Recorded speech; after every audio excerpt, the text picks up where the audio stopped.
Hi, welcome back guys. This is your friend, the Saiyan Fanfics, back with amazing fanfiction. This is the series of What If Deku Got Solo Leveling Powers. Now before starting, please give this video a like and subscribe to the channel if you want more videos like this. Now let's get into the fanfic. Izuku narrating. We all live in a superhuman society, where 80% of the population possesses some kind of superpower. It all started with a boy that radiated light. And then, reports of people with superpowers kept popping up from all around the world. These superpowers came to be known as quirks. Nowadays, it is rarer for a person to now have a quirk than for a person to have one, making superpowers the norm. But that wasn't all. With the powers, also came these wormhole-like gates called dungeon that linked our world together with some other world. Whether it be some mystical forest, some deep underground caves, even the bottom of some vast ocean, each of these dungeons could be connected any of them. Kinda like these. Once a gate appeared, people are able to freely enter and exit it. But after 7 days, the things inside the dungeon were free to leave the gate and come into the outside world. And what came outside wasn't anything good. There were all sorts of monsters like orcs, ogres, ants, goblins, and all the other creatures and monsters from various fantasy tales. This led to the first few years after the appearance of quirks and gates into total chaos. The only way one could close off a gate is by finding and defeating the boss of the dungeon hidden inside. These bosses in the gate would often be an alpha or stronger variant of the other monsters found in the same dungeon. This made the clearing of these dungeons a tedious and dangerous task for anyone attempting it. The difficulty and the intensity of the dungeon could be detected using a device known as the gate scanner. The gates are then ranked from the weakest E, then moving onwards with D, C, B, and finally S. That wasn't all though. Along with the gates also came villains who wanted to abuse their quirks in order to do whatever they wanted and cause chaos. And those who took the responsibility of taking care of these gates as well as the villains outside were known as heroes. They were also ranked from E to S after assessing their total strength and performance. There was this one unwritten law for those who wished to enter these dungeons. Nobody knows what can happen inside of a dungeon. This was because whenever someone went inside a dungeon, they would always return either covered in blood or injured, and the gate would close quickly, causing investigation of what happened almost impossible. Many people, however, tried to communicate what happens inside a dungeon to the outside with the help of many different electronic devices, but to no avail. Heroes dying inside of gates was almost guaranteed during the early years of quirk manifesting. No one's dead body ever came back because after the death of the boss, the gate would only remain open for about 30 minutes. This, however, has become few and far between due to the various regulations that the Hero Association mandated on any entry or exit of these gates. The government had officially sanctioned an agency to look after and maintain the clearing and blocking of the nearby area around a dungeon to the Association of Heroes so that people do not enter gates unchecked and cause deaths. My father was also one of these heroes. He had a quirk that made him able to breathe fire. He had been working under the agency of the number 2 hero of our country, Endeavor, as a sidekick. The agency specialized in fire-based quirk heroes. One time he had entered a dungeon with his team in order to complete it, but after a long time, the gate started closing. Even though my father or none of his team had exited the gate, no one knew what happened to those left inside after the gate closed. After that, a Hero Association representative as well as a representative from Endeavor's Hero Agency came to our home to inform us that we'd receive a monthly reimbursement from both the Hero Association as well as the Endeavor Agency as per my father's contract. Since then, me and my mom had been living on the monthly reimbursement we received as compensation after we had lost him. But before my father went missing, my mother had not told him that she had just gotten pregnant with his second child. The hero whom I was the greatest fan of was the S-rank hero, All Might. It was his debut that struck me the most. It was after a gate had opened and monsters started rampaging around and causing destruction everywhere. Even though everyone was scared and troubled, he came through and saved everyone and defeated the monsters and the boss within minutes. I watched his videos every day, and I wanted to have a power just like him and then be a hero just like him. Until, time skip, third-person perspective. Nope kid, it ain't gonna happen, said the doctor to Izuku. Is there really no chance, doctor? All his classmates are getting their quirks. It is only Izuku who hasn't gotten any, said Izuku's mom. And he won't get one either. Tell me, ma'am, what are your and your husband's quirks? The doctor asked Inko. Well, my husband could breathe fire. And I'm quirkless. My mother hesitantly replied to the doctor. Well, I ran him through the scanner and it sensed him to have little to no quirk power. So I hate to say it to you, it seems that War Kid takes more after you than your husband. And if he tries to be a hero with this level of strength, forget about the gates. He would die even if he tried to protect the streets, said the doctor. So, it's because of me. I'm so sorry, Izuku. Inko thought silently. Back at home, Izuku's point of view. Until reaching home, I didn't talk at all. I was completely silent. I just went back, sat on my chair, and began watching the video of All Might, tears silently dripping from my face, but still smiling. He's such a cool hero, Mom. He always saves everyone with a smile. After a while, my mom came into Mount Room to look at me. I turned back, tears still running down my face, and asked my mom, Mom, can I also become a hero like him? And tears started running down my face. My mom just came and hugged me tightly. She was also crying, and said to me, I'm sorry, Izuku. I'm really sorry. If only I wasn't quirkless. Mom, that day, those weren't the words I wanted to hear. I didn't know you were hurting too. Few years later, currently Izuku is 12 years old. His sister is 10 years old. Izuku's point of view. After me and my sister Izumi's school had finished, I took her together with me and was walking home. She was born 8 months after my father had went missing and was 2 years younger than me. She had been much luckier than me and developed a variation of my father's fire-based quirk. She was able to create and control wisps of blue fire around her, and thus her quirk was named Will-O-Wisp. Izuku Oni-chan, what do you think Mom would have made for lunch today? She said, I think she might have made your favorite omuris today, Izumi. Wow, I love omuris suo much. Amu rice, rice. She began singing while jumping around. After reaching home, I saw that there were some people in suits around the building. Aw kid, is this your home? I am here from the Hero Association. I don't know how to say it to you, but something has happened to your mother, said one of the guy in the suits to me. In a world where there are gates to mysterious dungeons and heroes who enter them and defeat the monsters within, Izuku once entered a dungeon which was never seen or heard of, a double dungeon. In it, events happen and Izuku gets the power to level. Izuku's point of view. After hearing what the person in the suit said, both me and my sister were shocked. Uncle, what has happened to my mom? Is she okay? I asked. Kid, this is a fairly recent illness that she has caught. It is called eternal sleep disease, and as the name says, the person falls asleep and never wakes up. Somewhat similar to coma, but this is a disease that people who are near people with quirks get, said the person. This disease is fairly new, so it doesn't have any cure, but the doctors are working for one, so don't worry. We will have to take her to the hospital, but don't worry about the bills, since your father was a hero who died in a gate. The Hero Association will take care of it by removing some of the money from the monthly compensation. The guy added, Can we see our mother once before you take her to the hospital? I asked. Sure, just be quick because we need to take her to the hospital quickly, he said. He then took us both to our mother's room where our neighbor had found her asleep and not waking up, so she called the hospital. Seeing Mom, tears started running down my face. But then I remembered what my mother said to me. Flashback. Third-person perspective. Come here, Izuku. Izuku's mom said. Yes, Mom. Izuku said. Look, son, can you promise me one thing? I won't ask you much. Izuku's mom said. Sure, Mom, whatever you say. Izuku said. Son, if something ever happens to me, can you promise me that you will take care of your sister? Please, I can only ask this of you. Izuku's mom said. End of flashback. Izuku's point of view. Oni-chan, what happened to mommy? Izumi asked unknowingly. Izumi, our mother is ill and these people here will help our mother get well. So don't worry about it, I said, wiping my tears. Seeing my tears, she knew I was lying and that it's hard for Mom to get well, and she also started to cry. I console her for the time being and try to think. If I want to protect her, I will have to get stronger and get a job. I think to myself. 2 years later, Izuku is 14 and about to turn 15 in a few months. Izumi is 12 and about to turn 13 in a few weeks. Izuku's point of view. For the past 3 years, I had done many things. I started slightly training my reflexes, strength and agility in my free time, and I also started working at a cafe nearby which required some servers. Luckily for me, I was young at that time, so they thought that I will attract sales because of how cute I look. But that wasn't enough. I still needed to save more money if I planned to cure Mother. And so I tried to earn a living a few times by using some illegal companies who had bought a contract for a dungeon and just wanted someone for a headcount.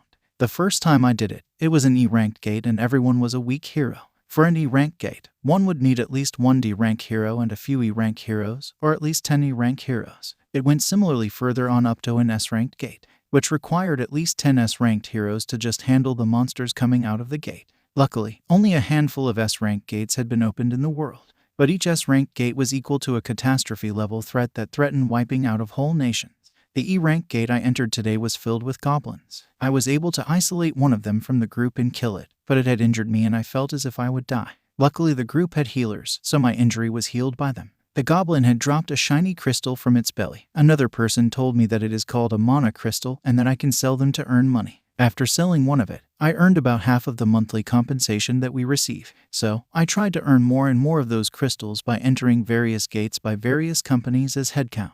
I would get injured on almost every gate I enter. Luckily, most of the teams had a healer in them, so they would easily heal me. But this one time it was different. It was the last day of my middle school. My teacher had passed the future career forms but threw it away and said, "What's the use? You all probably want to become heroes. Hey teach, don't lump me together with these weaklings. I'm gonna be the strongest S-rank hero there is and will ever be. You all can die here cause I am going to UA to become a hero," said a blonde person sitting ahead of me. He was Bakugo Katsuki, my childhood friend and a person with a great quirk. "Oh yeah, Midoriya, didn't you also want to get into UA?" the teacher asked. Everyone started laughing. I just looked down and didn't say anything. When the teacher left, I began to pack my bag when Kakin and his gang showed up. "Deku, you bastard. Only I am worthy enough to enter UA from this weakling of a school. Today I'll show you what the difference in real and fake heroes is," he said to me, before ordering his gang, "Come on, drag him if you have to." He dragged me to a deserted place behind the school on top of a hill, the other members of the gang holding me and making sure I don't run away.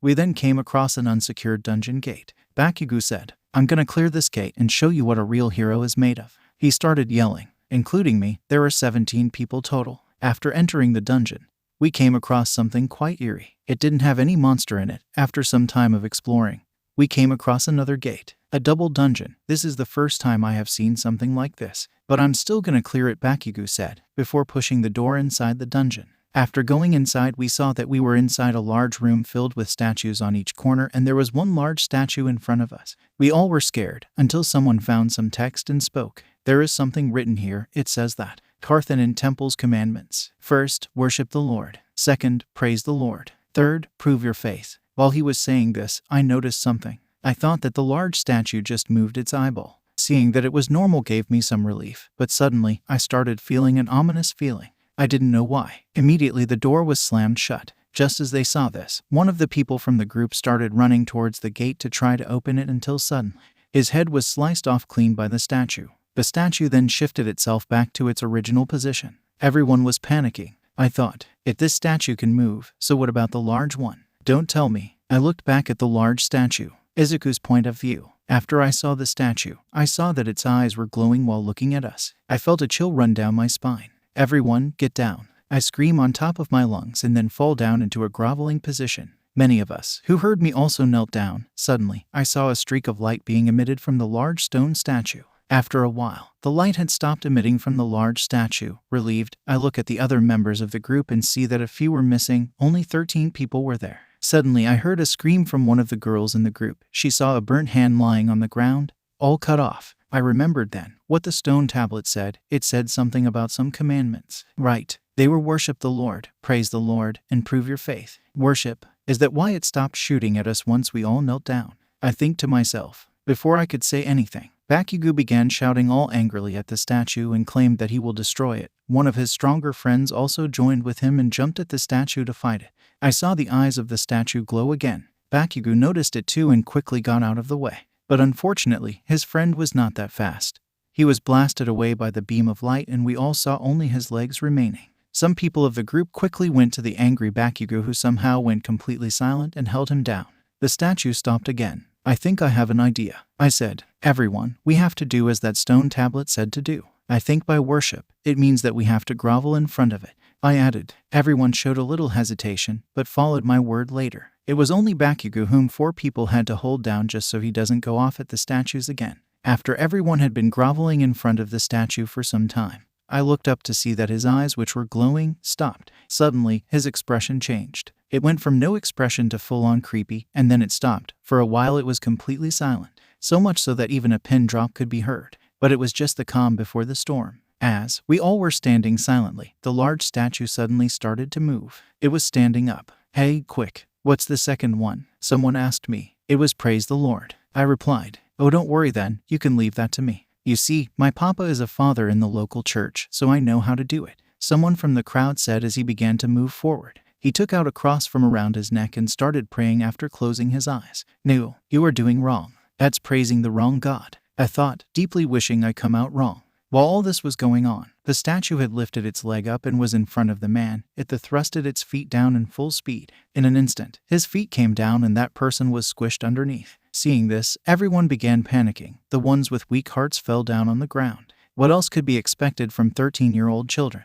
We all started running. One of the person in the crowd tried to take cover with the statues nearby. Immediately, the statue moved and sliced the person in half. If we stay in the center, the large statue will crush us. If we go near the other statues, they will kill us. This is no god, it's the devil. I thought to myself. But then I saw one with a musical instrument. What? Will they also attack with musical instruments? I thought. Only one way to find out, I guess. Everyone, get in front of the statues with musical instruments. I screamed at everyone. Bakugo was the first. When he went in front of the statue with a violin, it started playing it. Similarly, it happened with other 4 statues. I looked at the large statue to see some change, but it was still not stopping. I looked around. Everyone was in front of a statue with a musical instrument. Only I was left. The statue then looked towards me and started running towards me. I looked around while running to find anything useful. Then I saw one statue without any instruments or weapons. Well, here goes nothing, I said, and began running towards it while dodging the large one. When running, I saw the giant foot above me, and to avoid it, I tried to slide past. Luckily, I was able to dodge the foot, but in all the hustle, I forgot looking at where I was going. Hey nerd, that isn't a musical instrument. I heard a loud yell from Bakugo. Sheet. It was one with a shield, I thought, as I saw the statue slamming its shield into the ground. I don't know whether it was the will to live or whatever it was, but I kept on crawling towards the statue. If there is a god, then please help me, I thought to myself. Then I just heard a voice coming from the statue. It was singing. I tried to take support from the statue and looked at the large statue. It was going back to its seat and sitting down, still with the same airy expression. Suddenly, I heard a loud scream from someone. Eek, your leg, a girl screamed. I looked down to see what had happened. Apparently, my right leg was cut off. Maybe I didn't feel that because of all the adrenaline in my body. That girl had some healing powers, so she tried to heal me or do something about the bleeding. This caused her to get a nosebleed and almost faint, but the bleeding had stopped somewhat. Third-person perspective. Of the 17 people that entered the room, only 6 people were remaining. The rest's bodies were lying around everywhere, and some had straight up vanished. As soon as the statue sat down, a large circular altar started to form in the center of the room. What is that? Someone from the group asked. It's an altar. It's for the 3rd commandment. Prove your faith, Izuku said to him. You don't have to say anything more, even though I may not be that intelligent, but I can guess what it means. We have to offer a sacrifice, right? He said to me. Yeah, you are correct, Izuku replied. If anyone here has to die as sacrifice, it has to be Bakugo. After all, he was the one who dragged us all here, he said while aiming his fingers at Bakugo. His quirk was finger guns and he could shoot bullets from his. All right, fine. Do as you wish. I'm gonna survive this and then become the strongest hero, Bakugo said, and started moving towards the altar with the other guy behind him. Third-person perspective. As soon as Bakugo stepped into the circle near the altar, a bright yellow flame started burning on the edge of the circle like a wisp. Izuku's point of view. What, does it want more than one? I thought. Oi, nerd, what does this mean? Bakugo said to me. Can someone help me get to the altar? I asked. Then 2 people from the group came and lifted me up. They started walking toward the altar. Once we entered the circle, 3 more flame wisps began glowing on the edge of the circle. So that's how it is, huh? I thought to myself. Judging by the distance between each wisp, it would need 2 more people to complete the circle. I then called the remaining 2 to the circle as well. Suddenly many blue fire wisps surround the smaller circle by forming a larger circle. They were 36 in total. Like this, suddenly, the large gate gets completely opened. It left us all shocked. Were we able to leave now? I thought for a moment, but quickly changed my mind. No, if the door has opened, it must surely be a trap. A false hope. I thought again. Suddenly, the statues started moving towards the altar. This caused everyone to look at the statues. They immediately stopped, and one of the blue flames around the altar vanished. This caused me to think. I quickly looked at my watch to check the time. It took 1 minute for the flame to extinguish. I heard the statue in front of me move. As soon as I looked at them again, they stopped. Everyone, do not remove your eyes from the statues. They move when we aren't looking. I yelled loudly to everyone. After hearing me, the people tried their best to not remove their eyes from the statues. A long time later, which felt like an eternity, one of the girls was unable to keep her eyes opened. The statue immediately started moving. I heard a loud scream. It was the same girl. The noise of the statue might have woken her up. She immediately made a run for the gate. No, don't. It is a trap. You'll die, I screamed internally. But nothing happened. She left the gate unharmed. But the gate closed a little, and one of the flames in the inner circle vanished. So that's the trap. As soon as we all leave the circle, the gate will close completely. I said to myself. I didn't notice it, but as soon as they saw that the girl left without harm, others also wanted to just rush out of the hall. Then, the person who was holding me up just threw me on the ground and ran. He also left the door. The door closed again a little, another wisp vanished. There are only 4 people remaining in the hall now. I was trying to stay up by taking support from the altar. I screamed, no one else should leave. We need at least 4 people to properly look at every statue. Hey nerd, explain what you mean by that, Bakugo yelled at me. The blue flames are a timer and we have to wait until those all vanish to complete this one. I replied. Then I heard a voice. It was the guy who had forced Bakugo to step onto the altar. He had a quirk to shoot bullets from his fingers, but he needed to hold any metal or hard substance to use his quirk, for which reason he used to carry his father's sword with him. Hey Midoriya, you might be correct. But couldn't the door also just completely shut down when the blue flames run out? He said, I appreciate your help and accept that I might be alive only because of you. But I don't want to die. I'm sorry, I don't think I can take this any longer. I'm sorry, he said while looking at me with tears dripping from his eyes. Sorry, don't make me laugh. Your running from here will cause us our deaths, I said to myself. He then left the hall. He threw his sword on the ground and forgot about it in the moment. The gate closed by a little again. It was all over, we could do nothing now. With only 3 people, there will be a gap in the fertile of vision of us all. Oi you, healer girl, go get Deku and get out of here. I'll stay. After all, I'm the injure who brought you here. Bakugo said. Oh okay, said the girl and tried to walk towards me. Suddenly she collapsed on the floor. My legs, they won't move, she said. That was the downside of her quirk. She could heal others, but at the expense of her own energy. Hey Kaken, can you listen to me? Take the other girl and leave, I will stay. I said to him, go leave, otherwise, who will save this girl here? I added. The girl started arguing that she would rather stay, but was suddenly knocked out by Bakugo with a chop to the neck. Go and become the greatest hero. I said to him. Yeah, I will, thanks Izuku, he said, and they both left. The gate closed by a little again. 2 more flames vanished from the inner circle. I guess this is where it ends, huh? I said to myself. Mom, Dad, I'm sorry I wasn't able to protect Izumi. I'm sorry, Mom, that I wasn't able to fulfill my promise. If I'm gonna go down, I'll at least take one of you all down, I said as I picked up the sword left by that boy. Rinamizuki. I won't forget that name. I was ready to die. I lied there looking up at the giant statues, lifting up the sword at them. It then jabbed its large spear through my chest, lifted me up, and dropped me on top of the altar. I lie there bloodied,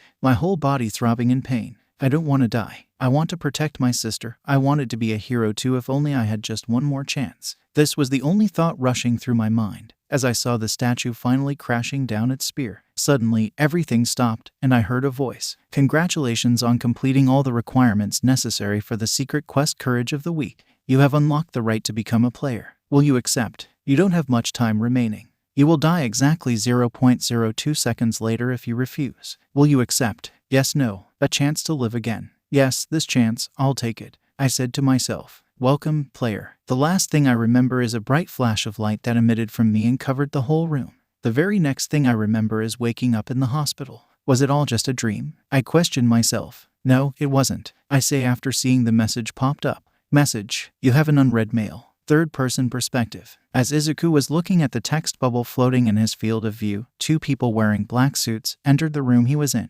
Looks like you're awake now, said the blonde guy in the suit. Who are you people? Asked Izuku. I'm sorry if we surprised you. We are from the inspectors from the Hero Organization. The blonde said. Why are the inspectors here to see me? Izuku said. Small time skip. Izuku's point of view. What? I was asleep for 3 days. I said. What about Bakugo and the girl he helped? Are they safe? I added. They are safe, but the girl, she is currently in deep trauma and is planning on leaving the country. Hopefully she can recover. He said. Well, at least they are safe. I said. And as for Rin and the other 2 survivors. He was speaking, but I cut him off. It's okay, that's enough, I said. The scenes of Rin running away flashed through my mind.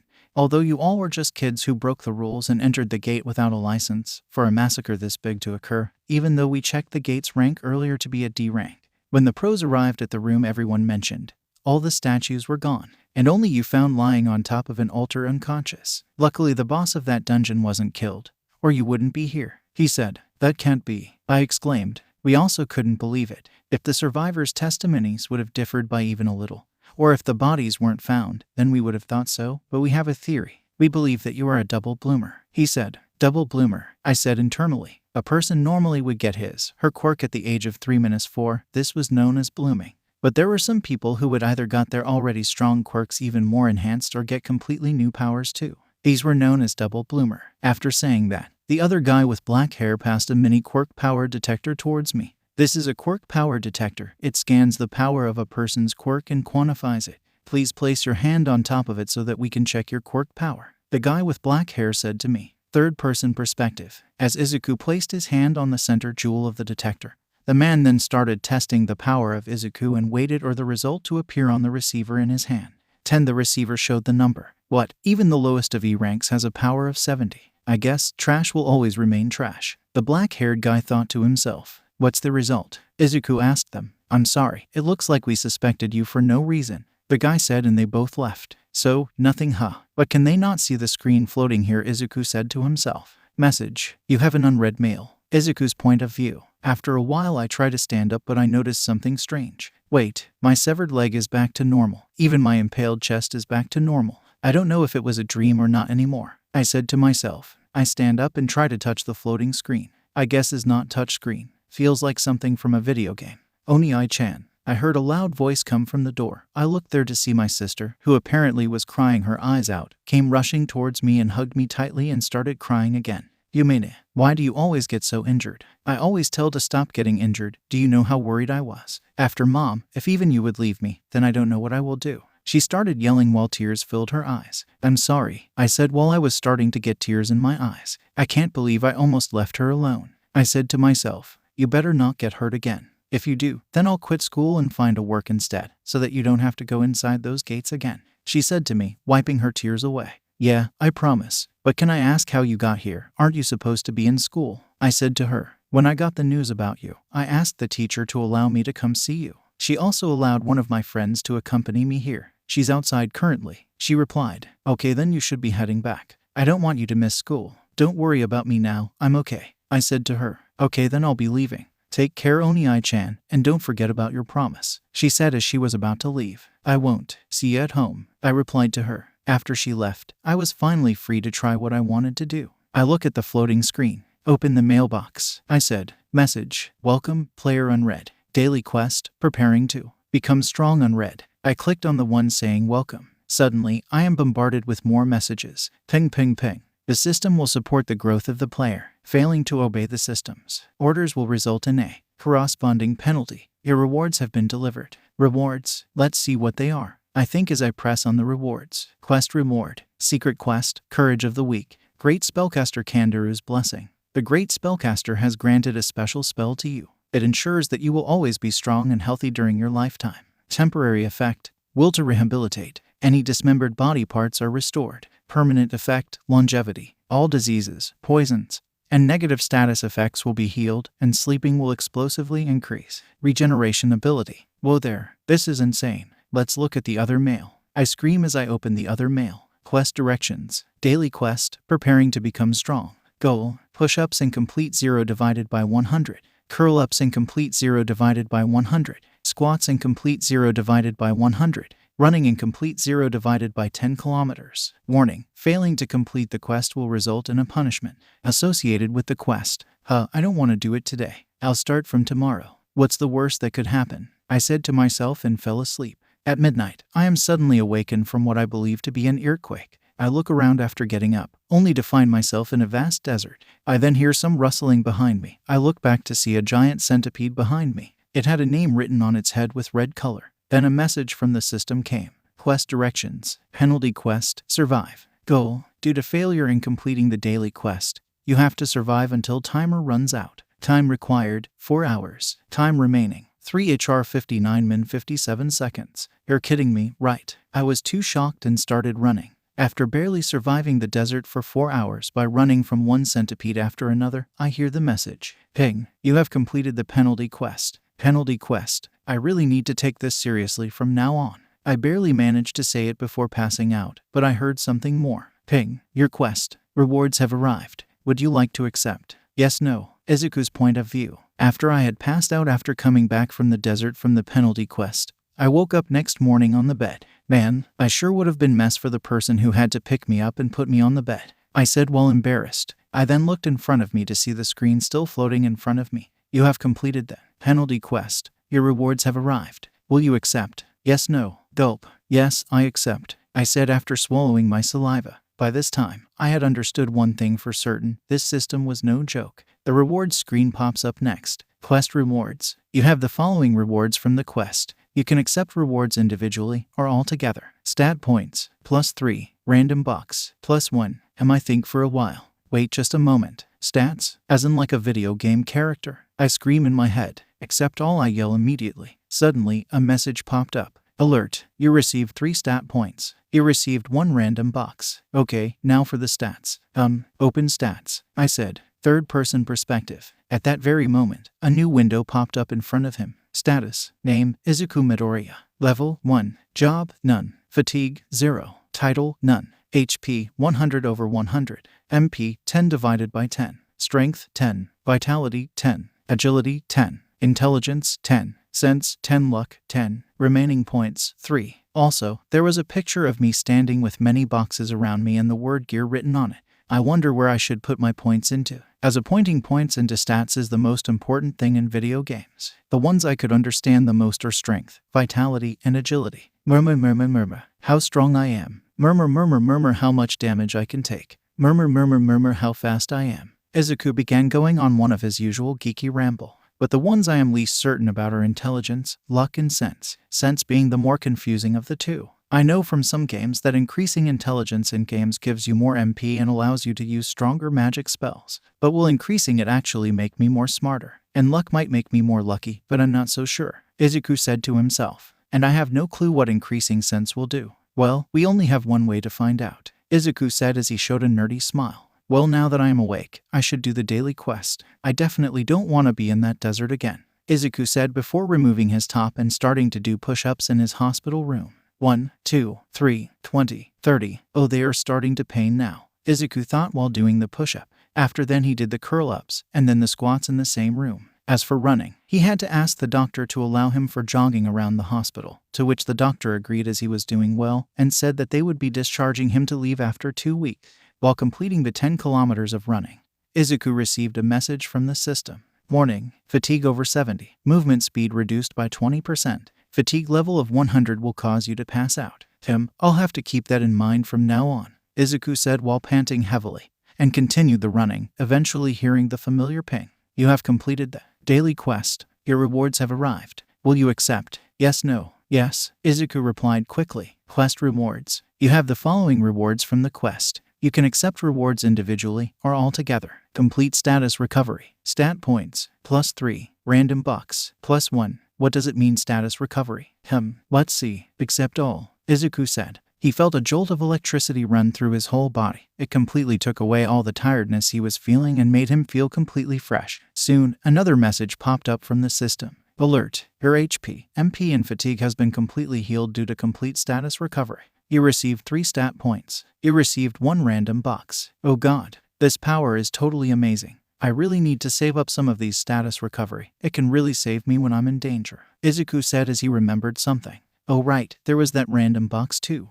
Right. Open inventory, Izuku said. Another window popped up in front of him. It had as many boxes that could be fit in it, and a scroll bar THT went down endlessly. I seriously don't need to carry anything from now on, Izuku said with a slight chuckle. The inventory currently had 2 things in it, Rin's steel sword and random box X2. Izuku selected the 2 random boxes and read their description. Random box. A box containing 1 random object varying from rank E to S. Izuku then proceeded to open both the boxes. One of them had a simple scissors while the other had a pen, both items being of E rank. I guess I can forget about getting something good from them currently, Izuku said while giving a disappointed look. Okay, now let's start my theories on the stats, Izuku said with a geeky smile on his face. First was strength. Izuku first tried to pick up something heavy. He tried lifting the sofa kept near the bed. He was able to pick it up, but it required him much effort. Then he put it back. Okay, now if I want to notice some change, I need to at least increase it by 3 points. That way I will be 30% more stronger, Izuku said as he put 3 points into strength.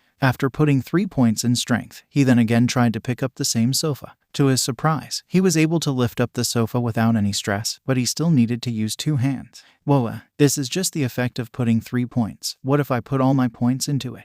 Izuku had a tempted look on his face. No, must resist, he said as he stopped himself. The next thing he tried out was agility.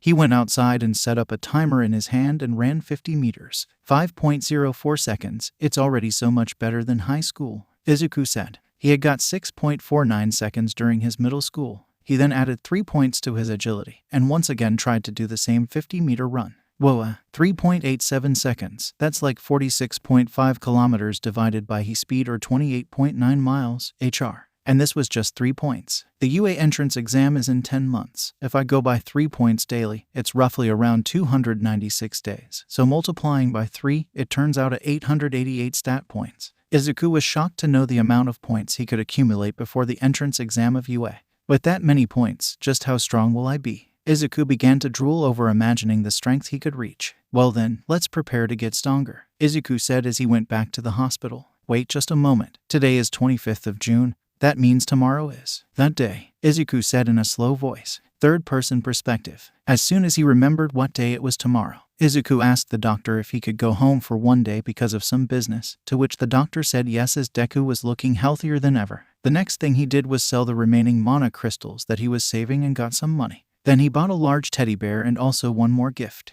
At 11 p.m., he left from the hospital and went home, taking some food with him from some local shops. It was 11:58 p.m. He waited 2 more minutes before ringing the bell to his home. A few minutes later, his sister came and opened the door, still sleepy. "Who is it?" asked Izumi from behind the door. "It's me, Izumi," Izuku said to her sister while hiding the large bear he bought. Izumi then proceeded to open the door. "Oni-chan, it's already midnight. What are you?" Izumi said, but stopped in between after seeing his brother. "Happy birthday, Izumi," Izuku said as he showed her the teddy. "Oni-chan, you remembered," Izumi said with tears in her eyes. "Of course I will remember. After all, you're the only family I have other than Mom," Izuku said, getting teary. "Oh right, it's been around 3 years, hasn't it?" Izumi said with a disappointed look on her face. "After that, we both eat the cake, the food, and then I left after telling her to take care. On the way back, I thought that would run so that I would be able to do some of the daily quest which arrived at midnight." Time skip. 1 week had passed. During the week, Izuku first tried testing each of the different stats on increasing his vitality. He saw that his total HP increased and the rate of fatigue rising decreased. On increasing his intelligence, he saw that his total MP increased and the rate of MP regeneration also increased. He also found it easier to memorize stuff because he had become more intelligent. On increasing his sense, he noticed that all his 5 senses increased. Also, he could feel the aura that certain people and monsters emitted and could tell how strong they were. He also gained slight precognition, which told him sometimes that when his life was in danger. What increasing the luck did was the hardest to figure out, but he eventually figured out that it increased the chance of getting a critical hit, and also increased the probability of rare items dropping from the random boxes. He also saw one more thing. There was a section of his skills in the status window. Skills, passive, LVL max, muscularity LVL1, active, dash LVL1. Izuku remembered that he got the skills dash and muscularity when he was sent to the penalty quest area, where he learned them after running away from the giant centipede and surviving their attacks. After a week of quests, his stats were like this. Status, name, Izuku Midoriya. Level, 1. Job, none. Fatigue, 0. Title, none. HP, 130. MP, 25. Strength, 20. Vitality, 13. Agility, 15. Intelligence, 13. Sense, 13. Luck, 13. Remaining points, 0. This wasn't all. Izuku had saved up about 10 of the complete recoveries, which he can use whenever he wants to. Izuku was most interested in increasing the strength stat as it was the one which showed the most difference. And because of the fascination of a certain hero.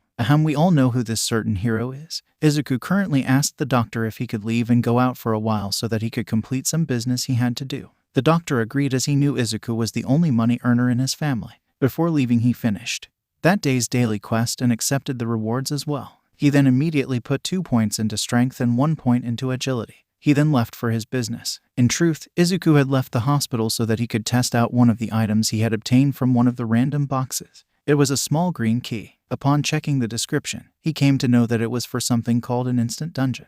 Item, Dagobah Dungeon Key. Item class, E. Type, Key. A key that allows you to create an instant dungeon. Use it on the entrance of Dagobah subway station. On the way to the subway, Izuku was passing through a tunnel under a bridge. As he was passing through the underpass, he suddenly felt as if something bad was about to happen, but he wasn't sure of it. Then he heard a familiar sound. Ping. Warning. A malicious intent towards the player has been detected. As soon as Izuku saw this, he turned around to find a big mess of goopy-like substance coming out of the sewer. "Ooh, so you noticed me. I'll surely enjoy taking that body of yours," the sludge person said while laughing. The sludge villain then tried to pounce on Izuku, but due to his increased strength and agility, he was able to dodge him pretty easily.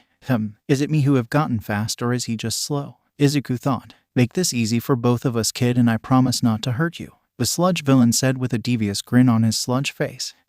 You wish. You won't be able to catch me even if I was tied up, Izuku said, mocking him. For some reason, Izuku wasn't scared. He had already faced stuff that was way more scary than the sludge villain. In front of the statues in the double dungeon, he looked like a joke. Suddenly he heard the voice of a familiar person. How could he not recognize this voice? It was basically engraved into his mind. Fear not, kid, because I am here, said the hero who was in his casual clothes. Oh no, gotta go fast, thought the sludge villain. But before he could react, he was blown away by sheer force of the shockwaves from the hero's punches. Texas smash, yelled the hero as he threw a punch on the sludge villain.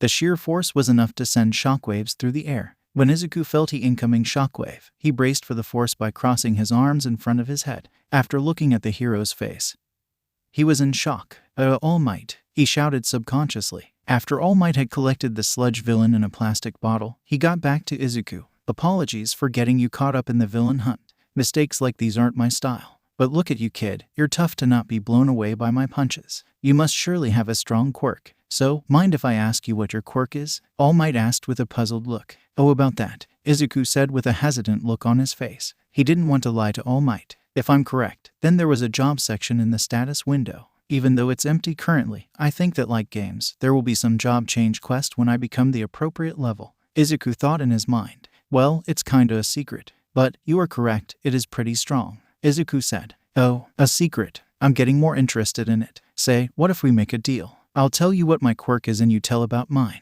All Might said while showing his mighty smile. Sorry for the pun, face with tears of joy. All Might's quirk. It's the topic of international debates and no one truly knows what his quirk really is. Izuku swallowed his saliva. Is it okay if I tell you about it when… a fake. Where's All Might? Screamed Izuku as All Might shrunk and became as skinny as a skeleton. Don't worry, kid, it's me. Well, now that you have seen this form of mine, I'll tell you what happened. But first, let's drop this guy off to the police and get somewhere secluded, All Might said as he showed the unconscious sludge villain inside of the plastic bottle. Third-person perspective. After All Might had turned into a skeleton, they both went to the police and dropped the unconscious sludge villain in the plastic bottle. Then they went to the roof of a building nearby to talk privately. So well, as you saw, I am not able to maintain my muscle form for long. Well, it was because of this, All Might said as he lifted his shirt to show him a severe injury on his left abdominal area. This was done to me 5 years ago by one of my enemies. Ever since then I haven't been able to use my muscle form for more than a few hours every day, said All Might. Do you mean the fight with the toxic chainsaw? Izuku asked him. No, this one was never made public. Well, now that you know about me, don't go online mentioning this. The symbol of peace needs to be never showing any signs of weakness, All Might said to Izuku. Well, that's the reason I'm looking for a successor, someone who could fill my shoes and stand tall in the face of evil in my place, so that then I could finally retire, All Might added. A successor? For you? Izuku questioned. Yes, kid, I saw that you probably have a strong quirk, to be able to withstand the force of one of my punches that blew away that villain, All Might said as he was interested in the boy's quirk. Well, are you trying to enter the UA hero course? All Might asked. Well, about that. All Might, do you think that someone like me can be a great hero someday? He asked while closing his eyes. Of course you can. You probably have a strong quirk. All Might gets cut off by Izuku, who said something that made the person confused. And what if I was quirkless? Do you think I still would be able to become a hero if I didn't have a quirk? Asked Izuku, closing his eyes, expecting to hear no. Well, yes, of course. Anyone can become a hero. And everyone is a hero for someone, All Might said. Hearing this made Izuku completely emotional. He fell on his knees and started crying. Thank you, All Might. You don't know how much I had been wanting to hear that from someone. Izuku was still crying. All Might went up to him and hugged him and said, Young boy, I can see it in your eyes that you are determined. So I want to tell you something, All Might said while hugging Izuku. What is it, All Might? Izuku asked, wiping his tears. It's about my quirk, All Might replied. But what about the deal? Izuku asked. It's fine. You can tell me whenever you feel like. There's no pressure, All Might said back to him. You see, my quirk is called One for All. It's a special type of quirk. I can pass on my quirk to anyone I wish. In it, one person gets the quirk, strengthens it and passes it on to the next person. And I have deemed you worthy of inheriting my quirk. All Might. What? Wait a minute, it's too much to take in, Izuku said. Oh my god. He is asking to give me his quirk. This is insane. Okay, calm down. Think, Izuku. Do I want it? Well, duh, no one will refuse it. But do I really need it? After all, I have the system. So I will probably become the strongest even if I don't have it. And I don't want All Might to retire. Izuku said to himself. Well, All Might, as much as I would love to have your quirk, I think that you should be the one who stays as the symbol of peace, as I will be able to become a pretty strong hero because of my quirk, Izuku said to All Might, while crying tears of blood in his mind. That's a good point. I'll keep that in mind. But still, if I am ever to be retired, then I want you to take my place, All Might said, getting amazed that the boy refused his quirk. Oh, I forgot to ask, but what's your name, young boy? It's Izuku Midoriya, sir, Izuku replied quickly. Well, then young Midoriya, let's see each other in UA. I know you will pass the entrance exam. See ya, All Might said as he took the staircase downwards. It was after All Might left that he heard the familiar tune. Ping, you have earned the title, chosen successor of the symbol of peace. Izuku immediately opened the status screen and looked into the title screen. It was there that he found a new title. It was, chosen successor of the symbol of peace. The symbol of peace, All Might has chosen you to be his successor. Effect, plus 100% to all stats when fighting against the symbol of chaos. Who is the symbol of chaos? I've never heard of anyone like that, Izuku said as went back after switching his title to the one he unlocked. Even though it didn't do anything currently, it was still better than none. Well, let's move on to the Dagobah subway station, Izuku said as he began moving towards the station. It was still afternoon when he reached the Dagobah subway station entrance. He took out the dungeon key from his inventory. Well, let's see what's gonna happen, Izuku said as he entered the subway entrance. As soon as he entered the subway entrance, he noticed that there was a dark fog starting to form as he saw downstairs. He then receives a message. You have entered an instant dungeon. You won't be able to leave until you have successfully defeated boss or use a heartstone. As he was busy looking at the message, he noticed an invisible wall form at the entrance of the dungeon and the people inside the station vanished. It was as if he was in another dimension. He immediately ran back and tried to go past the wall, but to no avail. He wasn't able to make it past the gate. He then looked back at the stairs leading downwards. Am I really supposed to complete this all alone? Izuku questioned himself. Slowly but surely, he started to go down. A while later, he reached the first underground floor. It had changed completely and looked as if it had become deserted. But Izuku sensed something. It was a strong stench of meat and blood. This strong stench of blood and meat. There are beast-type monsters nearby, Izuku cautioned himself. As he was looking around, he suddenly heard a loud howl, and he saw that a giant wolf had pounced on him. It was about the size of Izuku himself. Luckily, due to his instincts, agility, and strength, he was able to dodge it easily. Afterwards, he saw that there was a name written on top of its head. It said, Steel-Fanged Wolf. Izuku's point of view. As the large wolf pounced onto me, I noticed that even though it was fast, I was still able to react to it just in time. Even 1 or 2 goblins were enough to seriously injure me, so will I be able to defeat this wolf? While I was thinking, the wolf once again made a leap to catch me. But surprisingly, I jumped back and dodged it. What am I even thinking? I have already been against something much more powerful than this guy, I said to myself as the flashback of the double dungeon played in my head.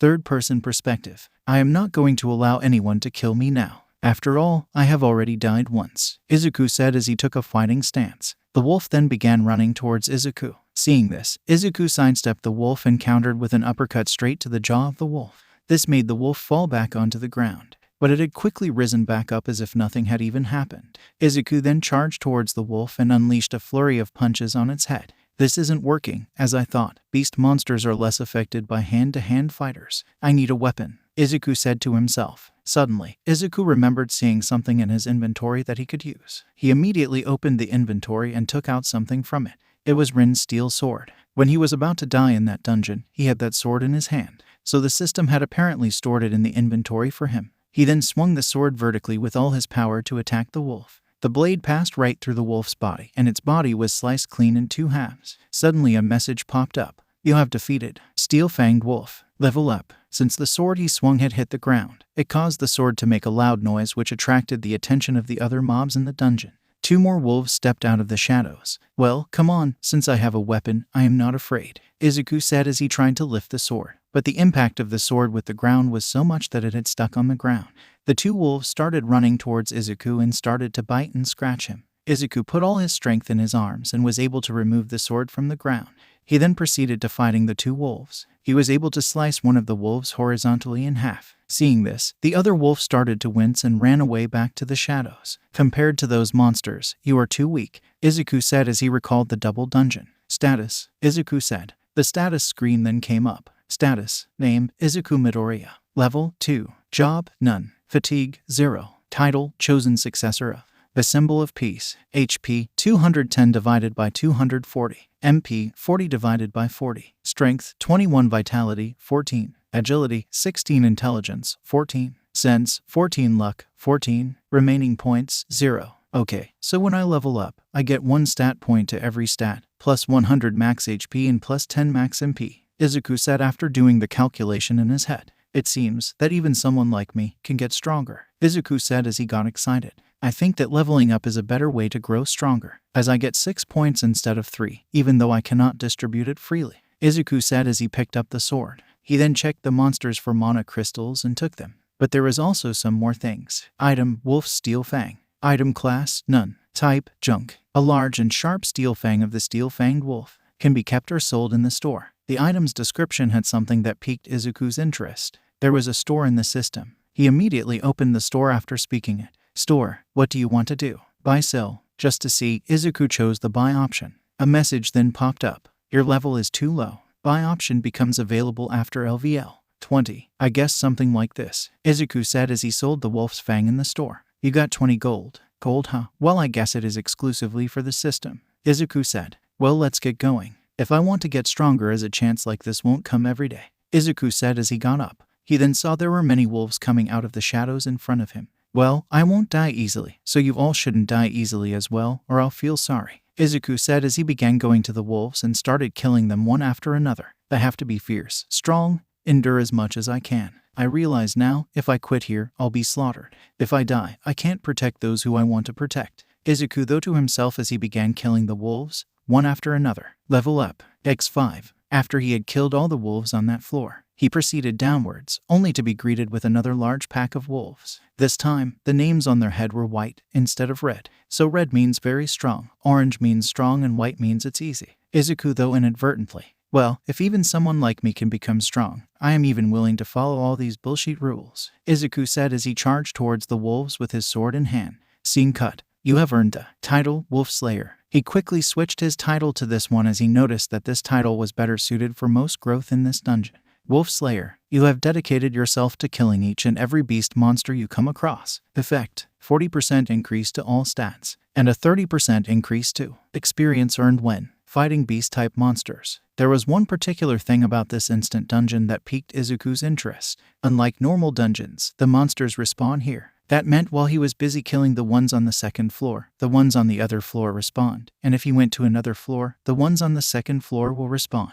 Izuku used this to his benefit as he hopped between the first and second floor until his level didn't rise any further. He used this same strategy as he went down the floors one after another. Along the way, he got so used to the movements of the monsters that he could predict how they were gonna attack him. A monkey from the ceiling and 2 panthers from each side. Izuku thought as he jumped up to pierce the monkey's chest. While still in midair, he cut the 2 panthers' necks. You have defeated Razor Claw Monkey. You have defeated Black Shadow Panther X6. By the time he reached the end of the second floor, he realized that he wasn't leveling up anymore. He had already reached level 15. His stats have improved pretty much too. Status. Name, Izuku Midoriya. Level, 15. Job, none. Fatigue, 30. Title, Wolf Slayer. HP, 1250 divided by 1680. MP, 240 divided by 240. Strength, 35. Vitality, 28. Agility, 30. Intelligence, 28. Sense, 28. Luck, 28. Remaining points, 0. With his strength and agility above 30 and his other stats approaching 30,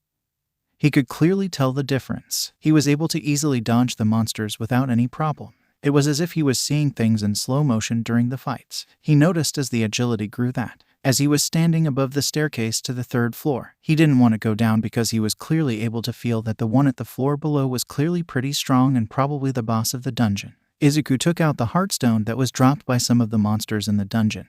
He had a total of 6 heartstones in his inventory. What should I do? Should I go advance? Or should I retreat? He questioned himself. What will happen to this dungeon if I leave? After all, the key disappeared as soon as I entered the dungeon. Bonus. Item, Rin's Steel Sword. Item class, D. Type, Sword. The sword left by Rin in the double dungeon. Plus 10 attack. Item, Heartstone. Gives the player the ability to leave instant dungeons and similar dimensions immediately. 3rd-person perspective. Izuku was standing in front of the stairs that led down to the 3rd underground floor of the dungeon. Because of his sense stat almost reaching 30, He was able to feel that whoever was down at the third floor was pretty strong. No, I am not gonna go back. I don't know when a chance like this is gonna come again. And this sword, it's gotten dull because of all the blood. I don't know how much longer it will last much more, Izuku said as he put the heartstone back in his inventory. He then proceeded to go down the stairs cautiously while looking for the powerful monster. But the total change that the place had been through was too much. Is this even the same place? Izuku asked, confused as to how the thing which appeared to be the Dagoba subway terminal had turned into a swamp.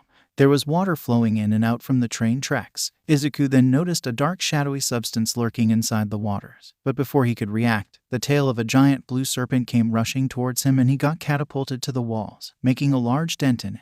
The giant serpent then emerged out of the water. Izuku saw the name of the serpent. It was written in orange. The serpent's strike had caused the sword to break into two, even though it was dulled. For a sword to break just like that, Izuku started thinking for a way to damage the serpent.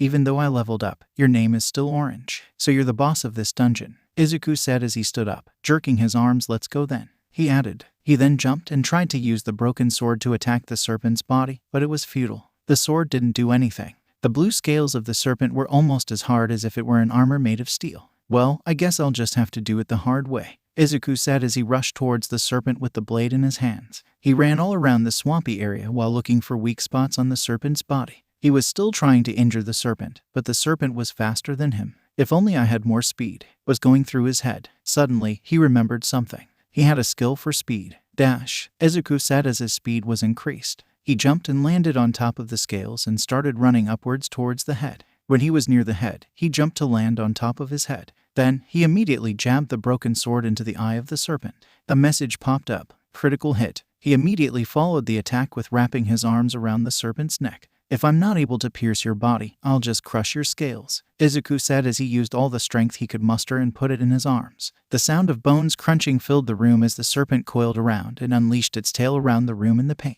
A while later it stopped the motion, and its body plopped down on the floor. You have defeated the swamp's ruler, Blue Poison Fanged, Risaka. Level up, level up. As Izuku left the grip of his hands from the body of the serpent to look at the drops after taking back the broken sword from its eyes, it were as follows. Item, Risaka's Fang. Item class, C. Type, Dagger. Attack, plus 25. A dagger made from the Risaka's Fang. Able to paralyze due to residual venom. Grants bleed effect. Effects, paralyze, attacked foes have a chance to be paralyzed and unable to move. Bleed, attacked foes have chance to start bleeding and lose 1% of their health every second. Item, Risaka's Poison Sac. Item class, A. Type, Potion. A pouch that contains the venom from the swamp ruler, Blue Poison Fang Risaka. Drinking it will give you hardened skin but weakens your strength. Effect, Risaka's Steel Scales. 20% reduction to physical damage taken. Weakened muscles debuff. Minus 35 to total strength. Another message popped up from the system.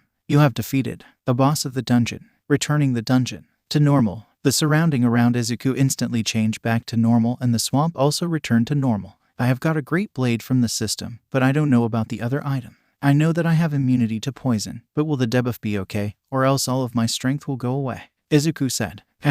Here goes nothing, he added as he swallowed the poison from the sack. Risaka's venom flows through your veins. It caused the permanent buff, Risaka's Steel Scales, and the permanent debuff, Weakened Muscles. A harmful substance has entered the body. Buff, Longevity resisted. The debuff, 3, 2, 1. The debuff has been removed. Yes, it worked. Izuku punched the air as he was leaving the subway. He was instantly stopped by a soldier who was on duty for clearing the surrounding and keep the citizens away. Hey you, what are you doing here? Don't you know it's blocked here? After looking at Izuku bloodied and with a sword. Oh, are you a hero? Were you killing the monsters underground? Let me take you to the others, the soldier said. I can sense it. There's a strong monster who has came out of a gate, he thought while looking at a particular direction. When he reached the location, he saw that there was a group of heroes who appeared to be a C rank were trying to defeat the giant stone golem that came out of the dungeon. They seemed to be struggling to kill it. Seeing this, Izuku thought of helping him. He took up his sleeve and threw the broken sword towards the head of the monster. You have defeated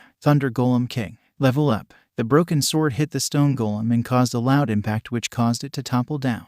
Yeah, we killed it, one of the heroes said. No, it wasn't us. We weren't even able to damage it even a little. There was something that came and hit it. The leader of the party of heroes who were fighting it replied as he found a piece of a broken sword stuck on the golem's body. He looked towards the direction from which the sword came from. "Hey sir, would you happen to know the one who threw the sword?" he asked as he showed him the sword. "Oh yeah, it was a hero who is standing right here," the soldier said as he pointed towards the place where Izuku was standing, only to find him gone. "That guy, whoever he or she was, is definitely a high-ranked hero," the leader of the C-rank heroes said to himself. Bonus, status, name, Izuku Midoriya, level, 18, job, none, fatigue, 58, title, Wolf Slayer, HP, 1056 divided by 2010, MP, 270 divided by 285, strength, 38, vitality, 31, agility, 33, intelligence, 31, sense, 31, luck, 31, remaining points, 0, Resaca steel scales, 20%, reduction to damage taken. Izuku's point of view. After I defeated the serpent boss, it seems like I got much stronger compared to the start. I mean, the golem monster who was the boss of the D-rank gate seemed less strong compared to Resaca. The last thing I wanted was publicity. Imagine if people came to know that I have a leveling system. Sure, I would be praised, but at the same time, there would be people who would want to use me for evil. There are many heroes in this world, and though most of them were doing it for helping others, a huge portion of the heroes did it for the benefits it provided and the support from the hero associations. On just one request of a high-ranked hero, the association blocked any information about him from going online. Every country had their own hero associations, even though Japan had All Might. The US's hero association was still ranked the strongest, Japan coming right after it.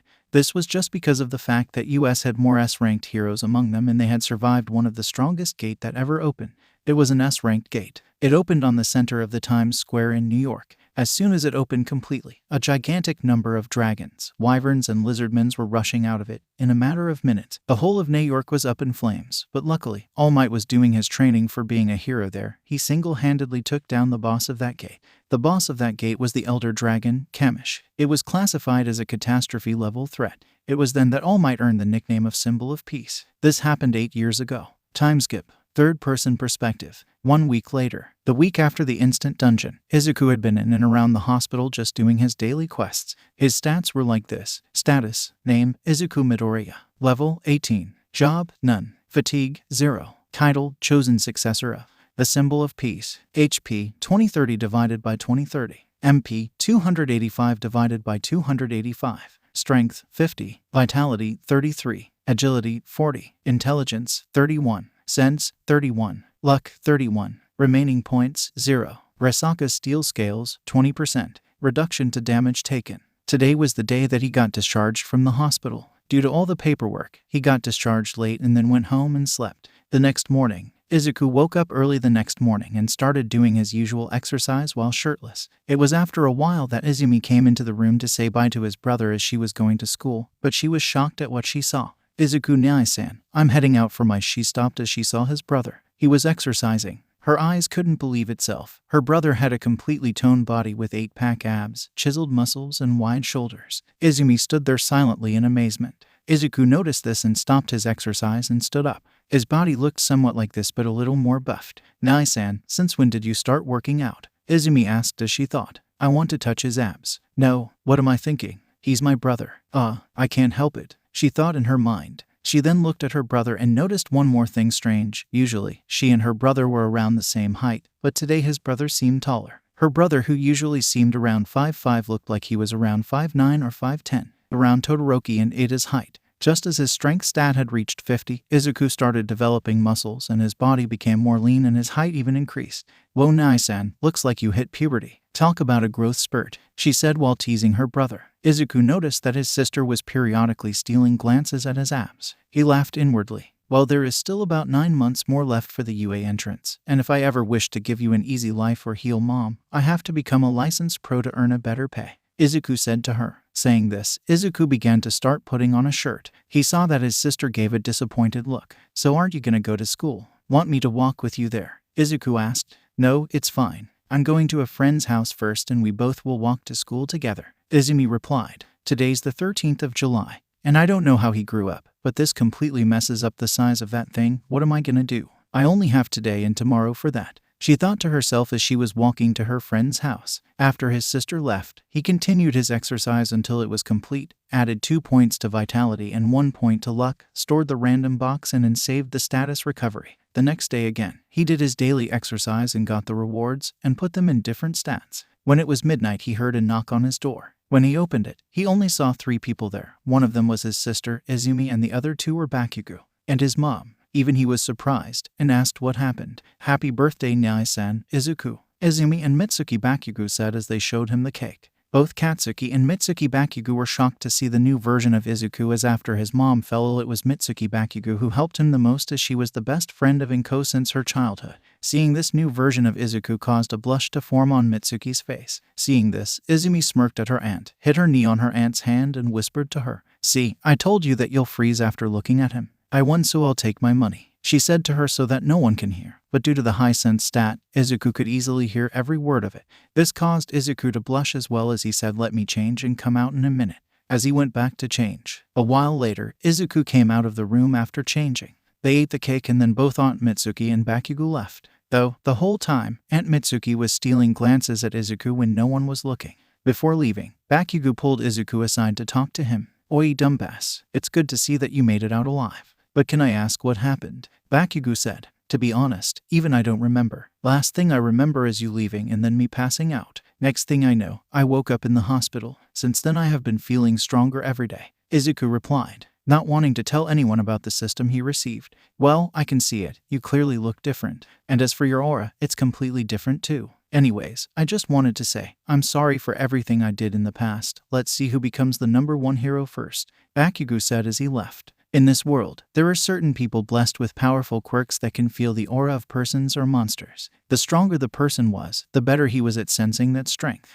Bakugo was one of the lucky ones, as he was blessed with a powerful quirk. "Yeah, let's meet at the UA entrance exams." 10 months later, Izuku replied as Bakugo left to catch up with his mother. Third-person perspective. After Izuku had enjoyed his birthday with Izumi, Bakugo, and his aunt Mitsuki, he went back to his room. He soon heard a knock on his door once again. After opening, he saw that Izumi was standing there. Her hands were hiding something. Nyai-san, actually, as it was your birthday, I had prepared something for you, but as your body changed just recently, I only had little time to change the size, so it might be a little tight. You always do so much for me, I just wanted to do something for you too. I don't care what the world says, whether you have a quirk or not, you are the #1 hero for me. Please don't laugh at me," Izumi said as she took out something wrapped in gift wraps in front of her and closed her eyes. Hearing this, Izuku began tearing up. This was the first time he saw his sister act so grown up.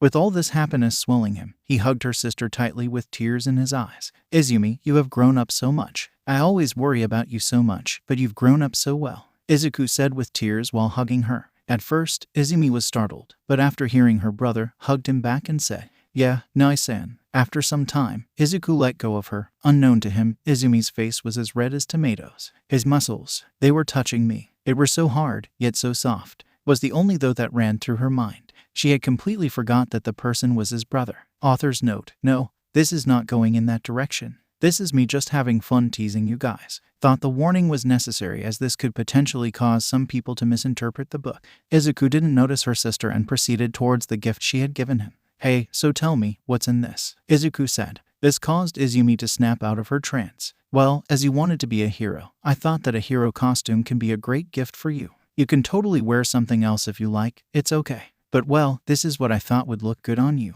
Izumi said while she was embarrassed. "Really, I would love to see it," Izuku said as a smile ran across his face, and he opened the gift, revealing the hero costume. The costume was somewhat like the original, removing the giant ear mask he had and replacing it with a hoodie. The color of the costume was also a little darker shade than the original, somewhat like the Gamma costume. Somewhat like this, just a little darker, and a hoodie behind instead of the mask, and looked a little younger. "Oh, Izumi, I love this. The color, the design, everything is great. I really love it," Izuku said as he picked up the suit. "I'm glad you liked it," Izumi replied. "I have decided. I'm going to use this as my hero costume from now," Izuku said in excitement. Since then, Izuku continued his training every day and also went into some E-rank gates with some private groups, during which he would kill some of the monsters and sometimes also killed the boss monster in a way that the other people wouldn't notice. He would also often use his skill dash from time to time to get used to it, until once he got a message from the system. Skill dash has leveled up due to continuous use of the skill. After seeing the message, he immediately opened the skill menu to look at the skill information. Skill dash LVL 2, 40% boost to movement speed. It requires 1 MP for every minute of activation. This shocked Izuku even more. Just leveling up the skill once made a 10% increase in mobility and totally removed the initial cost of the skill. He just thought about how it would be when it levels up more. So then he went back to his daily exercise and also going into some dungeons and even some instant dungeons to which he sometimes got the keys to. Time skip. 5 months later. A total of 5 months had passed since he had gotten the system. He used the system and completed the daily exercise every day to get the stat point. He would also frequently go into some E-rank gates to level up and very rarely go into a D-rank gate for carrying the goods and loots that the heroes get from the dungeons. His stats in Leaved had gone up quite a bit. His level was almost reaching 35, and his stats had also become very high. His stats were like this. Status. Name. Izuku Midoriya. Level. 35. Job. None. Fatigue. 0. Title. Chosen Successor. The symbol of peace. HP. 620 divided by 620. MP. 140 divided by 140. Strength. 170. Vitality. 150. Agility. 120. Intelligence. 125. Sense. 100. Luck. 100. Remaining points. 0. Rasaka Steel Scales. 20%. Reduction to damage taken. Items equipped. Power Suppression Ring. He had got the ring from one of the random boxes he opened. It was in a ranked item. After pressing on the Equip button on item descriptions, the item was removed from his inventory and a bluish hologram formed around his finger which later disappeared. He had also noticed one thing. After his vitality and intelligence reached 50, the growth from each point increased. And after level 30, each level gained him 200 HP and 30 MP instead of 100 or 10. But this one time something happened that completely changed him. He was once sitting in his apartment going through the internet on his phone when he found an advert for hiring a person to go with a private group into a D-rank gate as headcount. It offered quite the amount of money for just carrying the stuff. Even though he had enough money from all the hunting, he accepted it and went to the meeting point. Upon reaching there, he saw that there were 9 other people there. Upon checking them, he was able to sense that 5 of them were C-ranked and 4 were D-ranked. He was later greeted and made to sign a waiver that if anything happened to him inside the gate, he doesn't hold them responsible, just like every other time he went inside the gates. But this one also said that he will only take the money he was supposed to and take nothing from inside the gate. He wasn't bothered and signed it. After signing, the leader of the group went back to the group and they started talking amongst themselves. Suddenly, Izuku was feeling something that was quite familiar, yet still quite different to him. What is it? This airy feeling. Izuku looked at the people in the group. They were covered in a dark aura. Third-person perspective. Even though he was feeling this uneasy and airy aura, he wasn't feeling scared or threatened. This was because of his everyday exercises and stats. He had become very strong and none of the persons emitted an aura that was strong for him. After his level had reached 20, the store option from the system had become available. He saw that it was filled with all sorts of items from potions to armors to weapons and many more. Luckily, due to all the killing of monsters and selling their loots, he had earned a large amount of gold. Too bad I can't take this gold out, was what Izuku thought while seeing that his menu said that he had 5,672,996 G with him.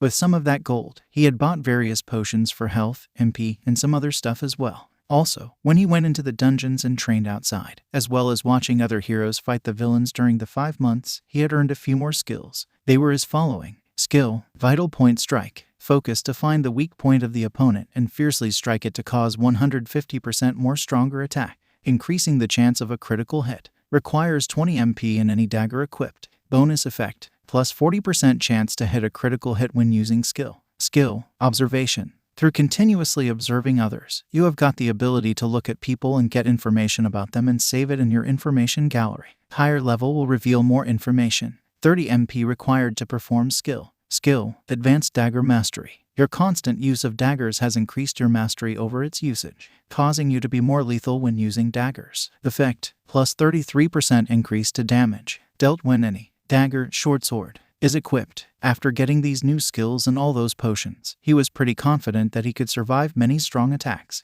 Back to present. Third-person perspective. When he felt the airy feeling and the dark aura from the group, he used the observation skill on the leader. It then gave the information about him. Glossary. Name, Hwang Dong-suk. Nationality, South Korean. Quirk, War Cry. Occupation, Licensed Hero. Hero Class, C Rank. Hwang Dong-suk is a South Korean hero who moved to Japan to make a living. Only prefers to enter gates with his party and does not prefer doing hero work outside of the gate. Many a times few people of his party die. Oftentimes questioned by the Hero Association, but due to being, he does not get into trouble. Quirk info, unavailable due to low skill level. Weakness, unavailable due to low skill level. I'll have to be careful here, something seems off. Izuku thought as he picked up the bag filled with pickaxes, shovels, and other stuff for mining the mana crystals and followed the group.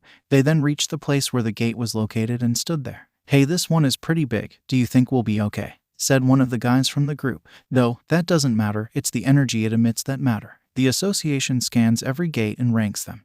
Then they sell the rights to some of the gates to people or companies who want it. Those companies then hire a group of professional or unlicensed heroes and reward them on completing the gate. Izuku said to himself, "Let's go," H-Wang said. Upon entering the gate, they noticed that it was pitch black. H-Wang quickly told one person from the group with fireball quirk to create light with his fireballs. When the surrounding area lit up, they found themselves in a cave and there were many different holes from all the directions. What? This is weird. There's no monsters around. Person 1 said. There is no light as well. It's normal for the dungeons to have luminous stones. Person 2 said. Wait, are there any dungeons with no monsters in it? Person 3 said. SHH. Izuku quickly said to shut them up as he was able to hear something. If there's no light, it means that the monster doesn't depend on sight, he thought. While he was thinking and trying to listen, his ears heard something. It was like there was an army with thousands of legs coming towards them. This sound. His suspicion was confirmed when he heard the sound. It's insect-type monsters. He yelled to warn the others. Everyone started looking around for monsters. Above us, he shouted as he heard them coming from a hole above them. As they saw above, they saw a large swarm of dog-sized ants coming down rushing from the hole. Quick, burn them down, H-Wang said to the one with fireball quirk. The person then launched a fireball upwards into the hole from which the ants were coming. A few of the ants were burned away while the rest avoided them and climbed down. The ants then started rampaging around. Everyone in the group then started fighting the ants and killing them while Izuku stood behind as he just had the job to just carry their stuff around.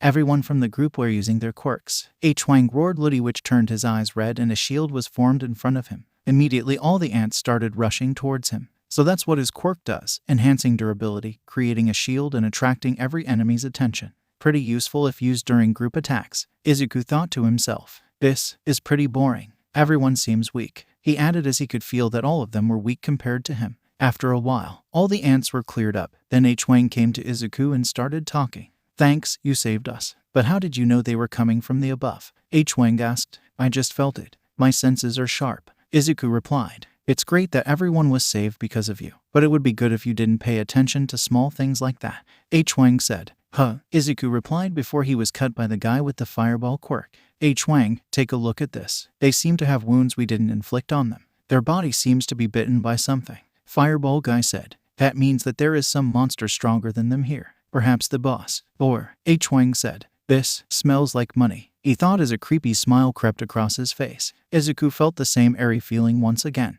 I have to be careful now. Izuku readied his mind. It was then that Izuku remembered an advice from one of the people he once worked with inside a gate. Beware of lizards, the old guy had told him. While locating the boss room, they came across many dead ants who were bitten off and they followed the trail. They then came across a dark passage in the cave. H-Wang asked the fireball guy to shine the light there. My God, was the only thing that left H-Wang's mouth upon seeing in front of him. This seems like the boss room, get ready, H-Wang said. Izuku point of view. As we moved on carefully inside the passage, we came across a large mine of mana crystals that was there. Oh God, after mining this, we will be pretty rich. I think it will be around 90,000 yen each, around $850. Some guy said, sorry, but shouldn't it be divided in 10 parts? I asked. Everyone went silent for a moment. Then H-Wang replied, of course, I know, but first, we have to take care of something else, H-Wang said as he pointed towards what was above the heap of crystals. This surprised some people who didn't notice it other than me and H-Wang. Hopefully, he looks asleep after eating many of the ants, H-Wang said. Jin, have you brought the mining gear with you? H-Wang said to the fireball guy. No, I forgot it in the van. Jin replied back. Man, this is troublesome. I'm sorry, but you will have to stay and guard this place. H-Wang turned and said to me. I was silent. These guys, I have all the gear on my back. I was thinking, don't be like that. I don't think it will attack if you don't enter its territory. This is your first C-rank gate, right? So trust my word, okay, he said as they all left me there alone. So, those are the main members of the team, and they cut off their 10th member to get better profits. They are the lizards. I was thinking. Meanwhile, on the entrance of the room, third-person perspective, Jin, H-Wang said, block the boss room's entrance. He added, no problem. Jin replied with a grin on his face. Back with Izuku. Boom. After they left, suddenly a large explosion was heard at the entrance of the room. I was correct, they are the lizards, Izuku thought. That thing probably woke up due to the blast. This is going to be a problem. Izuku looked back. He could feel the power of the boss was far stronger than any other monsters. A C-rank dungeon boss? Huh, let's see how strong you are. Izuku said. Outside the gate. Third-person perspective. Was it really necessary to do that? Couldn't we have just killed him there? One person of the group said. Idiot. If we tried to kill him there, the boss would have woken up from the commotion. Then we would have had to kill the boss and wouldn't be able to get the crystals. After eating him, when the boss sleeps, we will go and collect the crystals and then kill that thing.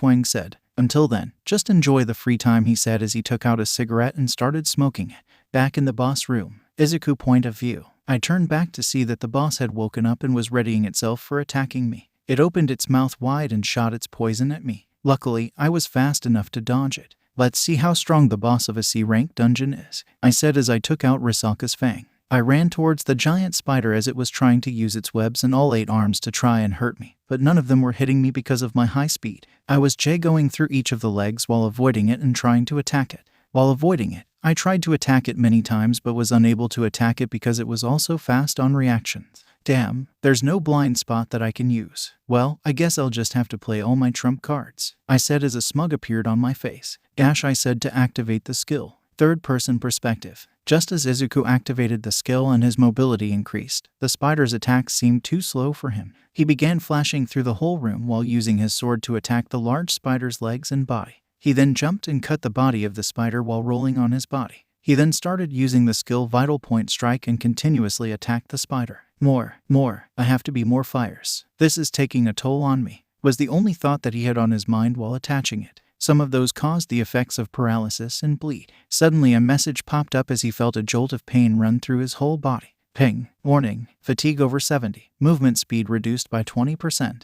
Fatigue level of 100 will cause you to pass out. I have to finish this quickly, he thought as he said. Status recovery. And his all HP, MP and fatigue has recovered and his speed was returned. Izuku used the skill Vital Point Strike one last time and aimed it on the spider's head. He just vanished and appeared behind the spider. The spider's head then falls on the ground behind him. Ping. You have defeated Mother Arachnid. Giant Spider. Ragna. Level up. Level up. Level up. After looting the spider dead, he had received a vest and 2 arm braces. On equipping, it went on his body and turned invisible. Izuku restored himself and unchecked his increased stats. Status. Name. Izuku Midoriya. Level. 38. Job. None. Fatigue. 9. Title. Chosen successor of the symbol of peace. HP. 6560 divided by 7000. MP. 1515 divided by 1600. Strength. 173. Vitality. 153. Agility. 123. Intelligence. 128. Sense. 103. Luck. 103. Remaining points. 0. Risaka's steel scales. 20%. Reduction to damage taken. Items equipped. Power suppression ring. Risaka's fang, silk vest, silk arm braces, X2. After looting, he went to the entrance of the boss room where the explosion caused the roof to cave in. He just stood there and punched the stones that were blocking his path. A loud impact noise rang through the dungeon and the stones were cleared up. Well, I still have half an hour to go back and all the monsters are also gone, so I'll just take it easy on returning, Izuku said as he started walking towards the gate location. Outside the dungeon when Izuku was fighting the boss. Hey boys, I think we should head back. By now he would probably have become the boss's food and it would be sleeping. Wang said to the people in his group. Sure boss, and we know what to do if he is alive somehow, some guy said. After that, they all got up and entered the dungeon. Back to Izuku inside the dungeon. Izuku point of view. It has been around 10 minutes since I began walking back towards the dungeon entrance. It was then that I sensed the familiar auras of those people. Well, look who we have here, one guy said. He probably ran away like a wuss. Jin said. How did you get here? Oh well, I didn't want to kill you, you know. Now we have to also kill the boss and we won't be able to get the mana crystals. Wang said. So tell me, have you ever killed a human? Wang said to Izuku as a devilish smile formed on his and the other guy's face. Third-person perspective. Suddenly, Izuku was hit with a barrage of messages. Ping ping ping ping. Warning, a malicious intent towards the player has been detected. Warning, the malicious intent has been confirmed as murderous intent. Warning, an emergency quest has been issued due to murderous intent. Emergency quest, kill the enemies. There are people nearby who intend to murder the player. Eliminate them to secure your safety. Failure to complete this quest will result in an appropriate penalty. Enemies killed, 0. Enemies remaining, 9. What is this? The system suddenly. Izuku was interrupted suddenly. While he was surprised by the system, Jin created an explosive fireball and shot it at Izuku with full power. Because he was surprised by what the system showed him, he was caught off guard and the fireball hit him and caused a giant explosion which sent him crashing into the walls of the room. Izuku lay there in the rubble caused by this explosion, blood running down his forehead. Why did I forget that? Inside the dungeon, it's survival of the fittest.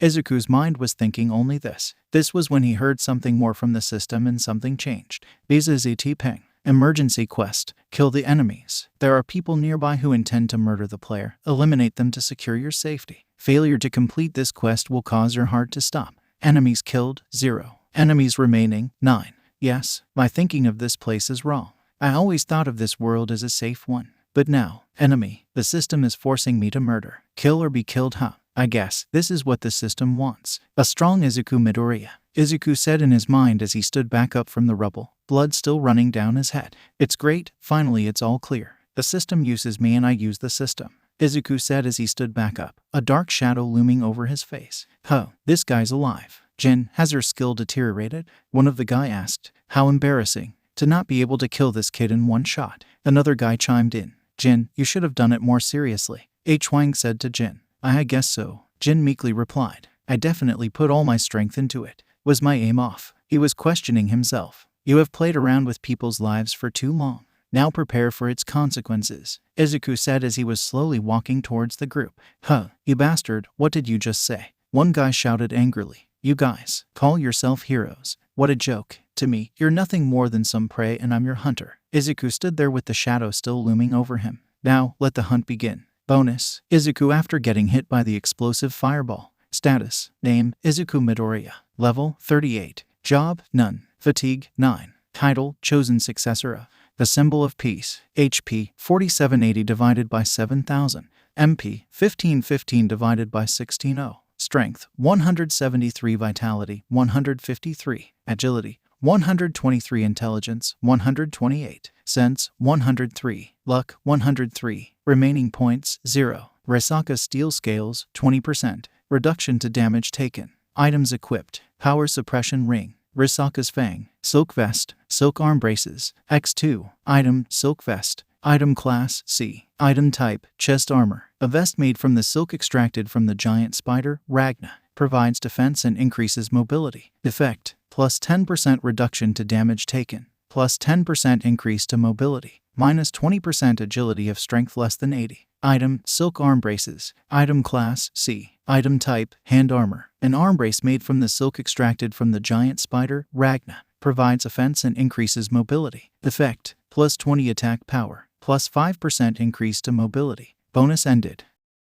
Third-person perspective. As Izuku had finished saying what he said, there was complete silence in the room. Only a drop of water fell down from the ceiling which was heard. Suddenly someone from the group spoke up. Let me take care of him, boss, he said as he began moving towards Izuku and kept his arm around Izuku's neck. Look kid, there's nothing personal here. He was interrupted as Izuku took out his blade Resaka's Fang and kept it at his neck in the fraction of the second. Before he knew it or before the others can even react, Izuku had used his blade to slice the person's neck clean off of his body. This caused blood to splatter from his headless body and it fell down instantly. The cut head also fell down with it. Seeing this caused everyone of the group to panic and start getting tense. 1 down, 8 more left, Izuku said in a cold and silent rage. What, Jun, that bastard, when did he get a blade? Someone said. No, the blade's not important. No matter how unprotected, Jun was still a D rank. How did he? Huang was shocked upon seeing his teammate dead. I finally did it, huh? Well, I could blame that the system forced me to, but it doesn't change the fact that I killed a human. Well, I can't run away anymore, because in this world, only the strong can survive. Izuku thought as he looked at his blood-covered blade. After that he got ready to kill the remaining of the guys and he just thought of the time when he was about to die in the double dungeon and how others abandoned him other than Bakugo and the other girl. This caused him even more anger towards these people as they were killing many innocents. This caused the shadow looming over him to get even more intense. I guarantee that I'll kill you all, but don't worry, I'll make sure it is a quick one, Izuku said as he began moving once again. Jin, quick, use another of those explosive fireballs, Huang said as he was getting tense seeing Izuku come towards them. On it, Jin said as he aimed his arm towards Izuku while preparing his fireball and shot it at Izuku. Before the fireball even left his hand, Izuku had vanished. He had dodged it by using his speed. Because he wasn't distracted, the speed of the person was too slow. He immediately appeared in front of Jin and said, "You're annoying, I'll have to deal with you first." He immediately used Vital Point Strike many times and slashed Jin into many small pieces. Before anyone saw what happened, the pieces of Jin's body splattered blood and fell on the ground. On seeing this, the other people of the group got angry. Wang, who was standing at the back, saw this and was shocked at seeing his strength. "Come on, let's get that bastard. We can do something if we attack together," one of the person in the group said as 3 people attacked Izuku together. Izuku continuously dodged their strikes and stabbed them with his blade. It caused bleed on one of the guys and paralysis on the other, and both together on the third one. This caused one of them to bleed out after being paralyzed and the other to bleed from his eyes, ears, and mouth. As for the third, you can imagine it yourself. All 3 of them died, one after another. Izuku then killed the guys of the group with his blade and using his quick speed. My body is not moving. What is his quirk? Ugh, who is that guy?" These were the last words of some of the people before dying. Within a matter of moments, all of the people in the group except for Hwang Dong-suk were killed by Izuku. Seeing this, Hwang was as scared as if he had seen his worst nightmare. "In just a flash, all my members are dead," Hwang said with a look of horror on his face. "You bastard, you were hiding your strength. You probably killed the boss too. You'll pay for this. I'll show you that not all C-rank heroes are on the same level of strength," Hwang said as he activated his quirk and rushed towards Izuku, his eyes glowing red. This guy, he was able to kill the others with his speed and his blade.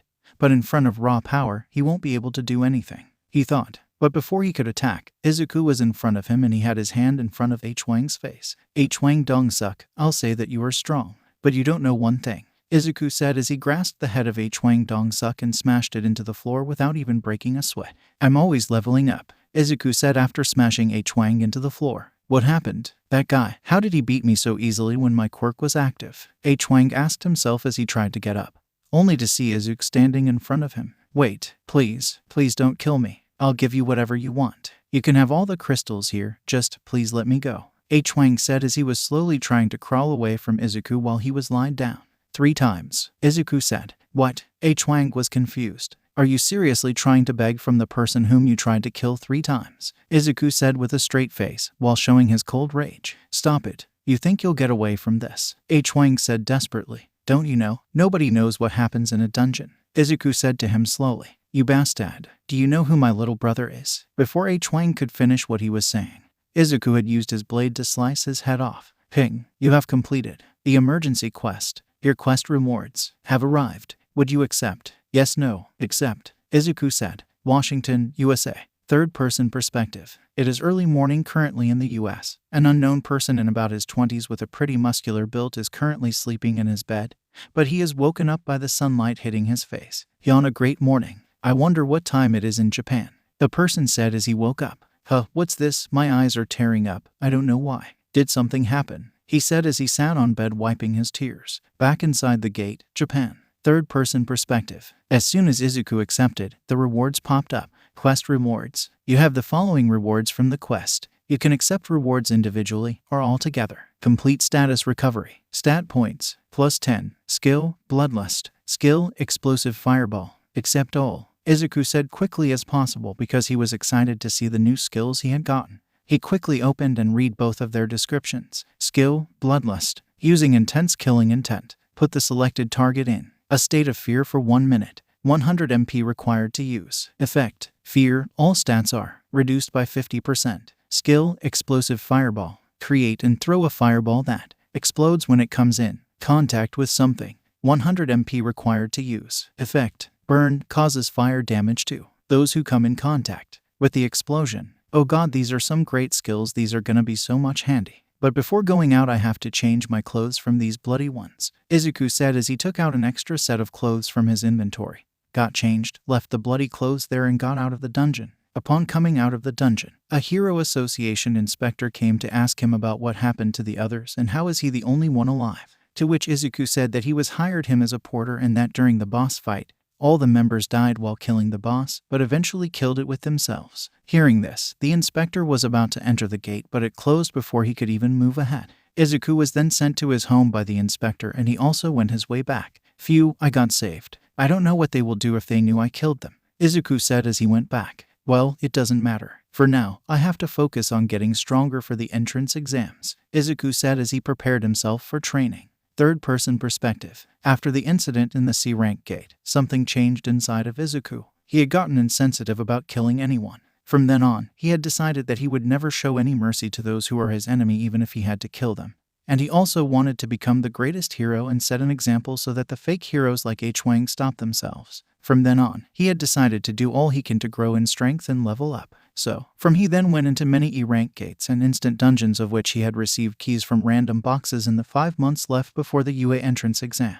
This caused growth in his level, but it had gotten slower than earlier. He would also exercise to complete the daily quest every day so that he would get the stat points. Time skip. 5 months later. Date is the 26th of February. Izuku is 15, Izumi 13. It was the morning of the UA entrance exams. Izuku had been preparing for it since the last 10 months. In the last 5 months, he had gotten a few great items from the random boxes. Armor, some weapons, some antidotes, and many other stuff too. Out of all the stuff he had gotten, he was intrigued by one item the most. It was a runestone. Izuku had never heard of something like it, so he checked its description. Item, runestone stealth. Item class, A. Item type, runestone. A runestone that can be used to teach anyone the skill stealth. Can only be used once. After seeing its description, Izuku immediately used it on himself. Why would he even think of using it on someone else? After he used it, the runestone broke into small pieces and Izuku got a message. Ping, you have learnt the skill, stealth from the runestone. Skill, stealth. Hide all your bodily presence and become completely invisible. 100 MP required every minute of activation. It was a great skill and Izuku was very happy he had got it. He had gotten pretty strong. His level had also increased from 38 to 49. His stats were like this. Status. Name, Izuku Midoriya. Level, 49. Job, none. Fatigue, 0. Title, chosen successor of the symbol of peace. HP, 11,750 divided by 11,750. MP, 4390 divided by 4390. Strength, 295. Vitality, 238. Agility, 200. Intelligence, 210. Sense, 180. Luck, 180. Remaining points, 0. Rasaka's steel scales, 20%. Reduction to damage taken. Items equipped. Power suppression ring. Necklace of Great Mage. Silk vest. Steel arm braces. X2. Winged boots. X2. Over the time, he had gotten pretty strong. His strength stat was almost about to reach 300 and his agility, vitality, and intelligence were above 200. As for his skills, many of them grew in levels and he also got some new ones. He had plenty skills currently. He had also cut his hair into a new style and bought new clothes for both himself and Izumi after selling the crystals he had gotten over the time from the gates. He also gave Izumi allowances for herself if she needed anything. Skills, passive, LVL max, muscularity LVL 1, advanced dagger mastery LVL 2. Eyes of Accuracy, LVL 1, Active, Dash LVL Max, Vital Point Strike LVL 2, Observation LVL 2, Bloodlust LVL 1, Stealth LVL 1, Explosive Fireball LVL 1. Many of his skills reached level 2 and the level of Dash changed to max after it had reached the 3rd level. He quickly checked the time to see if he wasn't late. He saw that there was only an hour left for him to get to UA. So he quickly wore his clothes and started running full speed with his skill dash and ran all the way to UA. Before he could leave, he was stopped by Izumi. "Nai-san, go do your best in the exams. I know you will pass. Don't worry about me. I have Auntie Mitsuki with me if I need any help. All the best," she said while hugging his big brother and sending him off. Due to the winged boots, his speed was increased, even though the boots were hidden to everyone else, just like every other items he had equipped. With his high speed, he was able to reach the gate of UA in about 15 minutes. Standing on the gate, he got a little emotional remembering all the stuff that happened before. While he was on the gate, he heard a familiar voice. "Oi Deku, it was Bakugo. You finally showed up. I was starting to wonder if you were gonna show up or not. Well, I just want to tell you, just because you look like you have gotten strong doesn't mean that you are the strongest. I'll say it right now, I'm still gonna be the number 1. Let's see if you can keep up," he said as he started walking inside the gate. "You got it, Kaken. Let's see who gets first place." Izuku replied with a smile on his face and entered the gate and headed to the room where the test was being held. First, everyone had to undergo a written exam and at least get the passing grade to move on. Due to Izuku's high intelligence stat, the test was as easy for him as if asking a marathon runner to walk. After the written exams, they were guided to a large auditorium-like room with a stage and many seats. Izuku sat in his seat, which was again close to Bakugo. As he got there and sat in his seat near Bakugo, He saw that thought the room was full of talented people. Only a few of those people had some noteworthy auras. His thought was interrupted when he saw an eccentric man probably in his 30s come atop the pedestal of the stage. "Welcome to UA High Entrance Exams. Everybody say HEYY," the guy said to greet everyone. But due to his quirk, it sounded like it came from a speaker. It was the speaker hero, Present Mike. Everyone was silent. "Well, that's all right with my examens. I'm here to present you the guidelines for your practical exam. Are you ready?" "Yeah," Present Mike said. There was a silence again. "In the practical, you will be sent to different testing grounds based on your ID number. There you have to take down the robots which each account for 1, 2, and 3 points," Mike said to everyone. "Oh, look, Kaken, it seems that we'll be in separate testing grounds, so they are separating the consecutive ID numbers so that friends do not end up in same centers and help each other. I guess our fight will have to wait," Izuku said while paying no attention to what Mike was saying because he was easily able to hear it and understand it due to his sense stat. "Use of your quirk is allowed and attacking other examens is obviously prohibited," Present Mike was explaining. "Sir, may I ask a question?" A blue-haired boy wearing glasses shot up from his seat. "Sir, on the UA handout, there are clearly 4 varieties of robots shown. If this is a blatant error, it's unbecoming for a school like UA," the blue-haired boy said. "And you," the green-haired guy, he added as he pointed towards Izuku. Seeing this, Izuku looked at the boy with glaring eyes. "You have been talking this whole time. If you think this is all fun and games, then you should just..." His sentence was interrupted by something. Before anyone in the auditorium could even blink, Izuku was standing behind of the blue-haired kid and had his arm wrapped around his neck. "No, I don't think this is fun and games. I just know I'm gonna win because none of you here are strong enough for me," Izuku whispered into the boy's ears. "No hard feelings, but you are not going to be a good hero if you are too pent up. Try going a little easy. Oh, and don't judge people's character too early. Be glad that you are not my enemy, or you won't be standing right now," Izuku added as he shoved the blue-haired boy back onto his seat and went back to his seat. A shiver went through the blue-haired boy's spine and he sat back at his seat and got silent. When Bakugo noticed that Izuku was standing behind the boy, he checked back where Izuku was originally sitting, only to find it empty. "When did he? I didn't even notice it. Just how strong has he gotten?" Bakugo thought internally. 5 months earlier, the day after the C-rank dungeon incident. Third-person perspective. Washington, USA. It is currently midnight there in the US. We see the unknown man standing in his room near the window while talking to someone on the phone. Fax me the information about the survivor. The number is. His talk on the phone gets interrupted by a woman in business attire coming inside the room. "Mr. H. Wang Dongsu, what happened that you called me this late into the office?" the woman asked after entering. "Say, Lola, can I ask you something?" asked H. Wang. "Sure, sir," the woman replied quickly. "Will it be okay if I were to kill someone in Japan?" H. Wang asked while turning his back towards Lola. After a moment of silence, Lola finally answered, "Are you seriously asking this? Well, Japan has not yet included the Indian Treaty for Criminal Heroes, so your trial will probably be held in the States. And considering the fact you're an S-rank hero who's in the top 20 internationally, there probably won't be any trouble with the government," Lola replied to H. Wang while her hand was shaking in fear. "Thank goodness," H. Wang said as he turned around. His face was filled with only rage and bloodlust. He wanted to kill someone. "Some bastard just killed my brother. If I don't at least get to see his face, I won't be satisfied," H. Wang said as he crushed the phone in his hand. H. Wang Dong-soo, S-rank hero. Younger brother of H. Wang Dong-suk. Everyone of brother's team died and there was only a single survivor. Brother isn't someone who would give up his life for his teammates. He must have used some trap to kill him.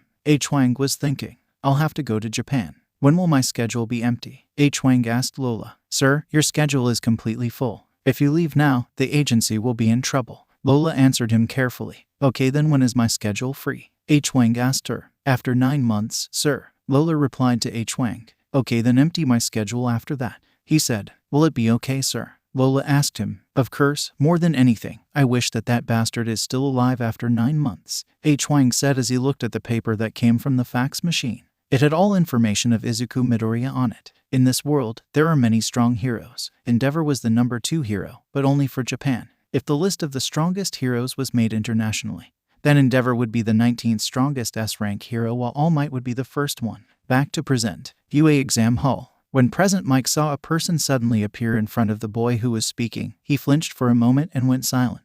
That kid sure is fast. Probably has some speed quirk, Mike thought. After Izuku had walked back to his seat, Mike remembered what the blue-haired boy had asked. Good observation, candidate 7111. You're not wrong. You see, the fourth one is a trap. It has 0 points, so you just have to avoid it and focus on the other robots. The exam will be of 15 minutes, and the more points you score, the higher your chances of getting selected are. So I'll just say the number one's catchphrase for you all. Go beyond, plus ultra, Present Mike said. We were each then moved towards our testing grounds and allowed to change into some other clothes. Izuku removed his jacket he was wearing and wrapped it around his hips and came out to the training ground. This is what he looked like at that moment, after having cut and styled his messy hair before the exams. There were 7 testing grounds from Itachi. Izuku and Bakugo both were sent to different testing grounds. Izuku looked around while outside the gates of his testing ground. He found only 5 auras that were slightly stronger than the others. One was a guy who was pretty tall and was wearing a mask and had multiple arms. Other was a blonde boy who was wearing a large belt around his hips. One guy had the face of a bird. One was a girl who had brown bob-cut hair, and the last was the same blue-haired boy. Izuku stood at the gate of the training ground and prepared himself. Suddenly a loud shout was heard, and begin. It was Present Mike's voice. Immediately, a message popped up for Izuku. Ping. Quest. Test of entrance. You are being tested. Achieve first place and show your total dominance. Failure to complete the quest will result in appropriate penalty. Points acquired, 0. Time limit, 15 minutes. Seeing this, a smile formed on Izuku's face and he used his skill dash to swiftly enter the ground while everyone was shocked by Present Mike. What are you all waiting for? There are no starting timer during any monster break or villain attacks. Go on, Mike said from the top of a building while using his quirk. Then one after another, everyone started rushing inside the gate. Inside a dark room filled with screens of participants. There are many people watching the screens as the practical exams go on. There was also All Might standing at the side of the people sitting on the table. So, do you think there will be any strong participants this year, All Might? A small mouse-like silhouette asked All Might. If I am correct, then he should be among the people there. All Might replied to the person. Well, let's just wait and see. A woman's silhouette said. Izuku's testing ground. Before others had even entered the training ground, Izuku had already started finding and destroying various 1, 2, and 3-pointer robots. Minutes passed by after others also came inside and started destroying the robots. Izuku was destroying robots the fastest among all the others. 6 minutes remaining. The voice of Present Mike rang through the ground. Izuku had already received a total of 93 points after defeating 19 1-pointers, 16 2-pointers, and 14 3-pointers. The on-pointers were fast and attacked in big groups, but not that strong. The 2-pointers were average in everything and roamed in small groups. The 3-pointers were slow, strong, and moved alone. Izuku continued to destroy robots one after the other and also saved a few of the candidates when he saw them in need. He then noticed that even though he had counted the points on the quest goal were higher than what he has destroyed. So he came to the conclusion that there was some other factor that affected the score. Meanwhile, in the same dark room as earlier, this year's candidates seemed to be pretty good. Such a wide battlefield bring out the best in them. Some gather intel, some use their speed, some make quick decisions, and some are just pure geniuses. The silhouette of a bulky man said. But this year this one particular candidate strikes out from the others. This candidate number 4719. His quirk register says he is quirkless. Yet, he is currently the top scorer of this exam. But the thing is, he is one of the survivors from the double dungeon incident. A man with long black hair and a white cloth wrapped around his neck said as he presented the mouse-like guy and All Might with a paper which had an old photo of Izuku on it. I think that this kid is one of the double bloomers, even though tests by the hero organization after he woke up showed that he was the same power. But the one now is completely different from the one in this picture, the person added. We will have to keep an eye on him then, the mouse-like guy said. All Might was standing silently during all this and looking at the screen. I can't even imagine just how much pain did you go through in that dungeon, young Midoriya, was all that was going through his head. Okay, so now let's release the 0-pointer and begin the real test, said the mouse-like person. Third-person perspective. It had been about 12 minutes since the exam had begun and Izuku had been destroying the robots left and right. He had accumulated a total of 124 points, only attack points. It was then that he heard a loud crash from a building. He and everyone else turned around to look at the place of the crash and found a large robot standing there. It's the 0-pointer, a guy screamed, and people started running away from it. When everyone was running away, Izuku was just standing there and looking at the giant robot. He noticed that there was a girl stuck under some rubble caused by the breaking of the buildings. He saw that no one was even trying to help the girl get out of the rubble and everyone was just focused on running away. He then saw the same blue-haired boy running past him. And you say you want to be a hero. What a joke, he said to the boy without even looking at him. Hearing this, the boy stopped and looked back, but no one was standing there. I'm sure I just saw that guy standing there. Where's he? The boy said. The giant robot was still continuing his movement without stopping. Seeing this, the brown-haired gave up the hope of living. the foot of the giant robot coming down on top of her until it stopped midair suddenly. The girl looked towards where the foot of the robot was, only to see that there was a boy with green hair standing beside her and holding the feet of the robot from crushing her with one hand. Izuku then used the free hand to lift the big rock that was over the girl's feet. "Are you all right? Can you move? If yes, then get out of here, and don't worry about me as I am okay," Izuku said to the girl. After hearing this, the girl got up and went away after thanking him. She didn't want to cause him more trouble when he was lifting the entire robot himself. As soon as the girl got to a safe distance, Izuku used his strength and pushed the feet with all his strength, launching the robot high in the air. He then kicked the many large boulders from debris around him while aiming for the robot and then jumped in the air. When in the air, he threw 10 explosive fireballs towards the robot's body and then activated his dash skill and punched the robot's head with his increased speed. Boom, boom, boom. Crash. While this was going on, the people in the judge's room were dumbfounded. They had never seen a candidate this strong, other than the heroes of S rank. Everyone, even the other participants, were watching with gaping mouths the scene of Izuku fighting against the zero-pointer. As the last high-speed punch made contact with the robot's head, the head was crushed instantly and Izuku was standing on the ground. The zero-pointer's body was filled with holes from the boulders, parts of it melted away and the head was completely missing. Izuku suddenly got a message. Ping. Due to continuous use of the skill, Dash has evolved into Quicksilver because of the max proficiency of the skill. Rying, and it's all over. The voice of Present Mike rang through every training grounds. Izuku quickly checked the points he had accumulated to see if he came first. Points acquired, 219. Time remaining, 0 min 0 seconds. These are more than what I thought. While Izuku was thinking this, he received a message from the system. You have completed a quest. Your rewards have arrived. Will you accept? Yes, no. Yes, Izuku said. He had not noticed the other people who were all looking at him and he looked at the rewards. Quest rewards. You have the following rewards from the quest. You can accept rewards individually or all together. Large amount of exp. New title. Top of the generation. He then accepted the rewards and another barrage of messages popped up. Ping, ping, ping. Level up. The player's level has reached the given level for the special quest. Special quest. Job change. Perform the task given and completed. Will you accept? Yes, no. Wait a minute. Job change. Finally. I've been waiting for this. But I can't accept it now. I need to wait a little. Izuku thought as he saw everyone surrounded him. He got annoyed by this and used his new skill, Quicksilver, to get away from there. As soon as he activated the skill, everyone around him got very slower, so much so that he wasn't sure if they were even moving. Later that night, Izuku had left from the home after telling Izumi that he has to go out for some time probably and he won't be able to return until morning.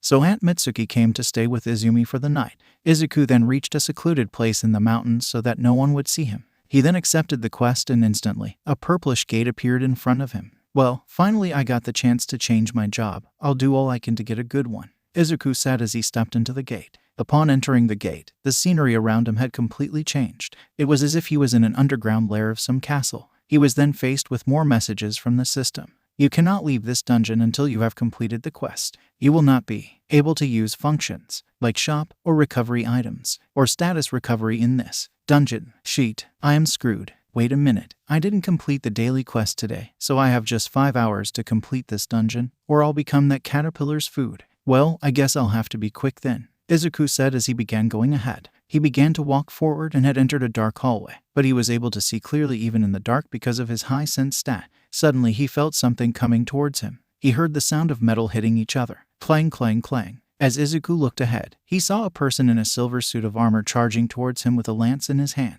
Imagine this with a lance in his hand. Upon seeing this knight run towards him, he instantly took out Rasaka's fang and got ready. The knight came charging towards him with his lance aimed towards Izuku. Izuku quickly sidestepped the charge and used the blade to attack the knight by using his vital point strike. But the thick layer of armor around his body didn't show any sign of damage from the daggers below. Izuku then started to use the dagger again and again while dodging the attacks from the knight. It's not that he is strong, my attacks are doing less damage. I guess I'll just need to use my raw strength, Izuku thought as he rushed past behind of the knight and firmly grabbed its head in his arms. He then put all his strength in his arms and began to crush the head of the knight. He was able to do it with a little effort. He then ripped off the head from the body. Ping. You have defeated a knight. When the knight's head was ripped off, there was no blood. It was completely empty inside. Just a suit of armor. Huff huff. Unknown dungeon difficulty. No healing items. No escape. This dungeon is too risky. I have to be careful, Izuku thought. I guess this is going to be a hard one, Izuku said while panting. Skill, Quicksilver. LVO max. 50% boost to movement speed. Time is slowed down. by 50% for the user. It takes 10 MP to every minute. Title: Top of the Generation. You are the strongest hero trainee in this generation. This fills you with pride and joy. Effect: plus 20% experience earned from all enemies defeated. Izuku's point of view. After defeating the first knight, Izuku continued to advance ahead into the corridor, but before he could move ahead, he turned around to see another squad of knights walking towards him from the other side of the dark corridor. Well, if my sword can't cut through you, I'll just use my raw strength, Izuku said as he charged forward after activating his Quicksilver, and the knights got pretty slow but were still fast for some people. He dodged the attacks the knights were trying and used his fists to punch one of the knights, crush the helmet of the other, and kick the head of the third one. Each of the knights then slumped down on the floor. You have defeated a knight x3. Fatigue 8.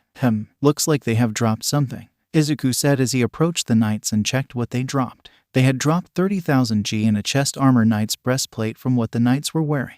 It was a better than silk vest, so he equipped it. Just as he changed his equipment, he sensed some presence near his shoulder, so he immediately took out and stabbed in the air near his shoulder. Suddenly, an assassin-like person began to fade in. You have defeated an assassin. The heck, there are even monsters with stealth here. Izuku was shocked. A ball of fire began to form behind him, which was then launched towards Izuku. Izuku was able to dodge it because of his speed. The ball of fire then hit the wall in front of him and exploded. Wait a moment, this was explosive fireball and stealth earlier. These are all the skills I have. Izuku turned back to see who shot the ball of fire. There was a haunted mage standing there who had shot the spell. But he was not alone. There were more knights and assassins coming out from the door behind the mage. Izuku began fighting the horde one after the another while dodging and using as less skills as possible, because due to this dungeon's restriction, the necklace that regenerated his MP was useless and not doing anything.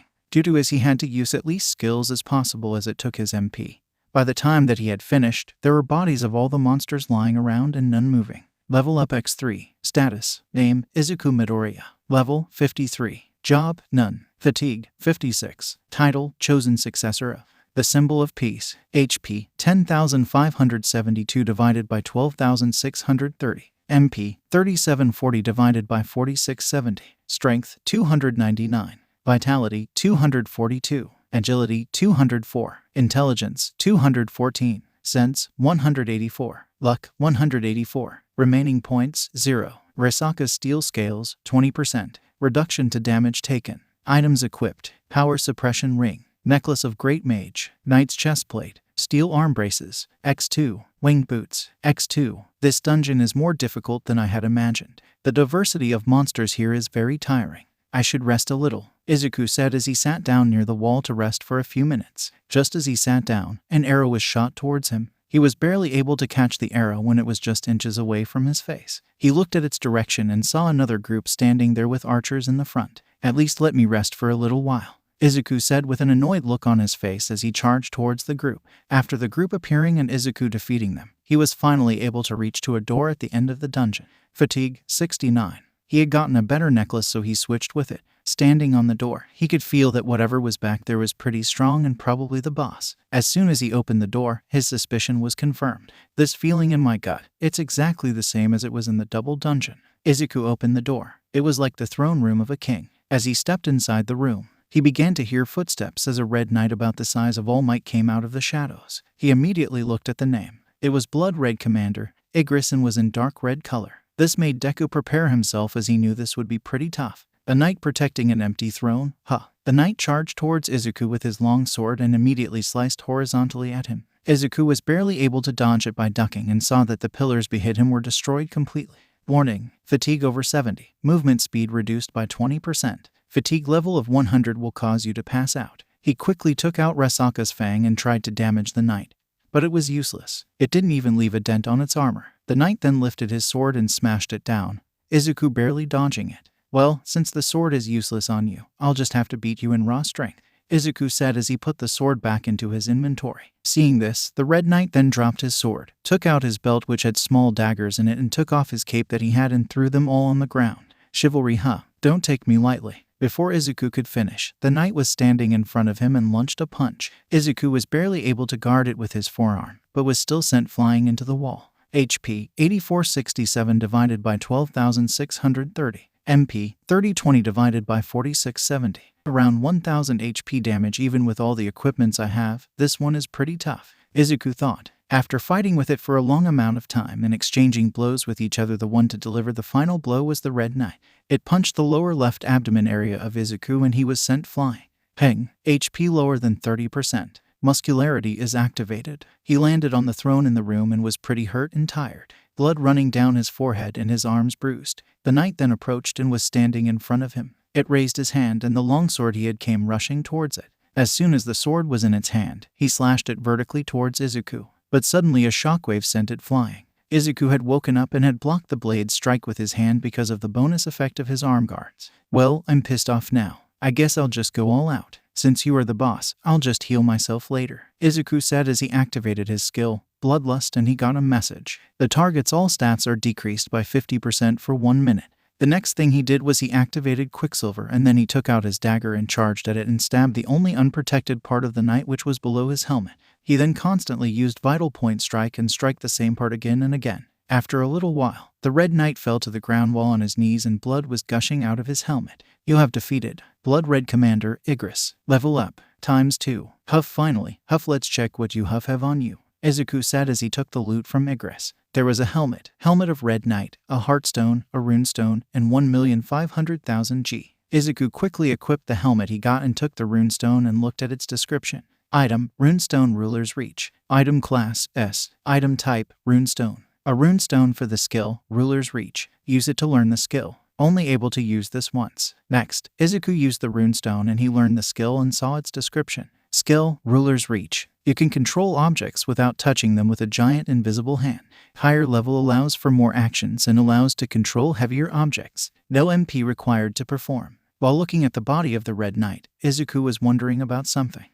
Why did the usual message from the system did not come? Don't tell me. Izuku's face turned shocked on seeing the message that came. Ping. The dungeon boss has been defeated. Job change quest will now start. Good luck. The fuck? Izuku said. Izuku's point of view. When Izuku was standing in front of the fallen body of Igris, the system gave him a message. The boss of the dungeon has been defeated. The job change will now commence. The fuck? Izuku was in shock. You will gather more points the longer you survive. Your class will be determined based on the amount of points you gather. Good luck. Hours, minutes, and seconds. As soon as the final message appeared, a bunch of portals began to open up all around the room he was in. So I get more points the longer I survive. So I guess I'll just have to try to accumulate as much points as possible by surviving as long as possible. In that case, I'll use stealth. Izuku though. While Izuku was thinking of a strategy to survive as long as possible, many of the knights started to come out of every portal. Soon, most of the hall was filled by the knights. Izuku saw this and turned on his stealth to hide his presence and turn invisible to gain as much time as possible.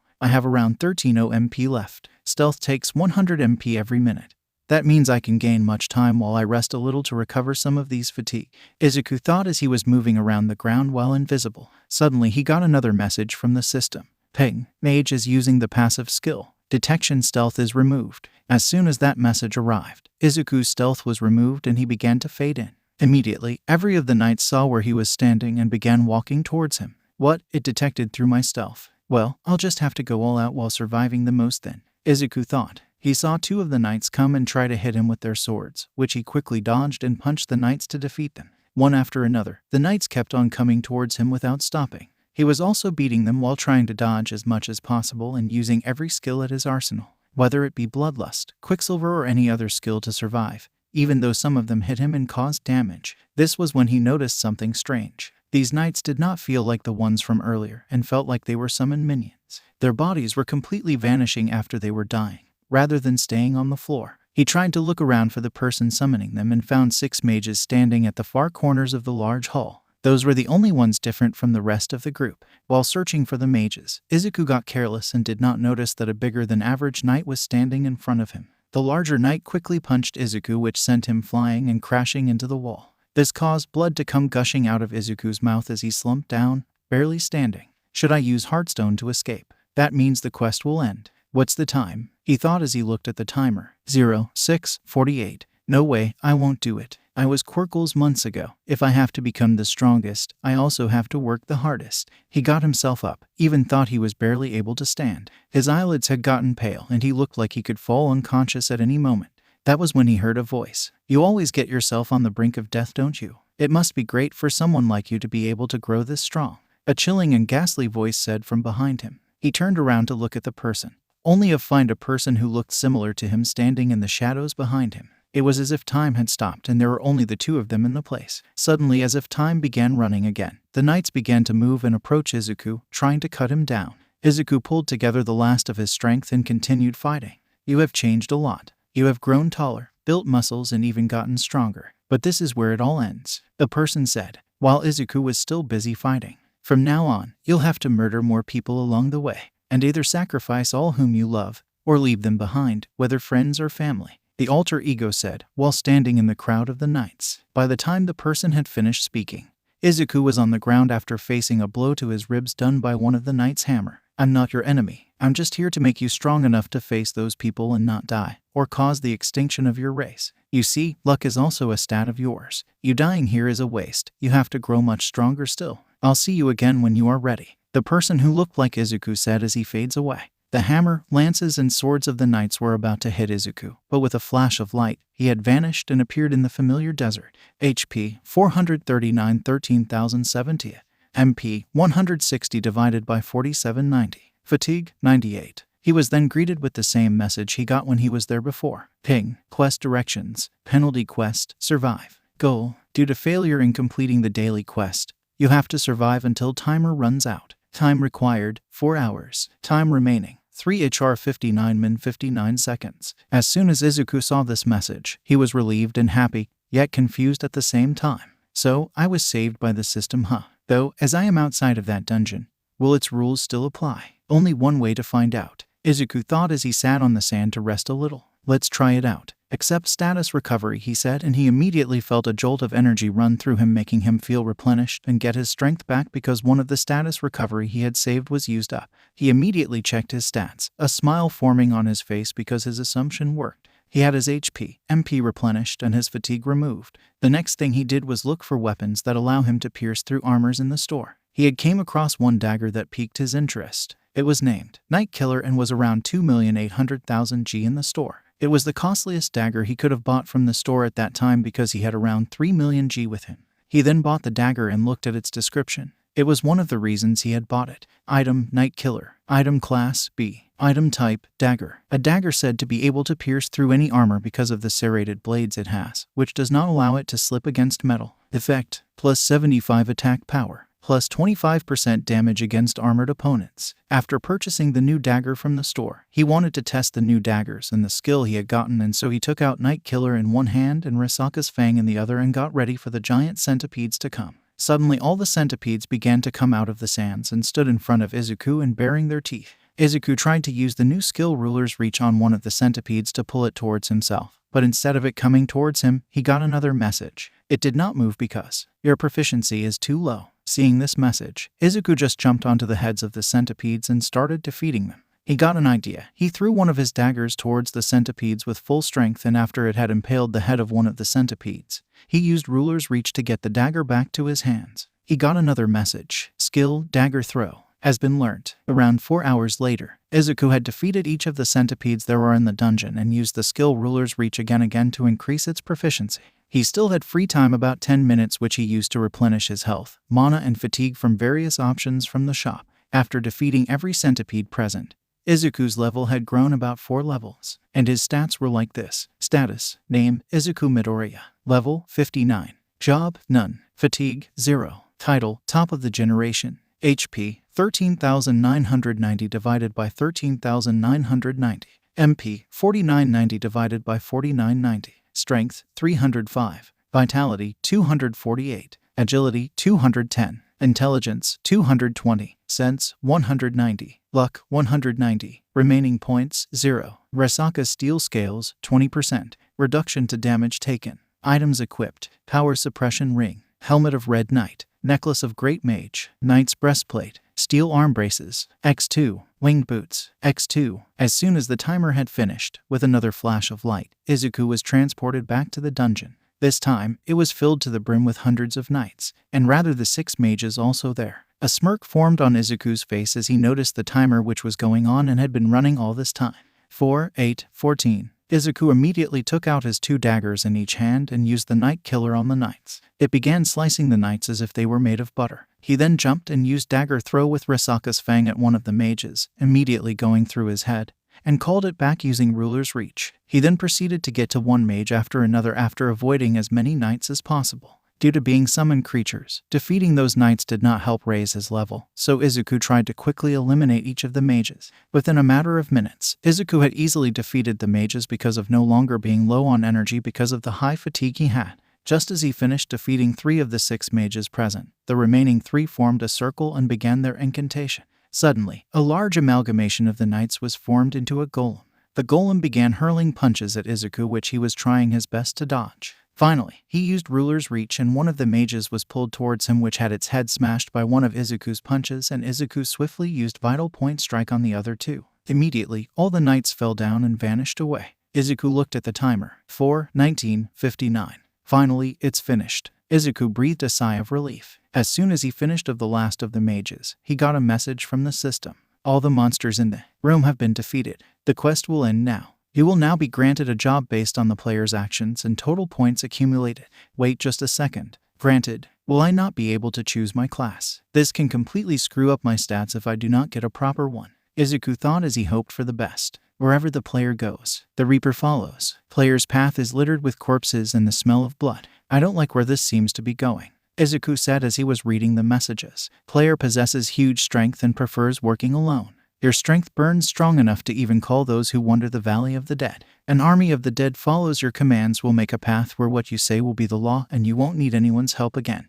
Your job is necromancer. Wait a minute, necromancer. But I have used very less points on intelligence. Necromancers usually summon their undead minion to fight for them while hanging in the back. If that's the case, then these magicians here can also be said to be necromancers. Something doesn't seem right. It's as if the system wanted me to have this one. Well, until now, going with the system's decisions have always benefited me. If I have their powers, I can back up the lack of physical strength with my strength and be an all-rounder necromancer who can easily solo dungeons. So it is pretty useful. Well, okay, I've decided. Izuku thought for a while, mumbling in his head, while a screen was floating in front of him. Will you accept? Yes, no, accept. Izuku said. Your class has been chosen. Based on the points accumulated, you will be given a chance to be promoted to a superior class of the job. You exceeded the expected time. Points will be added. You did not use Heartstone. Points will be added. All enemies defeated. Points will be added. Final health above 80%. Points will be added. Total points exceeded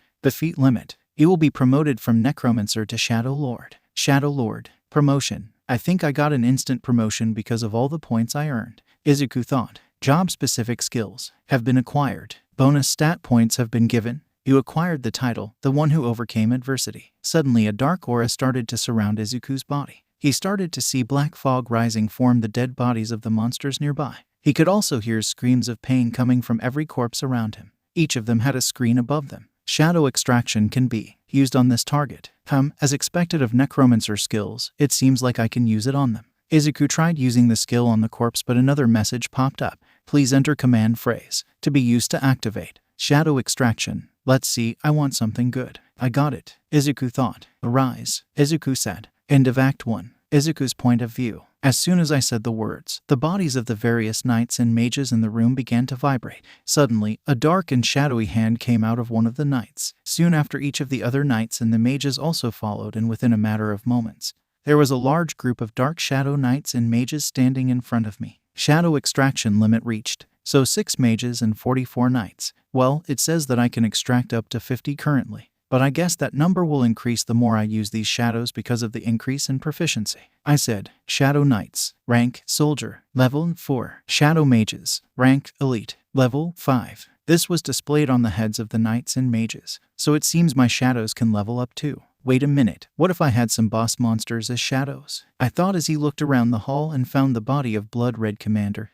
Igris. I tried to remove one of the knights from his shadow army. A message popped up. You can remove extracted shadows from your army by using extraction cancel. Those shadows will be sent into nothingness and cannot be called back. I'm sorry, even though I'm the one who called you. I'll have to remove around 24 of the weakest. My face saddened and I cancelled 24 knights and sent them to nothingness, getting a total of 20 knights and 6 mages remaining.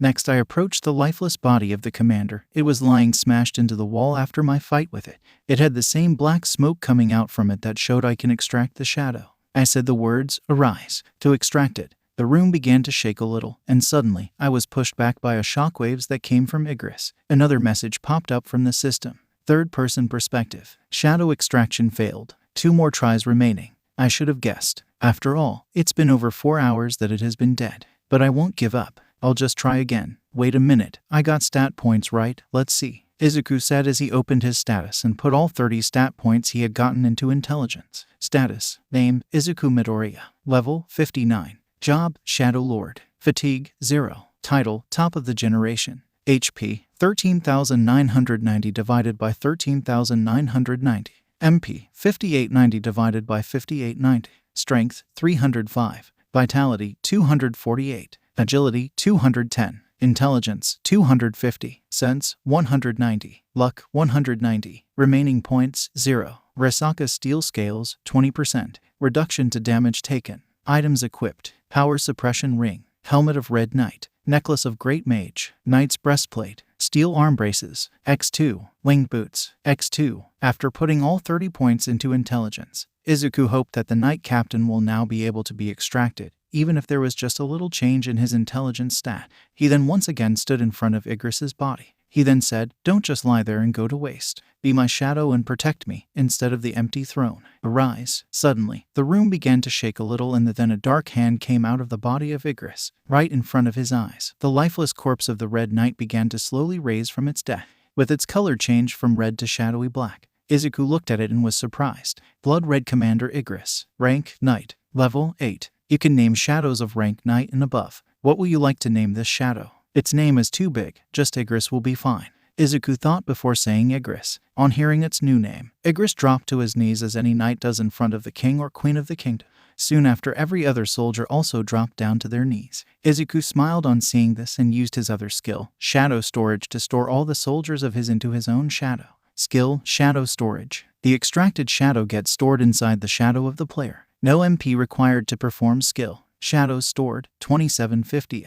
On the way out, Izuku extracted 13 archers and 10 assassins for his shadow army and left the dungeon after storing them in his shadow, getting a total of 50 shadows. After getting out of the dungeon, Izuku noticed that it was morning already and the sun was out. Thinking that he would have worried his sister, he rushed back to his home to see her. When he reached home, he was relieved to see that his sister was sleeping peacefully on her with Auntie Mitsuki on the other side of the bed.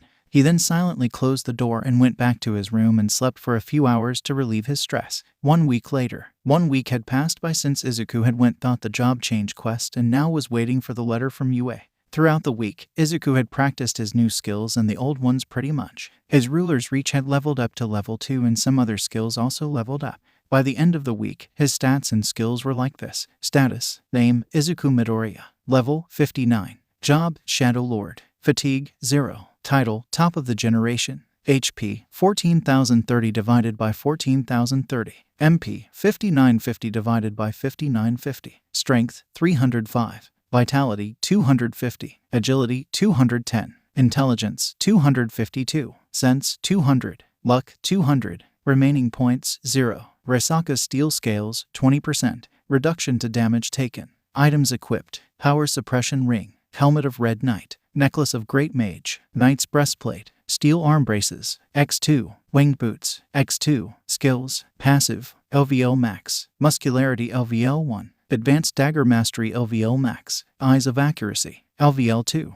Detection. Active. Quicksilver LVL Max. Vital Point Strike LVL Max. Observation LVL Max. Bloodlust LVL 1. Stealth LVL 2. Explosive Fireball LVL 1. Ruler's Reach LVL 2. Dagger Throw LVL 1. Job Specific. Shadow Extraction 50/70th. Shadow Storage 50/70th. Shadow Lord's Domain LVL 1. His extraction and storage limit increased from 50 to 70 within the week by just keeping the shadows in his army. He had also learned a passive skill from a runestone he bought from the shop for detection, which allowed him to see anything or anyone invisible. As he had completed the daily quest, Izuku was sitting in his hallway watching TV to relax a little while Izumi had her head rested on Izuku's lap. The doorbell rang. Izuku got up to answer the door and saw the mailman delivering the letters, and Izuku saw the letter from Yue that he had received. The mailman then went away after giving Izuku's letters to him. "What happened, Nyai-san?" Izumi asked while peeking out into the hallway. Izuku showed her the letter he had gotten. She cleared her throat. Gulp. Well, you said it went good, right? I'm sure you'll be accepted, she said with a bright smile. Izuku went to his room to open the package while Izumi anxiously waited outside. As soon as Izuku opened the letter, a circular disc came out which projected a holographic screen which started a video. I am here as a projection. The voice of All Might came out of the video which surprised Izuku. Sorry, young Midoriya. It took a little longer to approach you because of all the paperworks. Actually, I came to this town to teach in UA. All Might said. This surprised Izuku even more, because he wasn't expecting All Might to be a teacher at UA. So now, let's get to your results. Young Midoriya, you passed the written exams wonderfully, coming second to only one student. You absolutely smashed the practical exams, breaking every record set in the history of UA. Having a total of 124 attack points. That alone was enough to get you the top position, but you also helped the others who needed help and also saved the life of a young girl. You show the true essence of a hero, and you see. There was a third criteria, it was rescue points. And you, young Midoriya, scored a total of 95 points in that department, bringing your total score to a sum of 219. All Might said. Hearing this made Izuku a little emotional, remembering all he went through for getting this strong. Young Midoriya, from now on, this is your Hero Academia. So go beyond, plus ultra. All Might's projection said as the transmission cut out. The letter had the school curriculum and other info. Izuku came out of the room and saw that Izumi was standing there anxiously waiting to hear from him. What happened, Nai-san? Did you pass? Izumi asked nervously. To this, Izuku just gave a bright smile with his teary-eyed face. Seeing this, Izumi began to tear up and jumped onto Izuku, hugging him tightly. Finally, this is the start of my hero journey, Izuku thought inwardly. Third-person perspective. 1 week after receiving the UA acceptance letter. It has been 1 week since Izuku had got the acceptance letter for his admission into UA High School's hero course. Throughout the week, Izuku had been resting, doing his daily exercise and using his skill ruler's reach to do stuff to get a hang of using it. After reaching second level, he was able to perform many different actions without touching anything, and his range to use the ability had also increased. By the end of the week, his stats were like this. Status: Name: Izuku Midoriya. Level: 59. Job: Shadow Lord. Fatigue: 0. Title: Top of the Generation. HP: 14,030 divided by 14,030. MP: 6190 divided by 6190. Strength: 310. Vitality: 250. Agility: 218. Intelligence: 260. Sense: 200. Luck: 200. Remaining points: 0. Rasaka Steel Scales: 20%. Reduction to damage taken. Items equipped: Power Suppression Ring. Helmet of Red Knight. Necklace of Great Mage. Knight's Breastplate. Steel Arm Braces. X2. Winged Boots. X2. By the end of the second week, Izuku had bought many useful things and stored it in his inventory. He also used to practice with Igris when no one was around. He would also try to find out all the different ways to use his shadows. Through this, he figured out that whenever any of his shadow is defeated, they just regenerate back to normal and it consumes some of his MP. He also noticed that he can easily tell where any of his shadow is located and what they are hearing or seeing, making them perfect for stealth infiltrations. One last thing, he found out that he could also order the shadows to roam around inside the shadows of other people too. That way he can either order the shadows to protect the person or use it as a tracking device to track where the person is. Truly, the benefits of these shadows were limitless. Finally, the day of joining UA had arrived. Izuku didn't want to get another penalty, so he had woke up early and finished the daily quest. Throughout the week, the limit of shadow extraction and shadow storage had increased from 70 to 90. Izuku was waiting for some chance to get some strong monsters and make them join his shadow army. After getting in the school uniform and saying his goodbyes to his sister, he started rushing towards UA with all his speed when he noticed something odd. He could feel there were presence of monsters nearby. He quickly figured out that there was dungeon break going on nearby and there were no heroes strong enough. Thus, he decided that it was alright if was late if that meant being able to save people, and so he changed his direction and began running towards where those monsters were. After removing his 2 trusty daggers from the inventory, and he instantly used Quicksilver and Stealth to avoid getting caught. Even thought it was constantly consuming up to 110 MP every minute. It still wasn't enough to consume his MP because the necklace he equipped had an effect which caused him to regenerate 10% of total MP every minute, which currently was 619 MP every minute.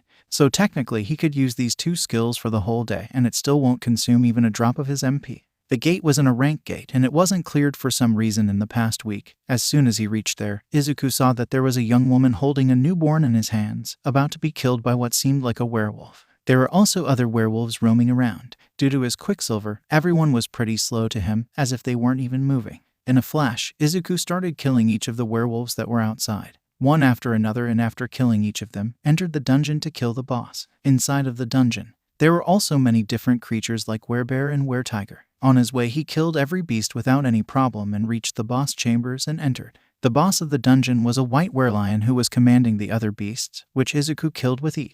On the way, he killed the remaining werewolves so that none remain. Later he muttered the words, "Arise." Suddenly, a large and muscular clawed hand came out of the corpse, and soon after the rest of the body followed. It was pitch black in color. The extraction was successful. The details were like this. White Reliant, Leon. Rank, Knight. Level 1. You can name shadows of rank Knight and above. What will you like to name this shadow? Leon, said Izuku. Even thought this was a Knight level. It was still pretty weak when compared to Igris. Soon after, Izuku used shadow extraction on the other beasts too and left the dungeon. He had gotten 10 were-tigers, 14 were-bears, and 15 werewolves. The were-tigers were of elite rank while the others were of soldier ranks, all being level 1 in their rank. After leaving the dungeon, Izuku quickly rushed back to UA as he had already gotten late. Meanwhile at UA, a guy with long black hair wearing black jumpsuit and having a white cloth wrapped around his neck has entered the office of a small mouse-like person. You called, Mr. Nezu. The long-haired person said to the mouse dude. Ah yes, Mr. Aizawa, just the person I wanted to talk to, Nezu said with a worried expression. What happened, sir? Everything all right? Aizawa asked, confused. Well, do you remember the C-rank incident that happened a few months ago? Well, there is one person who isn't happy with how the investigation turned out. You see, there was only one survivor. Guess who? Nezu asked. It was Izuku Midoriya, wasn't it? Well, we can't say anything about what happened because the gate closed before anyone could check the bodies. Aizawa replied. That's the thing. I want you to keep a close eye on this student. Also, I heard from All Might that when he asked him about his quirk, he said it was a secret. So how about you first try finding out what his quirk is, will you? Nezu asked once again. All right then, that's all. You can head to your class. I believe it's their first day, so it will also be their class determination test, I suppose, Nezu said as he said goodbye to Aizawa and he left. Back to Izuku. Izuku had been running through the streets with his 2 skills activated to reach school as quickly as possible. Finally, he managed to reach his school, so he deactivated his skills and began running and trying to find his class. When he was looking around for his class, a certain person saw him.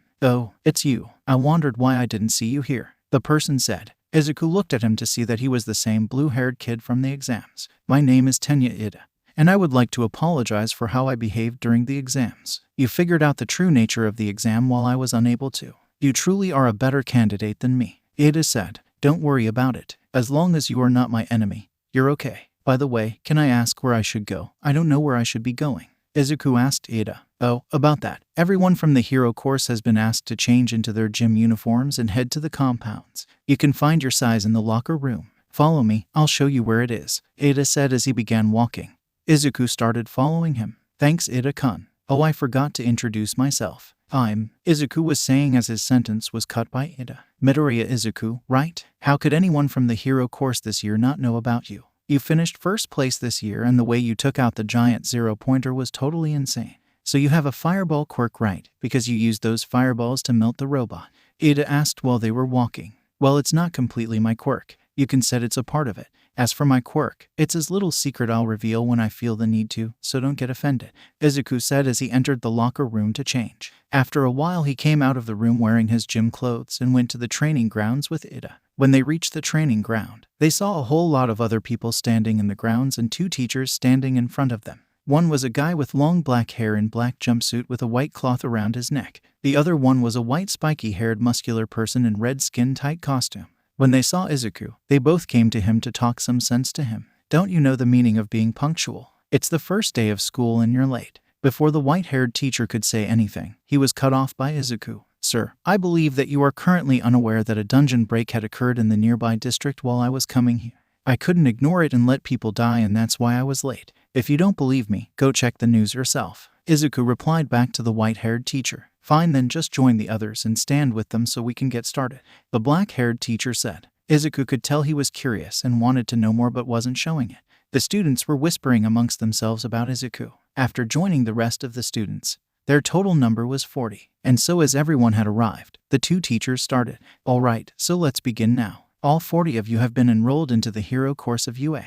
But as you all know, the heroes are all classified into various classes. So first thing we are going to do is provide you with a starting class, and the difficulty of all the tests and every other aspect will depend on your rank. Stronger ranks will be given harder tasks, and weaker will be given weaker tasks so as to minimize deaths. The dark-haired guy said, after getting your class, you will be divided into 2 classrooms of 20 each, and one of us will be your homeroom teacher. I'm Sekijiro-kan, and this is Shota Aizawa. Some of you might know us as Vlad King and Eraserhead. Vlad said, okay, enough of the chit-chat. Now let's give you some example. Aizawa said as he threw a ball at Izuku. Midoriya, you are the first place this year. Throw this as far as you can. You are allowed to use your quirk any way you want. I'll tell you in which tests you aren't allowed to use your quirks. Aizawa said, this would be a good chance to see if he has a strength enhancement quirk or not. I'll just cancel his quirk and we'll see how far he's able to throw. Aizawa thought as he activated his quirk and looked at Izuku. Izuku was standing at the center of the circle and immediately felt that Aizawa had activated his quirk,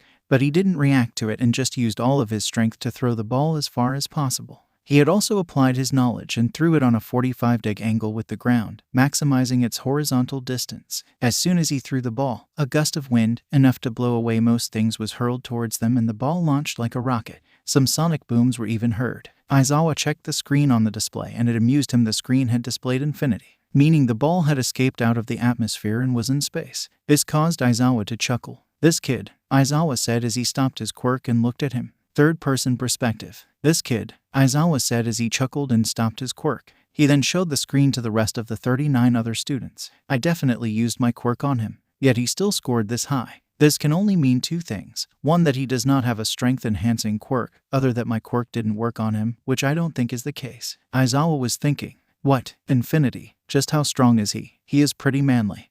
Murmur, murmur, murmur. These were some of the reactions some of the people were having. Mostly, everyone was shocked by his strength. I felt his strength had increased earlier, but I didn't know it had increased this much. But I don't know why I'm not able to sense his power at all. Something's off. Bakugo was thinking while standing silently, until his trance was broken by something the teachers said. You better use every single drop of your energy and give it your all, because we at UA won't be packing any punches. Vlad said, we will get you to not just know your limits, we'll also break past them. That's the meaning of plus ultra, so give it your all, everyone. Aizawa said. The teachers then started all the different tests. One of them would be the instructor for the test while the other would take the reading. For the first test, they brought out a machine and made everyone stand in line. The machine was a punching machine, which would record the strength of normal punches they had without their quirk, just to measure their natural fitness. Aizawa had asked Izuku to go last, so he was standing at the back of the line. One after another, everyone came and punched the machine. Many had great scores. The highest that were scored then was around 15-0. Soon the time came for Izuku to punch. The students started talking among themselves. How much do you think he will score? The guy with yellow hair asked. Well, if he had a strength quirk, then we'll get to see his raw strength. The girl said, but one thing I am wondering is, why did Sensei put him last? Unless a girl with black ponytail realized something as the look on her face changed. Bang! The attention of everyone was drawn in by what just happened. The green-haired boy had stood in front of the punching machine and extended his hand so that it was an inch away from the surface of the punch area. In a flash, he had hit the punching area of the machine with what seemed like a 1-inch punch. The punch was strong enough to send small shockwaves towards the students. They imagined what it would be if they were the ones receiving the punch. This sent a chill down most of the people's spine. Looking back at the machine, when it was punched by Izuku, the machine had blown away and was instantly destroyed. This left everyone with wide eyes and in complete shock. The machine's parts had all blasted and formed a crater on the way, going all the way up to the end of the field. Everyone had their mouths wide open. They could not understand what they saw. Some were angry, saying that he used his quirk and should be either disqualified or punished. The main one saying this was blonde-haired kid with sleek hair and blue eyes with a slender body. This annoyed Izuku when he was hearing what they were saying. But suddenly, a familiar voice spoke up. Listen clearly, all of you dumbasses. If any of you didn't notice, he hasn't been using his quirk from the start. The ball throw was just his own strength. And you listen to me, Deku. I want you to know that if we are to ever go up against each other, I'm not gonna hold back. And I also expect you to use your full strength there. You can do what you wish for now. Bakugo shouted loudly. This kid's reckless, but has a strong sense of power, meaning he probably has a good quirk. This is getting interesting. Aizawa was thinking while looking at Bakugo after his announcement. Hearing what Bakugo said, many people were shocked and most didn't believe what he said, until Aizawa spoke up. All right now, remain silent. We still have a lot more tests to go through, unless any of you wants to get expelled, Aizawa said while shooting a death glare at the crowd. They immediately went silent. Later on they went on with all the other activities, but Izuku was getting the highest scores in each of the exercises, whether it was arm grip strength, javelin throw, archery, side-to-side jumps, long jumps, high jumps, and any other. Then came the turn for the next exercise. It was endurance run,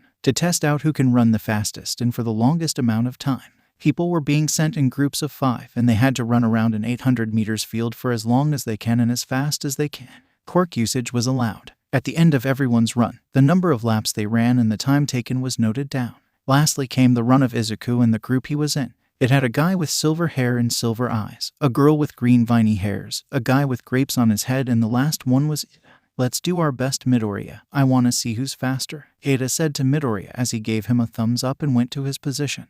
Midoriya also then went to his lane. He was in the outermost lane while Ida was in the innermost one. As soon as the race began, Izuku had started running at a speed almost equal to Tenya, and that was him going slowly. He saw Ida, who was running on the first lane. The others were not so fast, the silver-haired boy being third, followed by green-haired girl and then grape-head boy. After some moments, Izuku thought about giving it proper strength, and so he started running at his max. To others watching from the outside, Midoriya had turned into a flash of light which was revolving around the field. The students had almost gotten desensitized after each test, so not many were that shocked on seeing this. Izuku also got the highest score in that test. Throughout each test, he had been constantly breaking records left and right as if they were made of glass. Then finally came the turn of the next test. Aizawa and Vlad had brought out what seemed like a giant crystal. They kept it in front of the students and made the announcements. "All right, kids, so you all have given all your physical tests.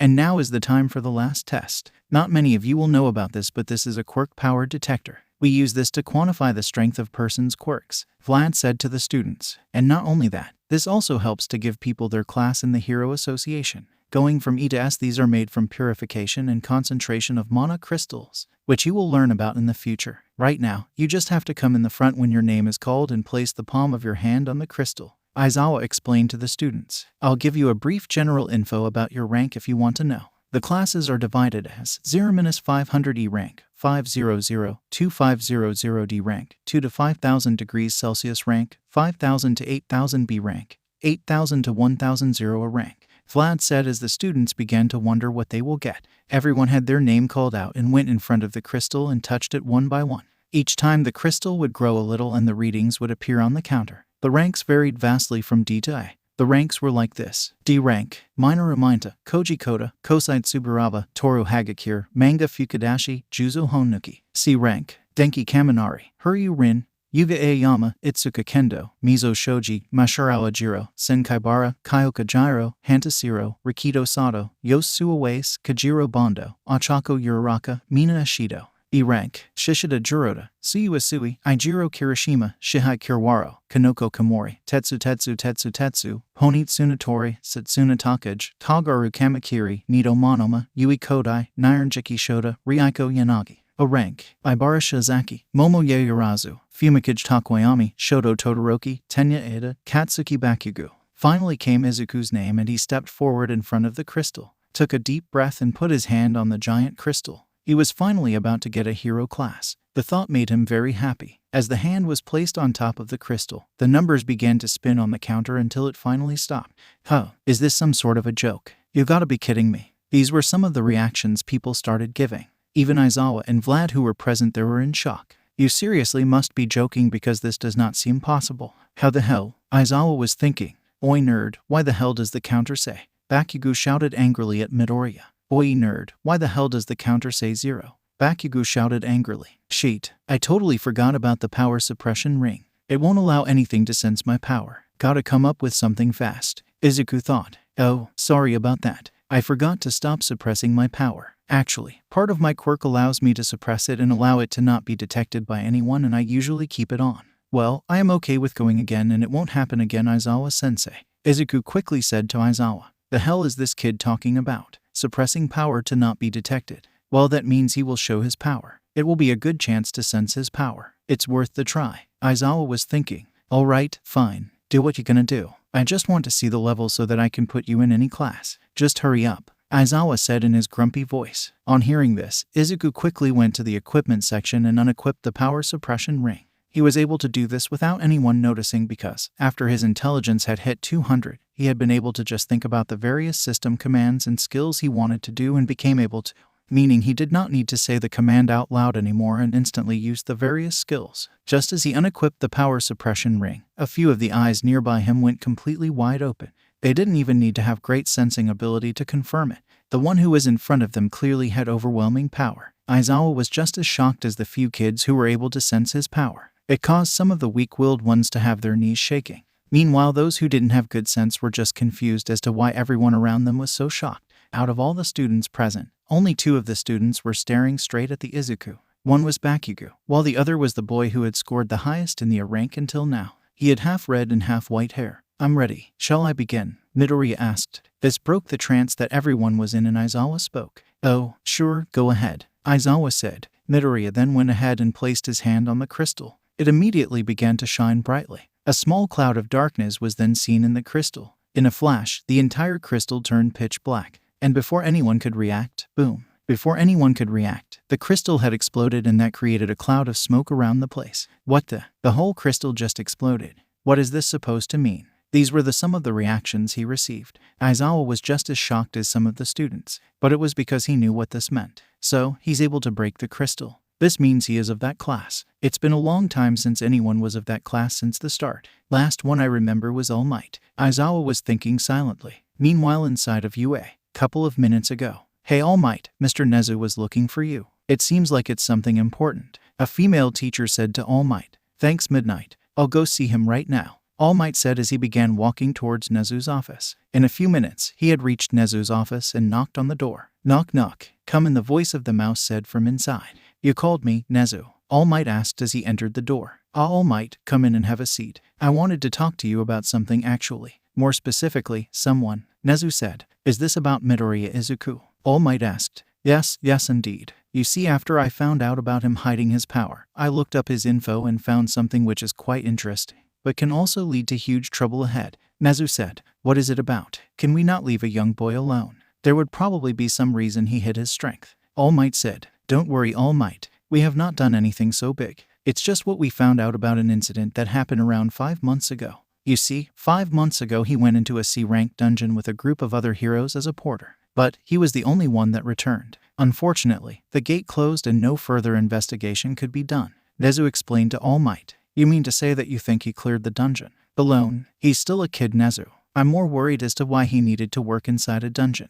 All Might was cut off by Nezu. "That's the thing, he lives alone with his sister. So he's the one who is responsible for the income for him and his sister. This is just one of the instances. He used to do this way back with E-rank gates. It's just last 10 months that he had been doing it more often. Well, call it misfortune or something else. This last incident of the C-rank dungeon can really come back to hurt him in the back," Nezu said. "What do you mean by?" Before All Might could finish his sentence, both he and Nezu went silent. Who wouldn't? The power that they felt was too strong to not be noticed by anyone with good sense who was nearby. "All Might, did you also felt that?" Nezu asked All Might, who was in front of him. "Of course Nezu. This power is too large to not notice. It's almost around my current power level. Although I am pretty weakened now compared to my strength at my prime. But I wonder who that is. How about we check it out?" All Might said as both he and Nezu stood up and went out of the office. Outside in the school grounds, you all must be wondering what just happened and how the crystal exploded. As you all might have noticed, the numerical score was of the range 0 to 10,000. Well, that is not the limit of the quirk power, Vlad said. 10,000 is just the limit up to which it can be measured. Yet, there are many individuals who are able to surpass those limits and have a power higher than 10,000. Their power levels are not able to be measured. These people are given the class known as class, and your classmate here has also reached that level, Aizawa explained. In brief, Izuku Midoriya of the first year has been given S class. Aizawa continued. But don't let that fool you. Earlier I said that all your exams and tasks will be set according to the class you are assigned, and will get harder and harder as the class goes up. Now, think what would be the case of S class. Aizawa finished his sentence. Now that concludes your quirk assessment tests. Head back to the class you were allotted with your passing certificate. It will either be 1 or 1B. Vlad said to everyone present. Most of them were silent. After hearing what Aizawa said, they were shocked to know that one of them is in S class already. There were a few who were scared of him, but also many who wanted to talk to him. Their attention, however, was broken by something. Aizawa said, "Oh, and Midoriya, expect the bill of this crystal to be on your yearly fees." Aizawa said, only to be cut off by the familiar voice. "I am here, in a business suit, with Principal Nezu." All Might, who was in his buffed form and in a business suit, said, "Oh my god, it's All Might." Many people began to fangirl over him. Cough cough. No need to worry about that. This was a pleasant surprise. The school has finally had an S-class from the start of school years since All Might. We can overlook something like this. Nezu said, "Young Midoriya, I knew you were strong, but I didn't know you were this strong. You know, you remind me of when I was a first year in UA. I also broke one of those crystals. But remember this, it is only going to get tougher from here on out. You will be faced with challenges after challenges. You have to just never give up and go beyond your limits. I mean to say, go beyond, plus ultra." All Might said,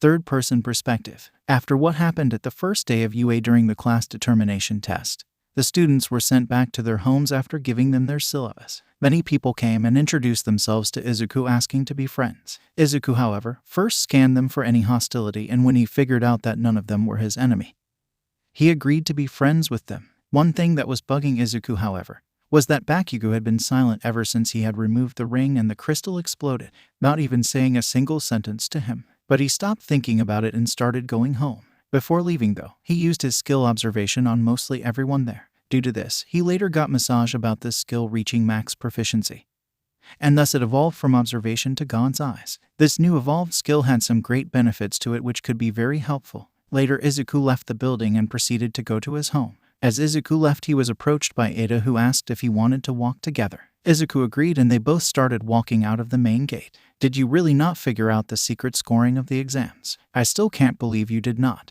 Ada said while doing his regular chops with his hands. "You know, I thought that he was annoying, but he's just super serious. He's okay, I guess." Izuku was thinking, "No really, I just went there to save that girl. After all, that's what a hero would do." Izuku replied to Ada's question, "If that's the case, then I see you as truly one of the most worthy person to be here," Ada said to Izuku. Suddenly they heard a voice call out to them from behind. "Hey you guys, wait up." The girl who Izuku had saved was coming towards them. "Are you guys headed to the station? Let's walk together then." The girl said, It's you, the Infinity Girl." Ada said to the girl, "I'm Ochako Uraraka.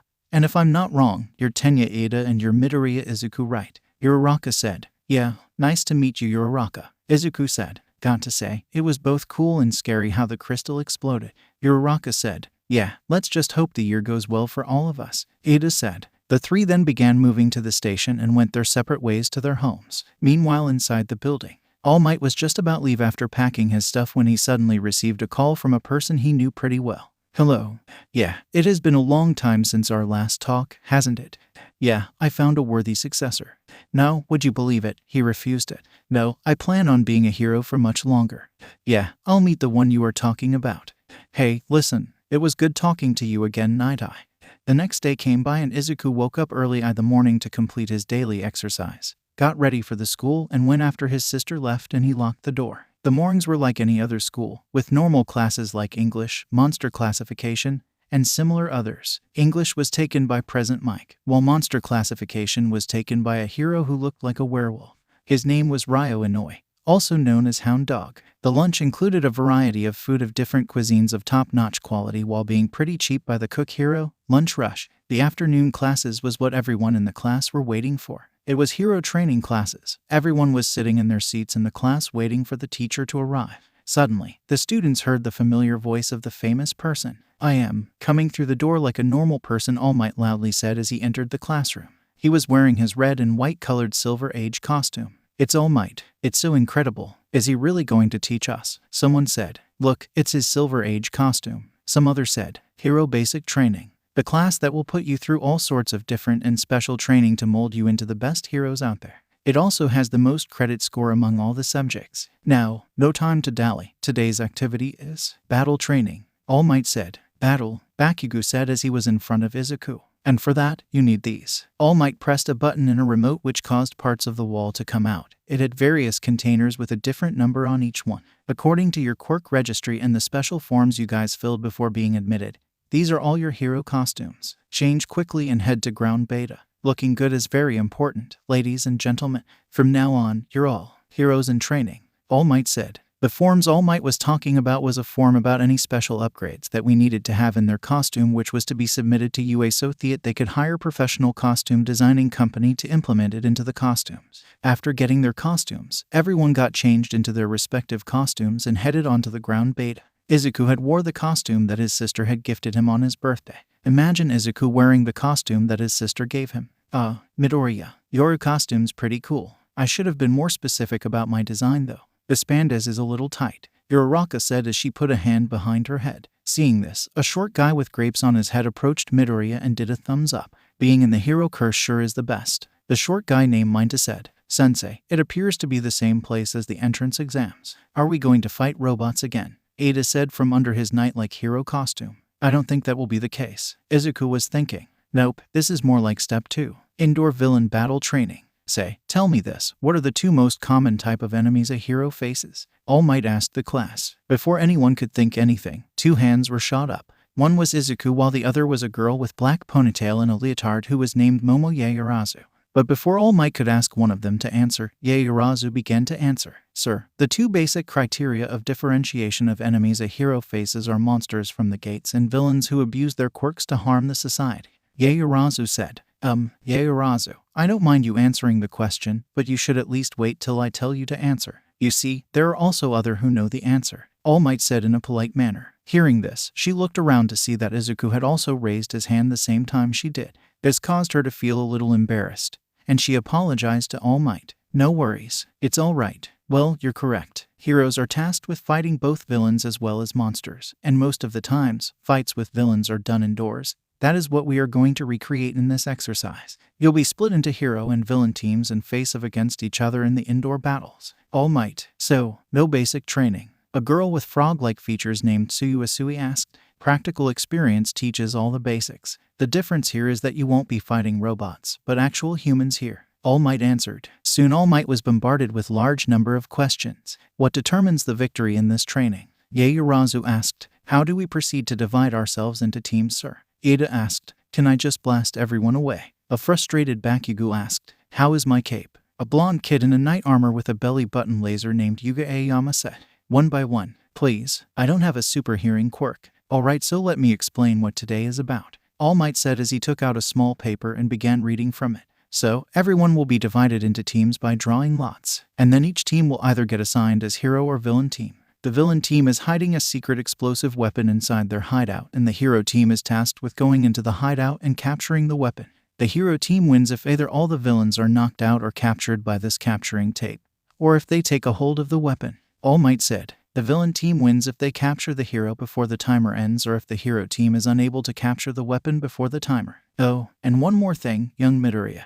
You won't be participating with the rest of the class, your training will be at the last. That means one of you will to perform alone. So now, let's begin the division of teams. All Might said. What All Might said put some of the students who were afraid of going against Izuku at rest. The students then proceeded to go one after another when called and got allotted into different teams. The teams were as follows. Team A, Meina Ashido and Tsuyuasui. Team B, Yuga Aoyama and Koji Koda. Team C, Minoru Minta and Denki Kaminari. Team D, Katsuki Bakugo and Eijiro Kirishima. Team E, Tenya Ida and Toru Hagakure. Team F, Shoto Todoroki and Rikido Sato. Team G, Masahiro Ajiro and Mizo Shoji. Team H, Kyoka Jiro and Hantashiro. Team I, Fumikage Takoyami and Ochako Uraraka. Team J, Momo Yaoyorozu. After the teams were divided, All Might removed 2 balls from a different box in which the balls were labeled from A to J, and the matchup for the first match was Team J versus Team A. Hero Villain, third-person perspective. Inside UA. While the battle training for Class 1 was going on, Aizawa was summoned by Nezu in his office, so he reached there and knocked on the door. Come in, Nezu's voice said from inside the door. Aizawa entered through the door and asked the reason for being called, to which Nezu replied, I called you here today on a very important question. Another S rank has came in our school. You should know by now that this information will be shared with the Hero Association. But what I want to ask you about is whether we should share this information to the media and the public or not. From what happened last time, I suggest we keep it from the media until he graduates. Nezu said, well, if you want to ask my opinion, I would say keep it hidden from the public. With how the media swarmed this place after Tagada's rank upgrade was revealed, I would say it's better to keep it hidden now until we make sure he is strong enough to survive out there. If his rank were to be disclosed, Not only will he become a celebrity in a matter of moments, but it would also drag some unnecessary attention towards him. So I am with you on that matter, Aizawa replied. Glad to hear it. Now, what are the young ones up to, by the way? Nezu asked. Well, Class 1 is currently having their hero battle training going on and Midoriya is made to sit and wait until the training of the rest is over. After all, we have prepared a slightly different one for him, Aizawa said. Oh well, make sure to see that everyone gets proper training. You can leave if you wish. Have a nice day, Nezu said, waving Aizawa goodbye, and Aizawa left. Ground Beta. After the matchup for the first match was decided, Tsuyu went to All Might to ask something. Sir, don't you think it's a little unfair for Momo as she has to fight alone while the rest of us are in a team? Tsuyu asked All Might. No, don't worry about it. There are many cases in which a hero have to fight multiple villains at the same time, and that is where they are truly tested. It would be a great learning experience for all of you. The rest of you can go and plan while the match is going on, or you could just stay and watch the match, All Might said. Many people who were in teams left, either to prepare themselves or to form plans with their teammates. The students of each team began moving towards the designated location. The villain team consisted of Mina Ashido and Tsuyu Asui, and the hero team only had Momo Yaoyorozu. The villain team was first allowed to enter the building and set up their bomb on any floor of the building, while the Momo, who was alone in the hero team, was waiting outside and thinking of a perfect strategy of winning. While this was all going on, many people had been staying at the monitoring room where they were allowed to watch the matches. They could also leave if they wished to form a strategy with their teammates. Midoriya was in the room looking at all the matches and getting to know everyone's quirk, so as to use that info to his advantage later on. Now, let's see. From what I saw during the class determination test, Mina supposedly has some sort of acid-emitting quirk. As for Tsuyu, considering her appearance, it seems as if it's a frog-like mutation quirk. If that's the case, then she probably would also have acquired the weaknesses of frogs. Yaoyorozu was thinking silently. I don't know the concentration of the acids Mina emits, but I have work around it if I have to win. Considering it's a 2-on-1, my guess is that they would probably take me head-on. In that case, my priority should be to immobilize either of them both. That way I could take care of the other one. But if they split up and think of going at me one-on-one,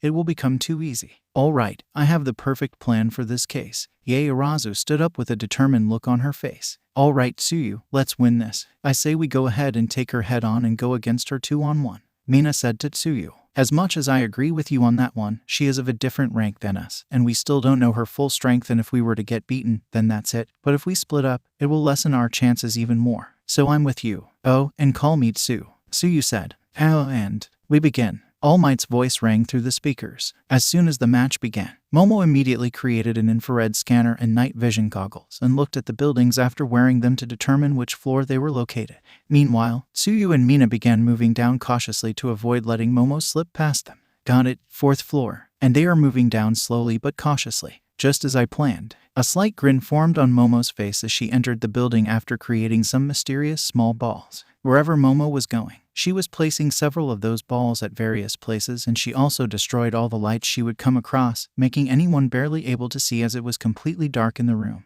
But she was able to see clearly due to the night vision goggles. As she reached the 2nd floor and had completely destroyed each of the lights in the rooms and spread around more of those balls around, she encountered Mina and Tsuyu. They were unable to see her, but she saw them easily and prepared some of those balls and threw it at them. A few of the balls hit them as they were unable to see. One of the balls which touched them exploded and froze the surrounding area around them, while one other released a gas around. This all started a chain reaction, and one after another each of the balls began exploding, some freezing the surroundings, while others began releasing the same gas as earlier. Within a matter of seconds, the entire room's temperatures was dropped down and the gas had spread everyone. Momo had already prepared for this and was wearing gas masks. Mina and Tsuyu, who were caught up in this, tried to find whoever did this but were unable to do it due to the darkness of the room. All the freezing had begun to do an effect on Tsuyu. She gradually began to fall asleep and quickly fell to the ground. Mina began to get drowsy a little too. What was in that gas? Why am I getting sleepy? Mina asked, barely keeping herself steady. Nothing much. Some of the balls were filled with liquid nitrogen, which caused the quick drop of the temperature. As for the gas, it is traditional knockout gas, or chloroform as normal people say it. Momo replied to her, but before she could have finished, Mina was knocked unconscious on the floor. Sorry about this. No hard feelings. It's just a training after all, Momo said as she wrapped both Mina and Tsuyu with the capture tape. With this, All Might and everyone who was looking at this was in shock as to how quick the match ended, and there was not a scratch on either the villain or the hero team. Some started talking about how she is one of the 2 students that got in through recommendation and how smart she was. The match is over, and the hero team wins. I gotta say, this match ended pretty quickly, All Might said. Izuku, who was there, looked at his quirk information from the glossary that he had gotten after using observation on each of the students, was smiling. Her quirk, it's pretty strong, if used properly. He was thinking. Quirk creation, quirk info. She can create any non-living object that she has seen and knows what to make that thing of. The creations take from her overall stamina, energy, and the lower the energy she has, the less she can make. Weakness. When tired, she cannot create anything unless her energy is replenished. After she came back from the exercise, Momo was declared as the MVP of the fight, and both Mina and Tsuyu were still to wake up. All Might then went for the boxes and took out 2 more balls. This time the next matchup was Team F versus Team G, Heroes Villains. This next matchup went even quickly than the earlier one. As soon as the match had started, the kid with red and white hair, Todoroki, just touched the side of the building and immediately froze completely, locking both Ajiro and Shoji, who were in the building, in their places. Todoroki just then went inside and walked towards the fake bomb and touched it, causing him and Sato to win. Todoroki was awarded the MVP of this match. The students then talked about how he was also one of the recommendation students, and that they sure are pretty great. This interested Izuku quite a bit, seeing that not there were many strong ones in this class. Third-person perspective. After the 2 matches by the 2 recommendation students, the rest of the teams were pretty hyped up for their matches. After removing the 2 balls again, the next match came out to be Team H versus Team C, Heroes versus Villain. Team H consisted of Hantashiro and Kyoka Jiro, while Team C consisted of Denki Kaminari and Minoru Mineta. As they had planned, Mineta was supposed to stay in the room with the bomb, and Kaminari was supposed to go down and fire an indiscriminate shock and hopefully incapacitate at least one of the both. As soon as the match began, Kaminari began moving downstairs as Mineta began spreading his sticky balls all around the room and everywhere around the bomb. This, however, caused him to begin bleeding from his forehead. On the hero team, as soon as the match had begun, both Jiru and Siro rushed into the building, and Jiru stuck her earphones into the wall to check for any sounds from the building. She only noticed the movement of one person coming down and informed Siro. As soon as Kaminari came into the same room as them, he fired an indiscriminate shock. Siro was caught off guard, so he moves Jiru to safety, but both him and Kaminari were rendered useless after what happened. Jiru moved on and eventually reached the room with the bomb. She had difficulties in finding it as the building had become completely silent for some reason, and she couldn't hear any sound coming from the room. Upon entering, she found the room completely empty, but covered everywhere with the purple balls from Mineta. Seeing the room empty, she thought Mineta was hiding and carefully began moving towards the bomb while avoiding to touch the balls that were spread around. Suddenly, she heard a voice. "Now, explode," Mineta said from his hiding spot where he was sitting silently and waiting for the perfect opportunity. Immediately, all the purple balls began to explode and spread their goop everywhere. Jiru was unable to dodge and got stuck in the slime. "Oh, it's you, heroes. You come into my turf and try to take the bomb away. I'll show you what happens when you mess with us," Mineta said in the best villain voice he could do, with a devilish smile on his face. He slowly approached Jiru with the capturing tape out. "Now, hero, let me capture you properly. It'll be quick. I'll also see if you will do good in my underground business of biz." Ha, smiling face with horns, Mineta began giving weird gestures and walking towards her. She figured out what he was about to do. Many of the girls watching them felt a shiver run through their spines and felt sympathy for Jiru. "No, please, Mineta, don't do this. Yamete. Without, she struggled to free her earlobes, which then aimed for her shoes. Immediately, a huge, ear-shattering sound wave was emitted from her speakers. This knocked out both Mineta and herself. Since both teams are knocked out, this match is a draw. All Might's voice rang through the speakers. Both the teams were escorted out and allowed to rest while the other matches happened. The next 2 teams that came were Team I versus Team B, Heroes Villains. This match went pretty quickly. Team I had Fumikage Takoyami and Achako Uraraka, while Team B had Yuga Yama and Koji Koda. Before entering the building, Takoyami had something he wanted to ask Uraraka. "Waiteth a moment, lass, before we beginneth in the quest to obtain the devil's weapon. I have something I wanteth to ask thee." Takoyami asked Uraraka. "Huh, you want to ask me something?" "Sure, go ahead," Uraraka said with a bubbly smile on her face. I did want to asketh thee about Midoriya. Beseeth, ever since I hath met that gent, mine own dark shadow haste been growing restless," Takoyami said in his usual manner. "What do you mean, Takoyami? I don't quite getcha,"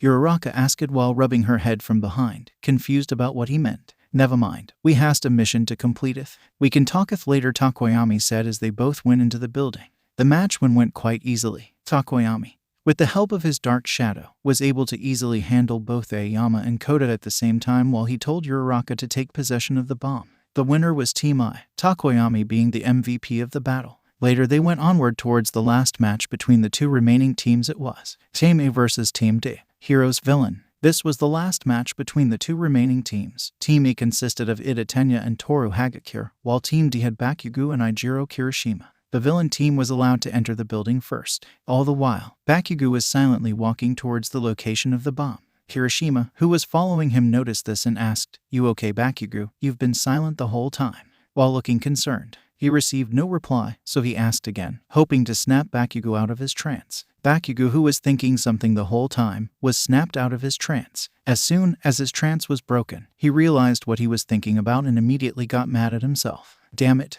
Bakugo screamed from the top of his lungs. He was quite mad at himself. "Damn it, damn it, damn it. Listen here, hair for brains. I am giving you two options for things to do. Either you follow me and we show everyone that I'm the top of the class, or you stay here and fucking protect this piece of shit." Bakugo yelled at Kirishima in his usual rage. "Now that's the Bakugo we all know. Well, you can count me in with you. I can be the unshakable shield while you can become the unstoppable spear. Together we can easily win. So what do you say, Bakugo?" Kirishima said as a smile formed on his face. As soon as he heard that, an eerie smile formed on Bakugo's face. He wanted to show that he is the top among everyone participating, and eventually also surpass Izuku, even though he still wasn't believing in Izuku's strength. Meanwhile, outside the building, Ida and Toru were discussing about how they wished to proceed. Toru removed her clothes and was completely invisible. Ida told her that he would try to buy her some time by fighting both at the same time, so that she could escape and try to touch the bomb. As this appeared on the screen, Izuku almost choked on the juice he was drinking. He didn't say anything though, because he knew that she was invisible and it required her to be naked. He just went out of the room saying he wanted to freshen up and didn't come back until the match ended. As soon as the match had started, both Bakugo and Kirishima had started rushing towards both Ida and Toru, who were cautiously moving so as to not alert them. This, however, backfired, as Bakugo caught them off guard. Due to the explosion, a cloud of dust had formed which caused Toru to cough and some dust to appear on Toru, revealing her position. Kirishima, who was behind Bakugo, saw her and hardened his body and tackled her at full speed while forming a cross with his arms. "Hard rock spear," he roared. This was a move that Bakugo had came up for him on the spot. This caused many to rethink their view of Bakugo. Even though he would look and act all angry, he is a great tactician when it comes to battle. "Now then, Four Eyes, it's your turn to go next," Bakugo said as he began fighting. Ida, who had regained his balance, immediately used his engine to launch a kick straight onto Bakugo's face, which was intercepted by the hardened Kirishima, acting as the shield he promised to be. Bakugo launched blasted from both of his feet and hands to get above of Ida. He immediately placed the handle on his gauntlets backwards and removed the pin. This caused all the stored-up sweat he had to be exploded in a single huge blast, pummeling Ida many floors downwards while launching him above, hitting the ceiling with his back. This caused Ida to be knocked out and the match to be ended as both Ida and Toru were knocked out. Bakugo was scolded by All Might for his use of the last blast, saying that it could have killed someone. Luckily, Ida was in the armor suit which did not let him have any permanent injury. Kirishima was awarded the MVP in this match. This only further increased the anger that Bakugo was feeling. "Alright, now that all main matches have ended, I believe it's time for your turn next. Right, young Midoriya?" All Might looked at Izuku, who was present in the room. "Yeah, sure, I'm ready. So who am I gonna fight against? You," Izuku jokingly said. "About that, actually, you opponents for your next round will be all the winning teams together," All Might said. "By winning teams, you mean the 4 teams that won, right? Not the ones that came as draw, right?" Zero asked with a worried face. "Ha ha ha. Don't worry, young Zero. It's compulsory for the 4 winning teams, but others can also join them if anyone wants to and if young Midoriya has no problem with it," All Might said. Before others could even respond, Izuku's voice was heard. "I don't mind it. If the whole class wants to join, I'm okay with that too," Izuku said immediately. "I don't want to fight him," Minta said. "Me neither," Zero said. Soon one after another everyone began to refuse joining the fight. Some because they saw how strong he was and were scared, and some because they were injured, like Ida. "Fine by me. I wanted to fight you alone, Deku, but this is fine too. This way, none of those losers can get in my way," Bakugo said. The members of the 4 teams went inside the building. The members were Bakugo, Todoroki, Momo, Takoyami, Kirishima, Sadu, and Uraraka. Soon after, Midoriya also left to go to his place outside of the building. Before leaving, he asked something to All Might. "Hey, All Might, I'll try to keep the damage to the minimum," he said before leaving. Meanwhile, the villain team had reached the room with Bomb Room and were planning what to do. "Bakugo-kun, from all the people in the room, you have known Midoriya-kun the longest. Is there any weakness of his that we could use in our favor?" Momo said. Do I look like I give a crap about the plan you are making? I just want to have my fight with him when he gives it his all and still win. Now listen, all of you, I'm gonna fight him by myself. If any of you try to get in my way, don't think that Deku would be the only one who will beat you today. Bakugo said. Hey, don't be so mean. You know, you sound like a real villain right now. Kirishima said to him. Come on Bakugo-kun, don't you want to win this match? I say our best option would be to exploit any weakness he has. Momo said. Yeah, as much as I consider Midoriya-kun my friend, it won't be right if I don't give it my all. Uraraka said. Alas, I shall receiveth the chance to square that gent, and seeth wherefore Dark Shadow has gotten so restless. Takoyami said. Huh, what's it you saying bird brain speak properly? And as for question Ponytail, fine I'll tell you. Deku's always been a quirkless, but that didn't stop him from training himself. In a fight that happened in our class, he still came second, only after me. He's always been entering different dungeons ever since he was 12.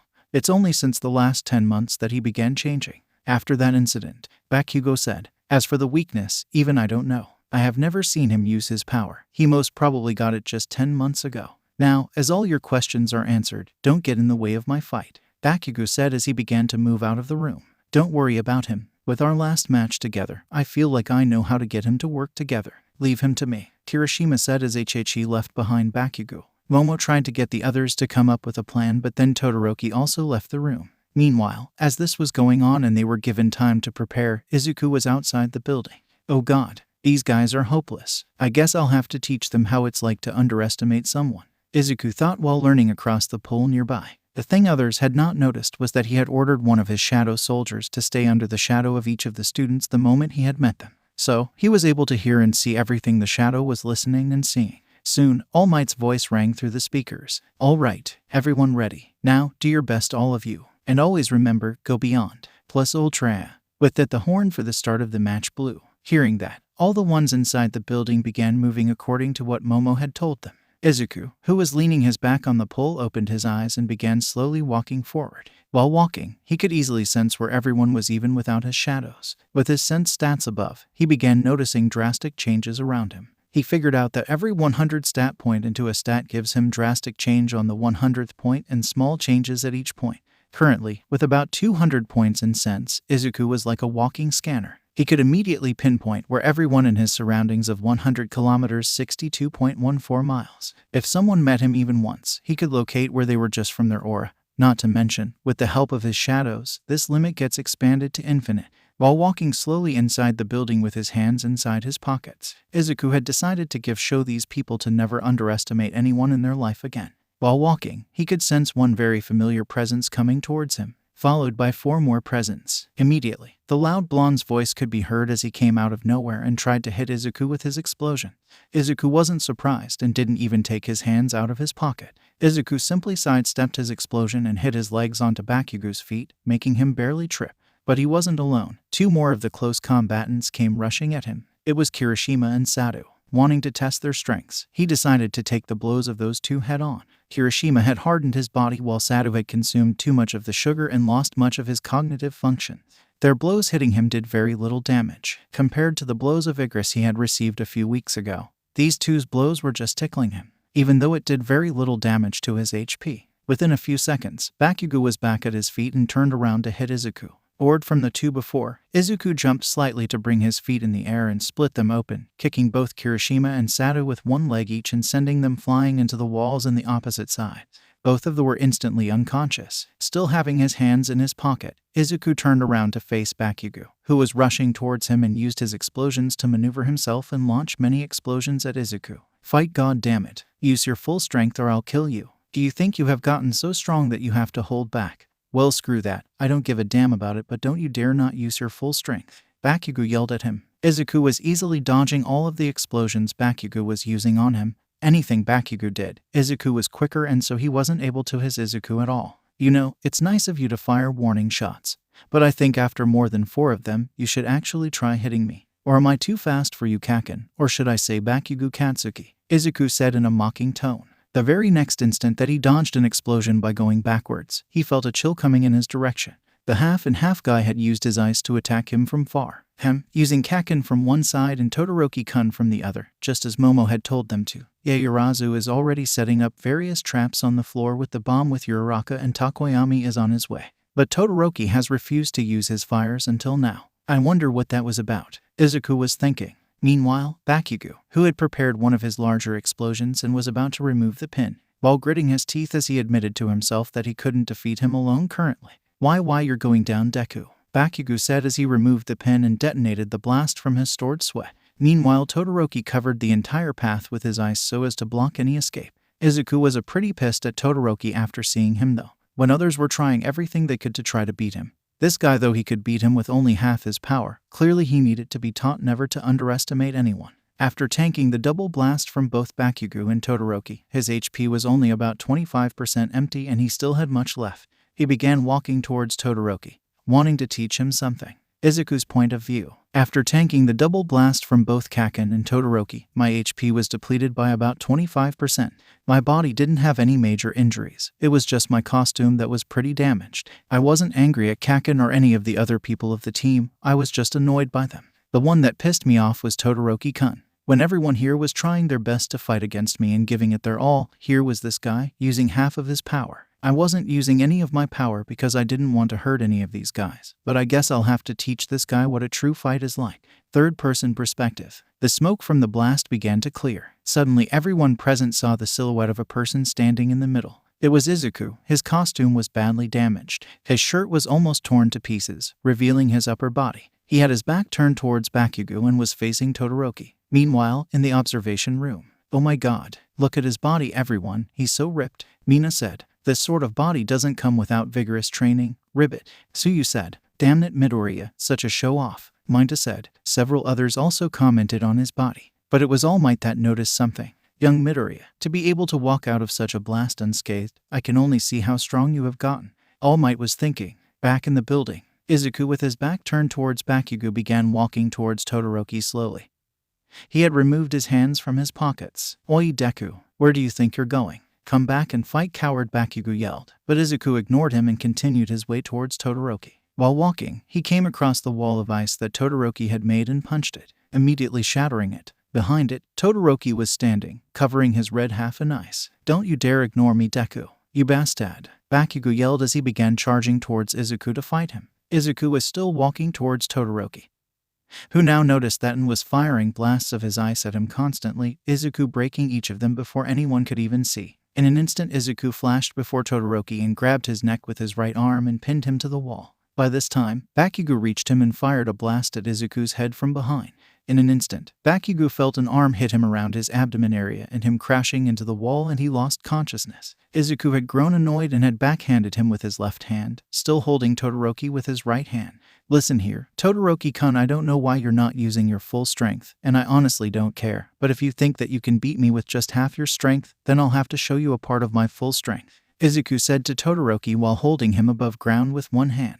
You know, whatever reason you may have for not using your full strength, I don't care. But keep in mind, when you are in a battle, you should forget everything about the outside and give it your all. Now tell me, Todoroki-kun, are you going to use your full strength or not? Izuku said. All throughout this, Todoroki was constantly struggling and trying to free himself from his hold. When he felt that he can't escape, he tried the last option he had. His right hand touched the wall and he instantly freezed the entire building, hoping this would cause Izuku's grip on his neck to loosen.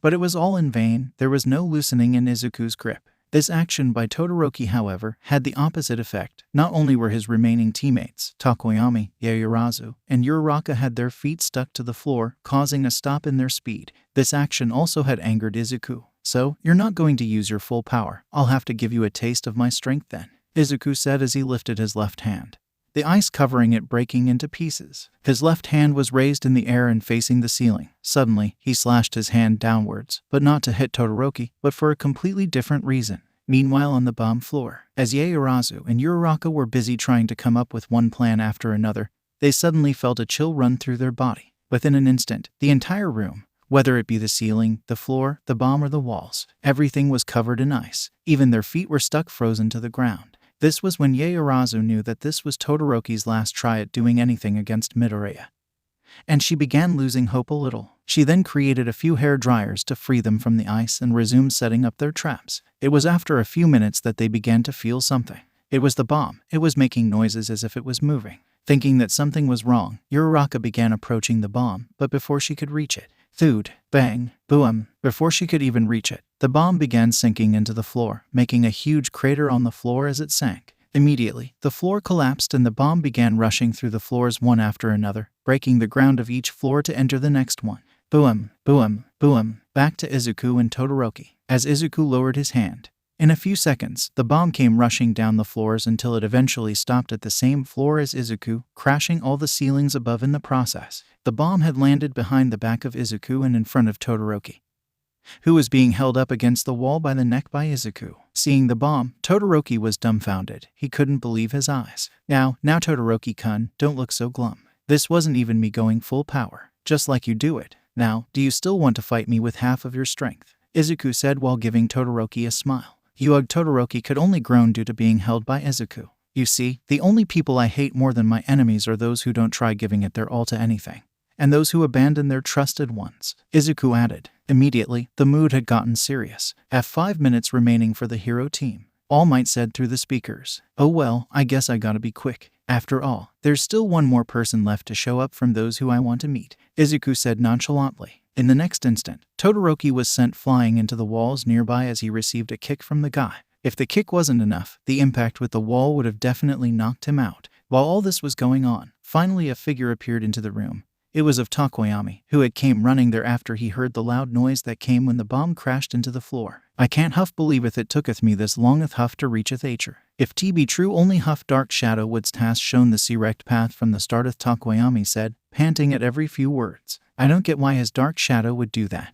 And moreover, I don't know why his quirk is the only one which messes with the system. Izuku was thinking. The info on his quirk was glitched out. This fact intrigued Izuku as this was his first time seeing anything like that by the system.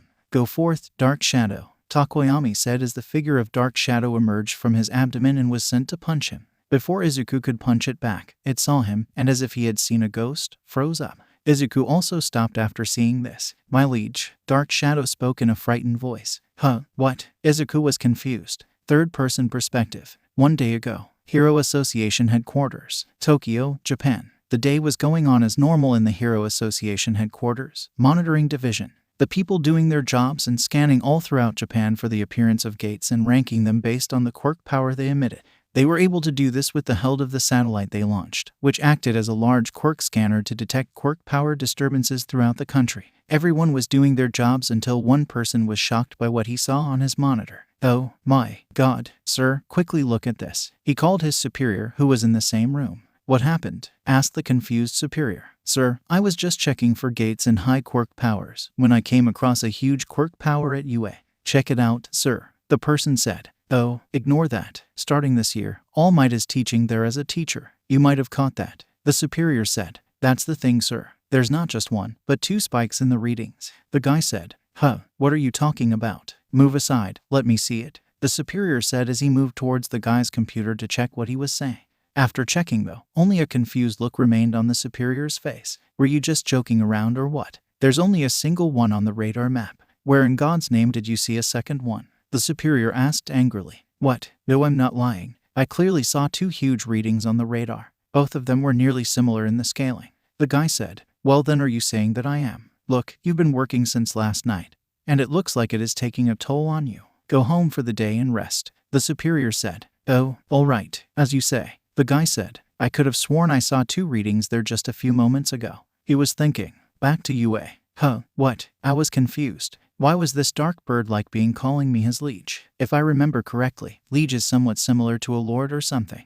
This aura and presence. Similar, yet so different. Who are you? Why do you possess the same aura as my liege? The Dark Shadow said. Huh, this is happening again. But this time, all the sounds are blocked instead of written words. It's almost as if the system doesn't want me to know something. Interesting, I thought. Meanwhile, Dark Shadow was getting angrier by the second, making it hard for Takoyami to keep it under control. No, Dark Shadow, even though I knoweth not wherefore thou art angered, thee hast to calmeth down. We cannot causeth harm to our classmates. Takoyami, who was struggling to control Dark Shadow, barely said this. I can of the system determine him as a threat and issue a question like earlier. I will have to be quick and knock him out before he loses control, Izuku thought as he began charging towards Takoyami. But reaching him wasn't easy. Dark shadow continuously lashed around its arms and the various dark tendrils from his body, which lashed around trying to hit Izuku. Finally, Izuku had enough of this, decided to use his skills and end the match. He immediately used Quicksilver and Stealth and vanished completely. Moved behind Takoyami with ease due to him being slow because of the slowed down time,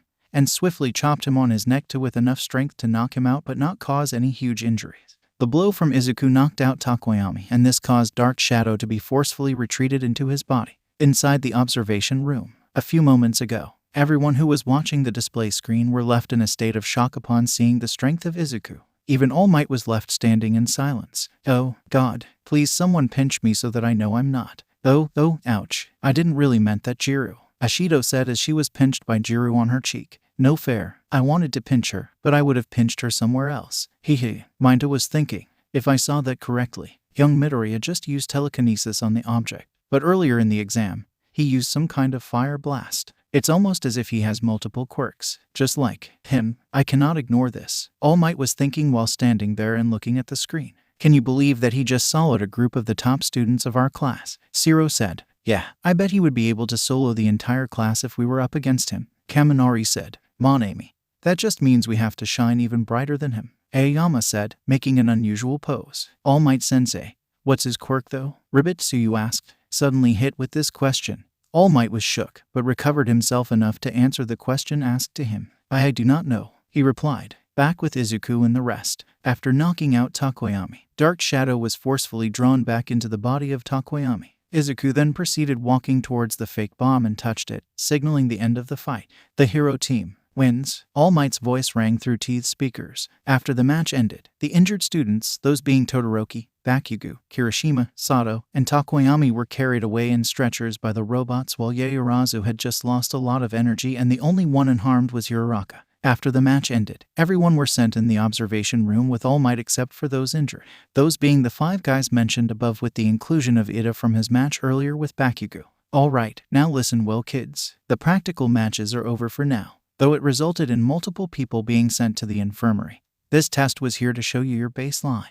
Everyone has different things they have to work on and have different limitations. You cannot compare the growth of someone at level 20-30 to the growth of someone at level 50, now can you? But worry now kids. These 3 years of your life will throw you hurdles after hurdles and make sure you all turn into fine young heroes, All Might said to the class. Alright, now the next big hurdle would be thrown at you next week. Till then, you'll be trained physically every day. As to what it might be, well, all I will say is that you should expect it to be plus ultra. He added, rising his fists towards the sky, and dispersed the class. After dispersal, everyone was sent back to the classroom where the remaining classes happened. All throughout that, the thought of what happened with Takoyami and what the system was trying to hide from him. Recovery Girl's office. Moments after the 5 unconscious boys were brought and she began checking them. Recovery Girl looked at the bodies of the unconscious kids brought to her by the helper robots. She was shocked to see that so many of the kids were sent to her on their very first practical day, so she immediately began checking them. By the gods, whoever knocked these guys out sure has a lot of experience in combat.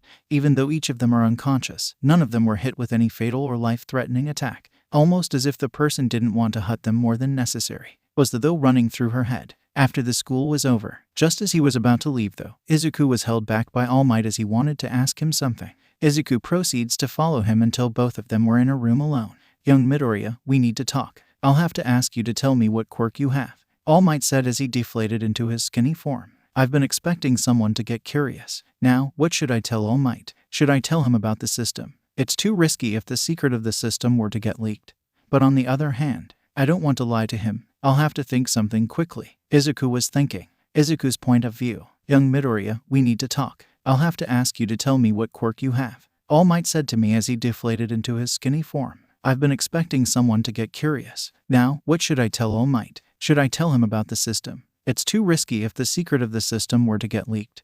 But on the other hand, I don't want to lie to him. I'll have to think something quickly. Now, I don't think I'll tell him about the system, but I still won't lie to him. You see, All Might, as you might have known, I have been quirkless my whole life. It changed after the double dungeon incident. I said to him, you mean when you went through the second blooming, right? But shouldn't it be first blooming for your case? All Might said, yeah, after that happened, I started to feel stronger each coming day. I still don't know what my true quirk is, but all you have seen till now is the things I could do with it. I replied to him, you mean to say the telekinesis and that fireball, right? All Might said, Yes, those two are the things I have shown you. But there are two more things I could do that I haven't shown. I said to him. What? There's more. All Might was shocked by what he had heard. Yeah, All Might. It's all right. I'll show them to you, I said as I stood up. I began opening my inventory and thought of what to take out and decided on taking out a steamed pork bun I had bought and stored for emergency use. I lifted my left hand and made it take out the bun from the inventory. To All Might, the meat bun came out of thin air into my hands. The buns were steaming, so you could tell easily they were fresh. I handed the bun to All Might. Now All Might, eat this. It's fresh, I said as I offered him to eat it. All Might laughed a little. You know, you just reminded me of someone from way back. Haha. All Might said as he took the bun while he was still in his skinny form and took a bite from it. MHH, you weren't lying, it's fresh. Taste is good too. So you could also put stuff in and take them out of some pocket dimension, I guess. That's a great ability you've got. Would make it much easier for you to carry your stuff around. All Might asked curiously. Well, the pocket dimension is just part of the whole ability. You see, I put that bun inside about a month ago after buying it. I replied. Wait, but it's still fresh, that means. Before All Might could finish, I continued. I just figured out what he was about to ask. Yeah, inside my pocket dimension. The time has stopped completely for the items inside. I tested it out by putting a watch inside and taking it out after 30 minutes. The watch I kept inside of my pocket dimension was 30 minutes late after taking out. I answered. My god, young Midoriya. This is a very beneficial ability. If you stock up on supplies earlier, it will come as a great help during the rescue scenario. And not just food, you can store much more for using when necessary. I've got to say, young Midoriya, your quirk is getting harder to specify with each new ability you show me. Oh, you also mentioned a third ability. What is that one, if you're okay with showing it?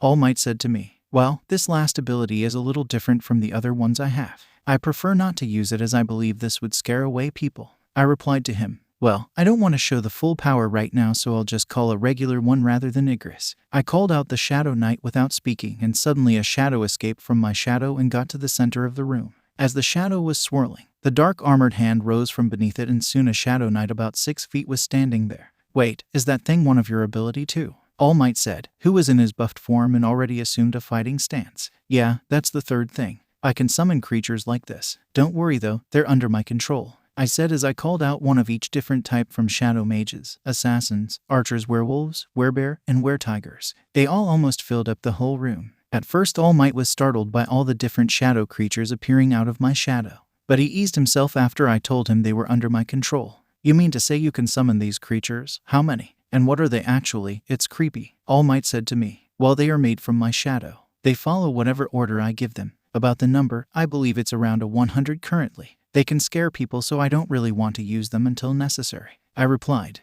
Third-person perspective. A 100. It's amazing. This kid is on a league of his own. From all the strength he has displayed till now, and now these 100 summons of his, I'd say even I'll have a hard time if I were to go against him. All Might was thinking. All Might, what happened? You were silent for quite a while, Izuku asked, breaking the silence. Oh, nothing, young Midoriya. I was just shocked. Sorry if you thought I didn't trust you or something like that. It's just I thought you had multiple quirks, and it reminded me of someone else. All Might answered. It's okay, All Might. Anyone would be curious about it. But what do you mean when you said it reminded you of someone? Izuku asked him. Well, don't worry about it. It was someone from very long ago. All Might replied. Hey All Might, can I ask you something? Can you not tell anyone about the shadow summons of mine? You can tell about the rest if you want. I think people will get afraid when they hear about it. Izuku said. Oh, no worries, young man. You've already such a big secret about my quirk. This is the least I could do for you. But I'll say, quirks don't make someone scary. It's how you use them that matters. A quirk that seems like a great one can be used in a really villainous way, just like how a quirk that seems scary can be used for good.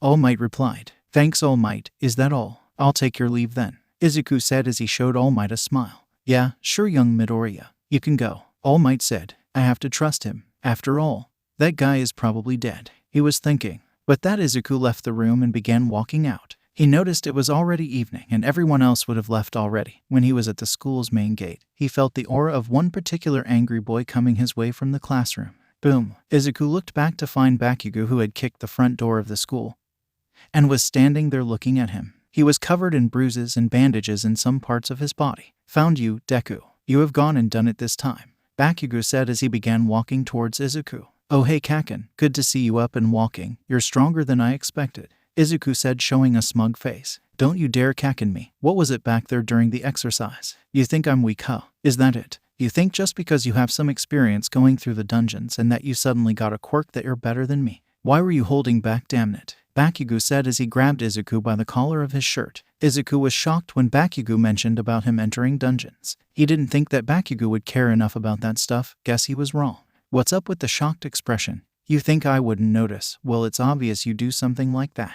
Your sister stays with my mom enough times for me to know something's wrong, and from that it's not a long way to figure out you enter gates. I'm asking you again.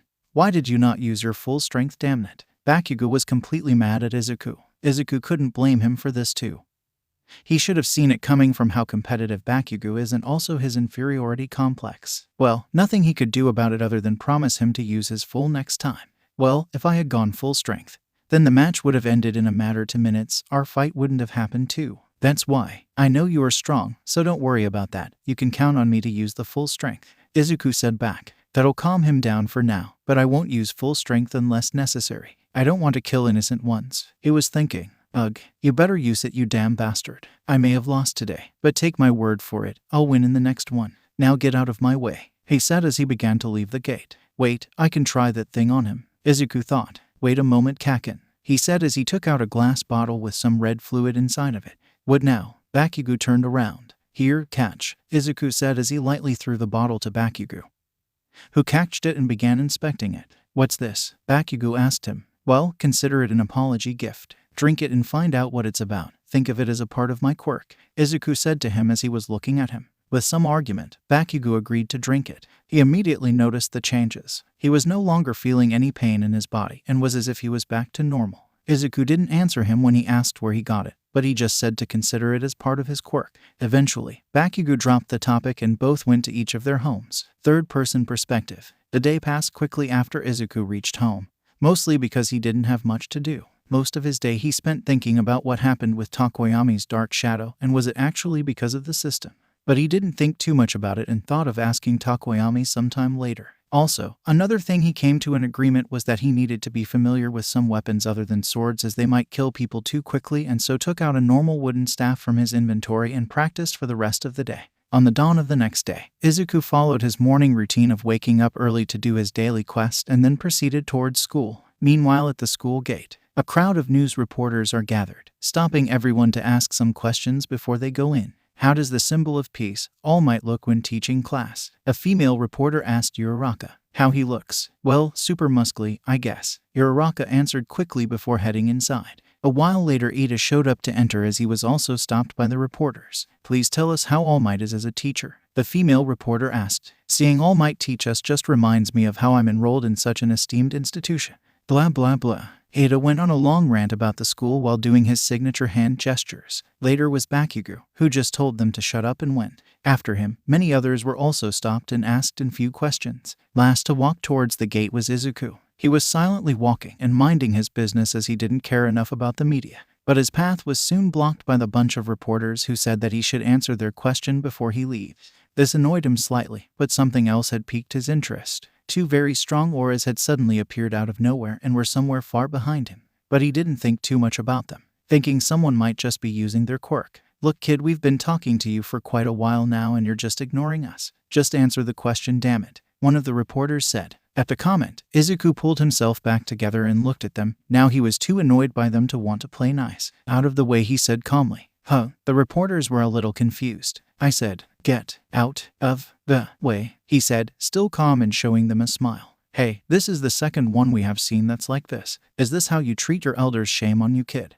All we said was to answer a simple question. One of the angry reporters said that. Well, I warned you, Izuku said as he activated his skill Bloodlust on all of them. Almost as if a shock ran through them, each of the reporters had collapsed on the floor, still conscious though. Then Izuku just jumped over them all to enter the building. That's it. I'm going and getting myself the answers, one of the angered female reporters said as she began walking towards the gate, only for it to be immediately locked down as soon as she tried to enter it. The walls were huge and incredibly strong, so it was impossible for weak people to pass through easily. Meanwhile, back in an alley in front of the school gate, two people were seen chatting. You saw that right? A hooded youth said. Yes, I did. What do you think about it? Someone in formal clothes said. By the time Izuku entered the class, everyone else had already arrived, except Aizawa-sensei. On entering the class, a certain redhead saw him. Look guys, it's Midoriya, Kirishima said. This caused everyone's attention to shift towards Midoriya. Many of the students got off from their seats to go and greet him. Those were Asui, Kirishima, Mina, Mainta, Sadu, and Aoyama. Dude, that was so cool what happened yesterday. You're super strong and manly. I'm Ijiro Kirishima, by the way, Kirishima said enthusiastically. I'm Rikido Sadu, and I agree with him too. Sadu joined in. I'm Mina Ashido, and I just want to say, that double kick you used on Sadu and Kirishima was awesome, Mina said while bouncing around. My name is Tsuyu Asui, but you can call me Tsu, Ribbit. You know, you were a little scary, but it's okay because nobody was seriously hurt, Asui said nonchalantly. And I'm Minoru Mainta, Mainta said, jumping in front of everyone. Some other students also had their attention on Izuku for various reasons, but didn't approach him. Soon the time for the homeroom classes began. Aizawa entered the class and glanced to check if everyone was there. Afterwards, he had something to say to everyone present. I saw the recordings of yesterday's combat training.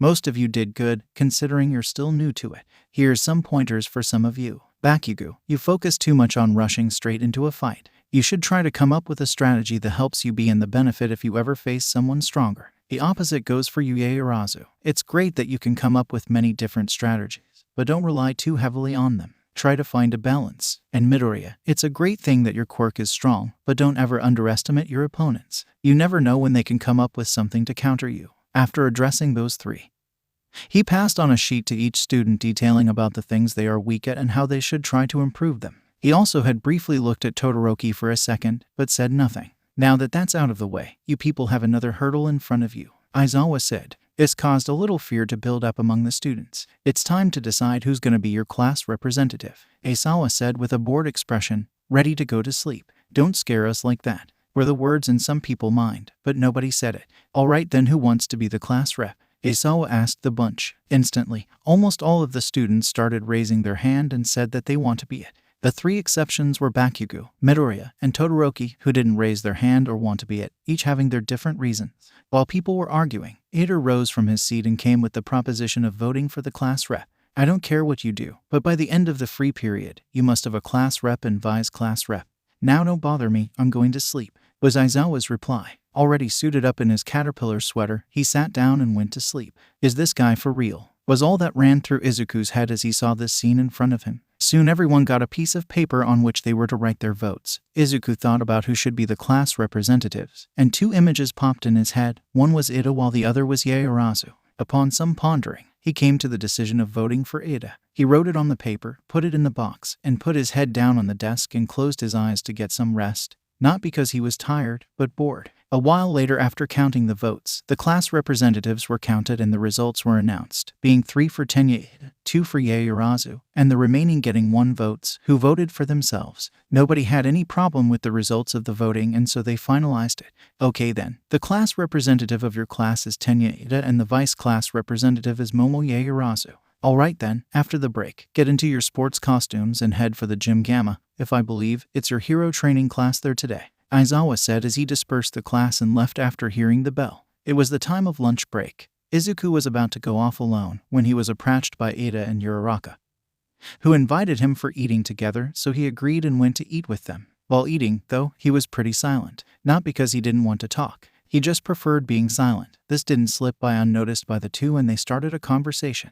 You aren't much of a talking person, are you, Midoriya? Uraraka began. Well, I don't know what to say. I have always been like this, Izuku replied normally. It doesn't matter. You still were able to look underneath the layer of the entrance examination with the 0-pointer. That's why I voted for you. Shame you didn't win though. So who did you vote for then? Ida asked. I told you already. I just did what I thought I should do, and I voted for you in fact, Ida, because I think you would be a better person for this position. Izuku answered back while eating his lunch. That, obviously, was a lie. He did it because he didn't want the burden of class rep, and Ada was the next best person for it. You too, Midoriya-kun, I also voted for him. But my reason was that he just looked like the class monitor type. Hehe, Uraraka said while smiling. While they were talking, suddenly, the school alarm went off. This was the alarm built to ring when someone broke into the school. This caused the students to panic and almost everyone began to get up and rush out. What's happening? Someone broke in? Ada asked, confused. Don't know, but first we should make sure everyone is escorted out. Ada, you try to evacuate the students. I'll go ask Aizawa-sensei.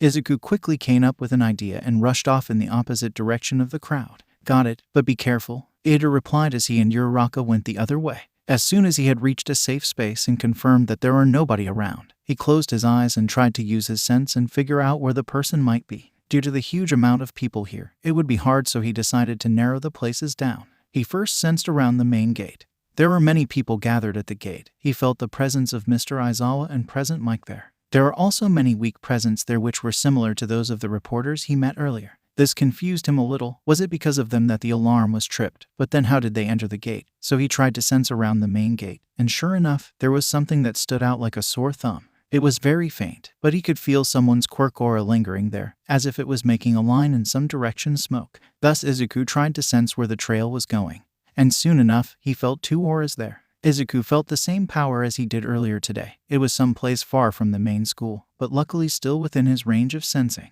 Thus he started to get towards that place. Now, let's see who you are, Mr. Breaking and Entering. Third-person perspective. As soon as he had discovered the location, Izuku planned to go there and catch the person. From his location, a normal person would need at least 10-15 minutes to reach his location.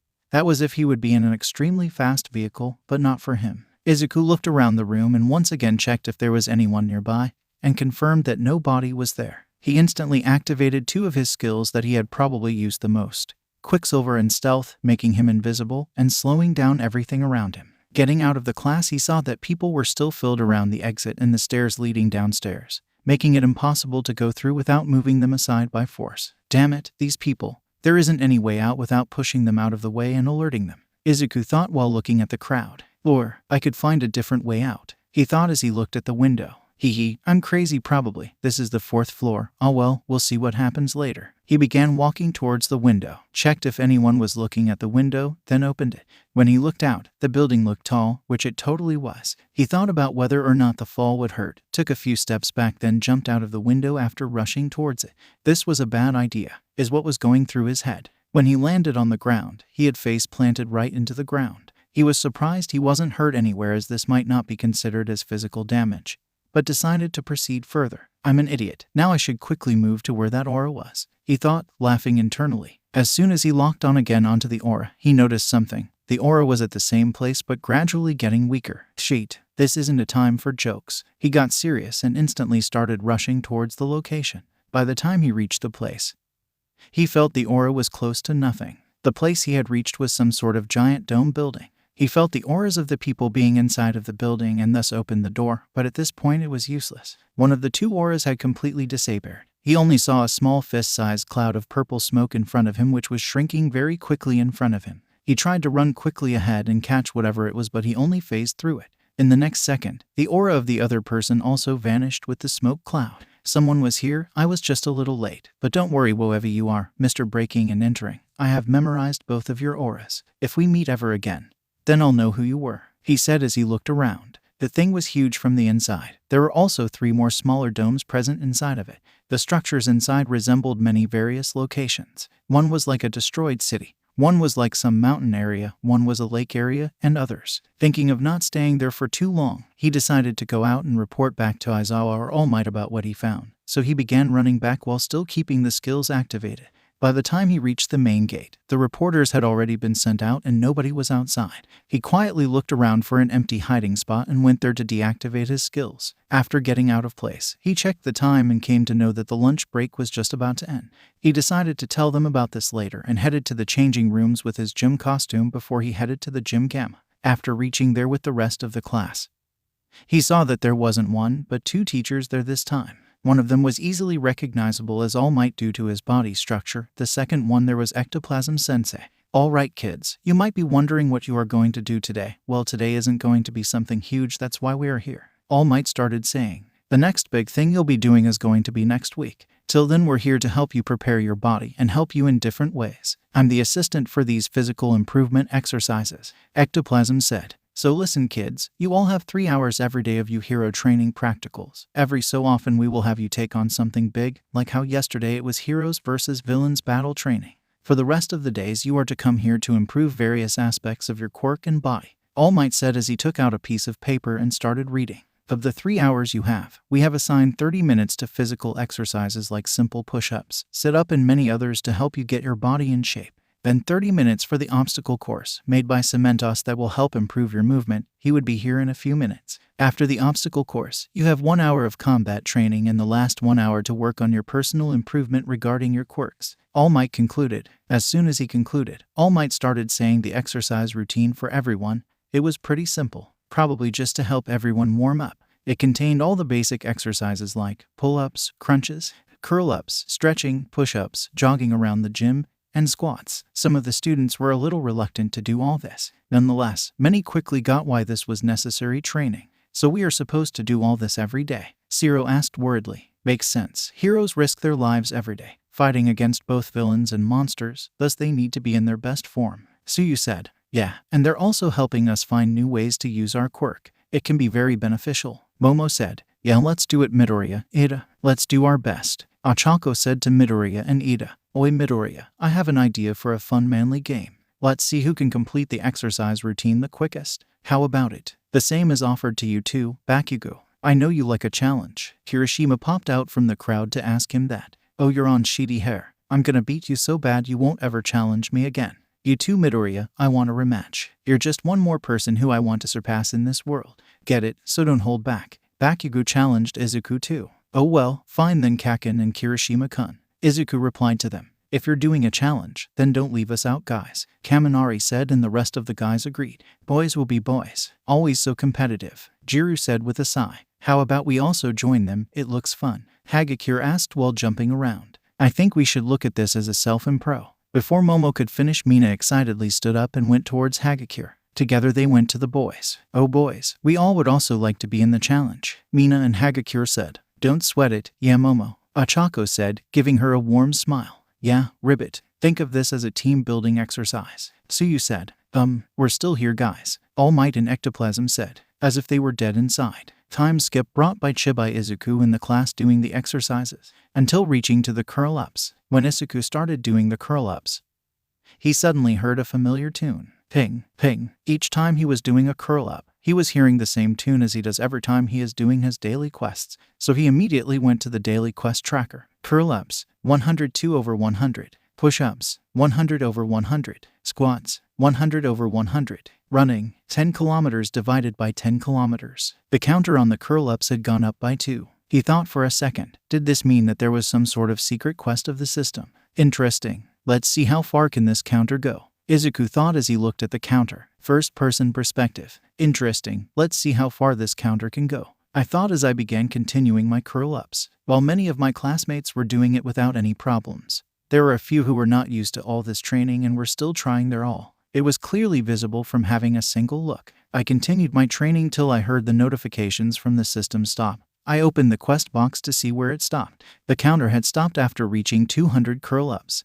So the counter stops at 200. I'll have to be quick in the other exercises. I think it'll be 200 for the other exercises too. As I was busy in my thoughts, I didn't notice that All Might had given the command to start the next exercise. Bonk. I instantly felt a sharp chop from All Might hit me in the head. Stop spacing out, young Midoriya. I already gave the command for the next set of exercise. All Might said. His chop didn't hurt much, but I could still feel his strength. I'm sorry, All Might. I was just thinking about something. Won't happen again, I said, showing an embarrassed smile. No worries, young man. Just see to it that you pay attention to class. As he finished saying that, he caught Minta and Kaminari slacking off and rushed to discipline them. I then continued the exercise quickly so as to finish this secret quest. Time skip brought by Chibai. Class 1A doing their exercise. Third-person perspective. After the exercises were finished, most of the class was out of breath. Some were more tired than the other and some were less tired.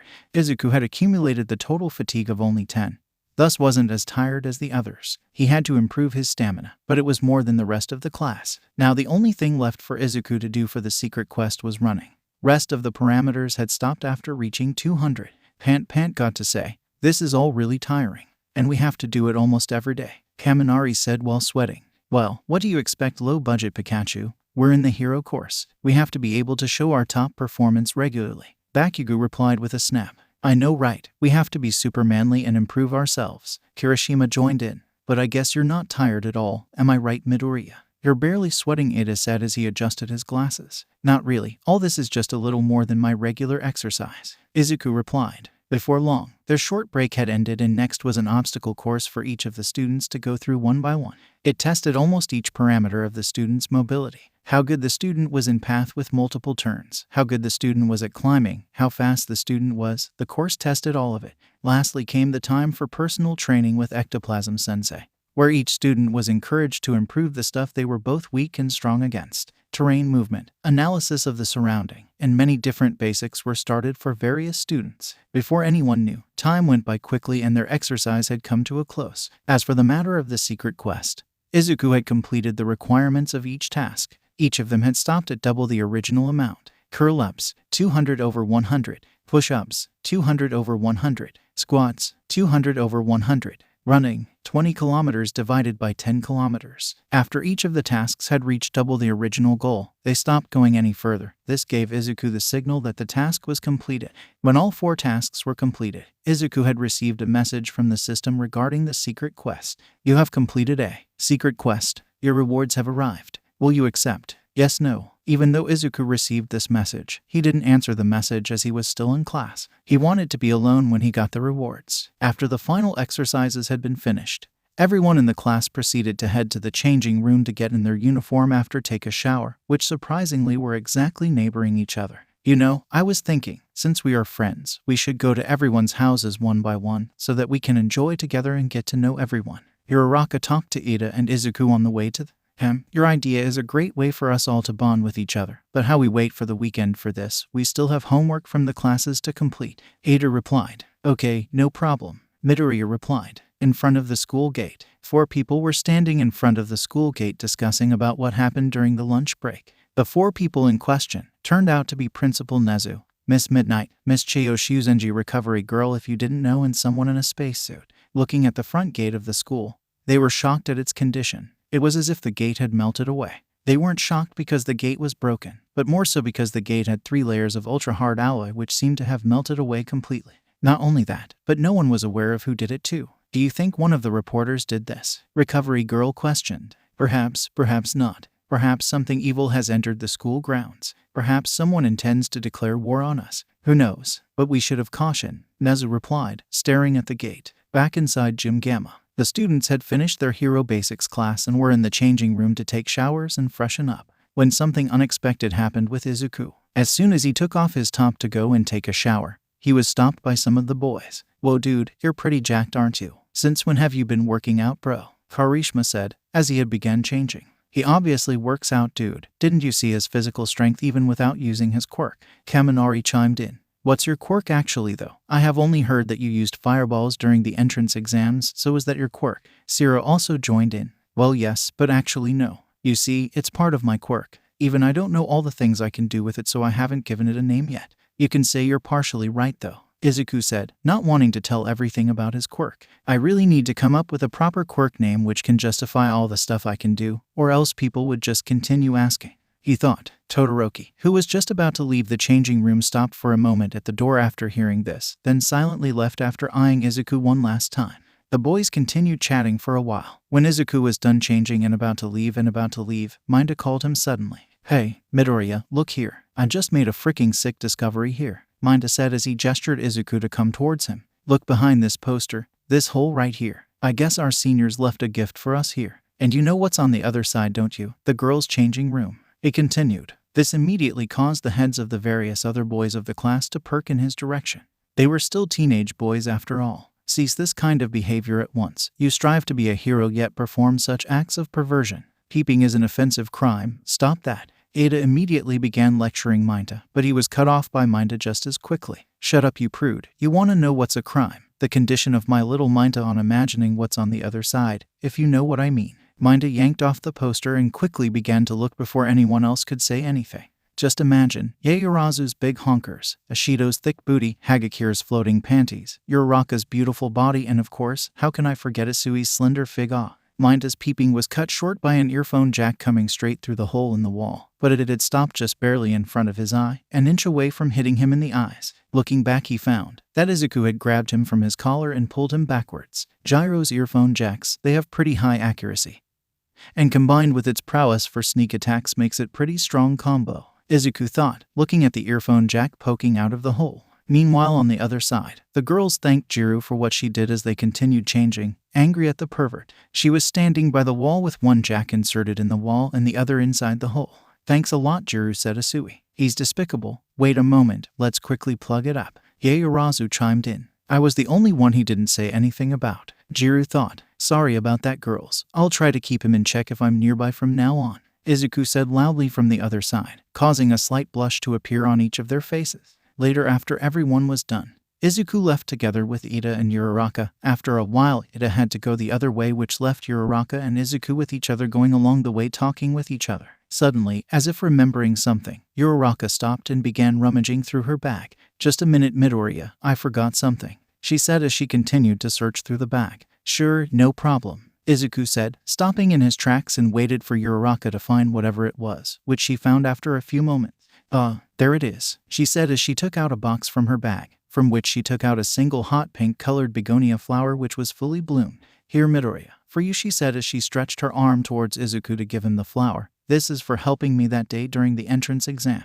You know, if it weren't for you, I probably wouldn't have made it. Think of this as thanks," she said as she showed a genuine smile. Izuku, however, was caught by surprise because of this. He hadn't expected anything in return of helping her, but the scene in front of him caused him to be dumbfounded. He still reached out and took the flower Uraraka was giving him. "You know, I heard hot pink flowers symbolize gratitude and appreciation. But it's not only that. I hope we become good friends going forward. And if you ever need my help, please let me know." Uraraka spoke as she joined her hands together while, "Thanks, I hope so too," he said as both of them went in separate ways to each of their homes. After reaching home, Izuku was finally free for the day when he remembered the rewards for the special quest he had completed and thus proceeded to open the rewards screen for that quest. "Now then, let's see what I got," Izuku said as he opened the screen with anticipation. Quest rewards. You have the following rewards from the secret daily quest. You can accept rewards individually or all together. Status recovery. All stats +3. Cursed random box. Or blessed random box. Upon seeing the rewards, Izuku was too shocked to speak for a moment.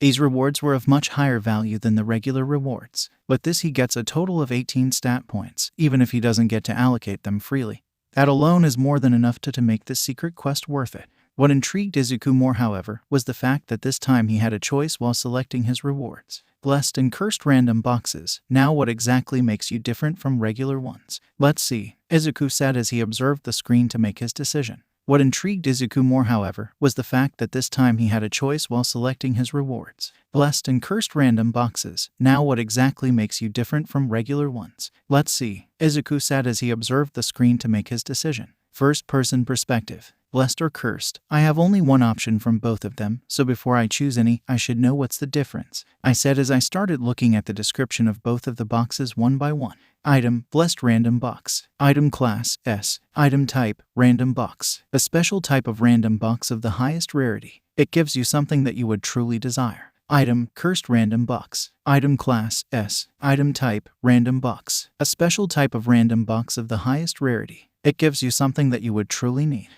Something I would truly desire, or something that I would truly need. It's a pretty tough choice, honestly. If going by what the description says, the safest choice is to choose the blessed random box. However, I don't know how it will give me the thing I desire. It could work in the opposite way and give me what I want but in turn harm something else. On the other hand, cursed random box will give me what I need. What if it gives a useless item which I'll need but can easily obtain in some other way? Murmur, but what if murmur, and if so, then murmur. I began saying as I went on my usual nerdy ramblings. Then all of a sudden one thought clicked in me. Mom, I said to myself, my main reason for becoming a hero is to make sure I have enough money to treat my mom and make sure she recovers. But till now, there haven't been a single case of anyone recovering from eternal sleep. What if I truly desire something to cure my mother? Will the blessed random box give it to me? I continued, still unsure of myself. I have no way to know other than try it, I guess. I think to myself as I select the blessed random box and accept it together with the other rewards. All stats have been increased by 3. You have received blessed random box. Status recovery accepted. Your HP, MP, and fatigue is restored to normal. As soon as those messages popped up from the system, I looked through my inventory and took out the blessed random box from it.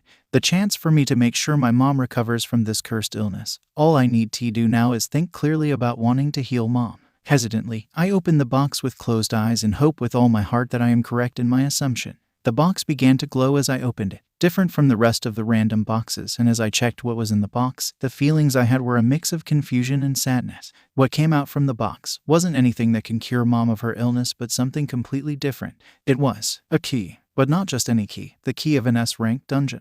Why did the box give me the key of a dungeon? And an S-ranked dungeon, in fact. The description said the box will give me something I desire. And I desired to cure Mom, yet it gave me this key. Perhaps there's a reason for it. The system hasn't been wrong till now, so my only option will be to trust in the system and go to that dungeon. Other than that, there's nothing I can do about it. I thought as looked at the description of the key. Item, Demon Castle Key. Item class, S. Item type, Key. The key to the Demon Castle dungeon can be used to enter the dungeon from the entrance of Tokyo Tower. Third-person perspective.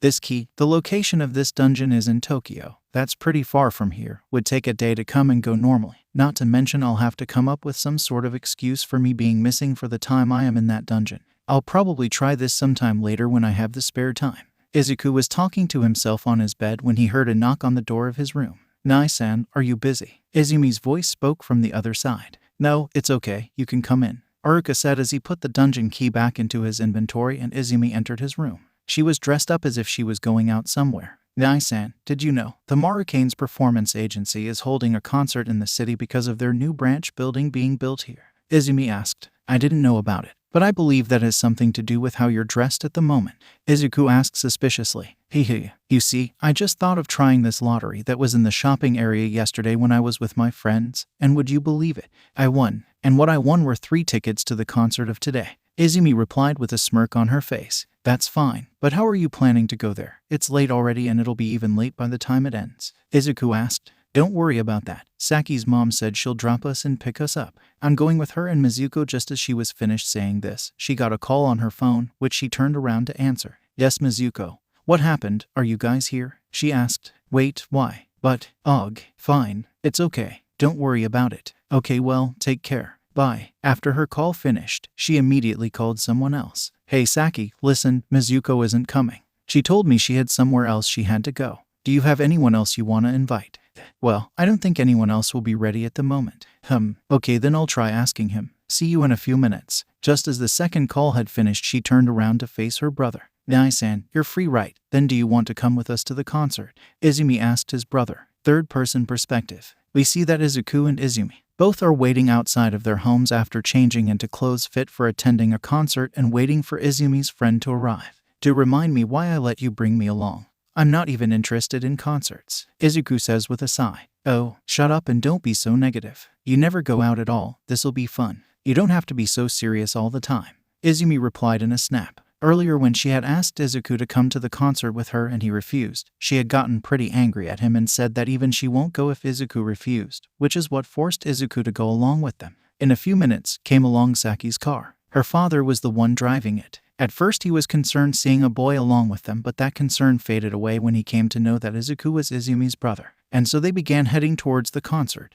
Izuku sitting silently in the front, beside Saki's father, while Izumi and Saki were in the back seat, talking and gossiping the whole way. Somewhere in the city where the concert was being held, inside of a cold dark warehouse, we see a person with his clothes cut around his forearm to reveal 2 blades of flesh coming out of the forearm, with arms locked up and sitting on a chair with his mouth and eyes covered, making him unable to see or speak anything. Suddenly a figure approached and entered the warehouse in the darker side, who looked like a man in his mid to late 30s of modern height, wearing a business suit and holding a suitcase in his hand.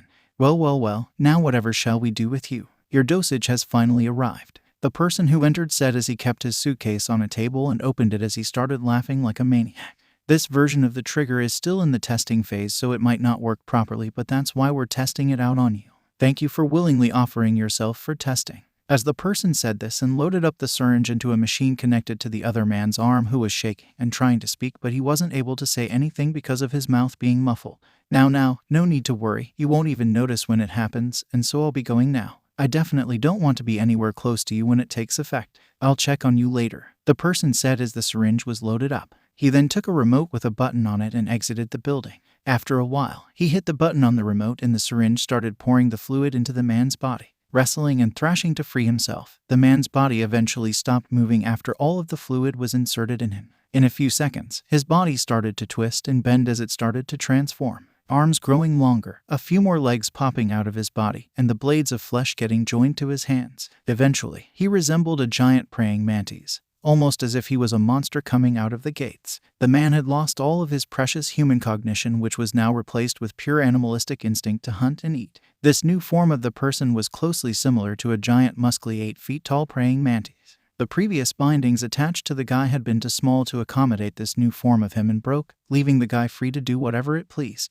Back to Izuku standing in the concert with Izumi and her friend. As he was standing there in the concert, all bored and wondering why he ever agreed to come with his sister, when he saw how his sister was enjoying it and he was happy with that, all of a sudden his eyes went wide, goosebumps all over his body as he suddenly started a strange yet strong power emerge from somewhere a few blocks away from him. The only thing that bothered him more was that the power level was still going on increasing and not stopping. After a while, when it stopped increasing, Izuku could tell that the power level was pretty high for appearing so suddenly. Too much to leave alone. Izuku was sure he needed to check it out. Hey listen, Izumi, I'll have to go. Something important has come up. Stay with your friend. Call me if you need something from me, Izuku said to Izumi, who was going to stop him, but saw the tension on her brother's face and did not question him and just agreed. As soon as he got out, he began rushing towards the location where he caught the trace of this power surge. On his way, he remembered his need to hide his identity. Luckily, there was a medical store nearby, from where he bought a face mask to cover in half of his face and wore his hoodie up to hide himself. These are the clothes Izuku had worn here, and plus he wore a face mask with hoodie up to hide himself. This is not showing his build, just the clothes he was wearing. As soon as he bought a mask to hide his face, he began heading on towards the location. He sensed the increase in power. Somewhere on some rooftop of a building in the same city, we see a figure on top of the building, looking at a radio in his hand, wearing all black with a white scarf and long and flowy black hair. All of a sudden, his radio, which was tuned into the local police radio frequency, started buzzing and a voice of another person spoke, requesting all personnel in the city for backup. There is a breach in the city. I repeat, there is a breach in the city. Some monster from a gate has somehow appeared in the middle of the city and is on a rampage, requesting hero and police backup. The voice in the radio spoke. Upon hearing this, the man, who was crouching down, stood up and sighed. So I guess my night duty isn't over yet, said the man in all black as he jumped down and began heading on towards the location. Okay, sadly the chapter is over. And if you enjoyed the video, just leave a like and subscribe with post notification, so when the next chapter is ready, you will be notified. Okay, see you in the next video. Bye.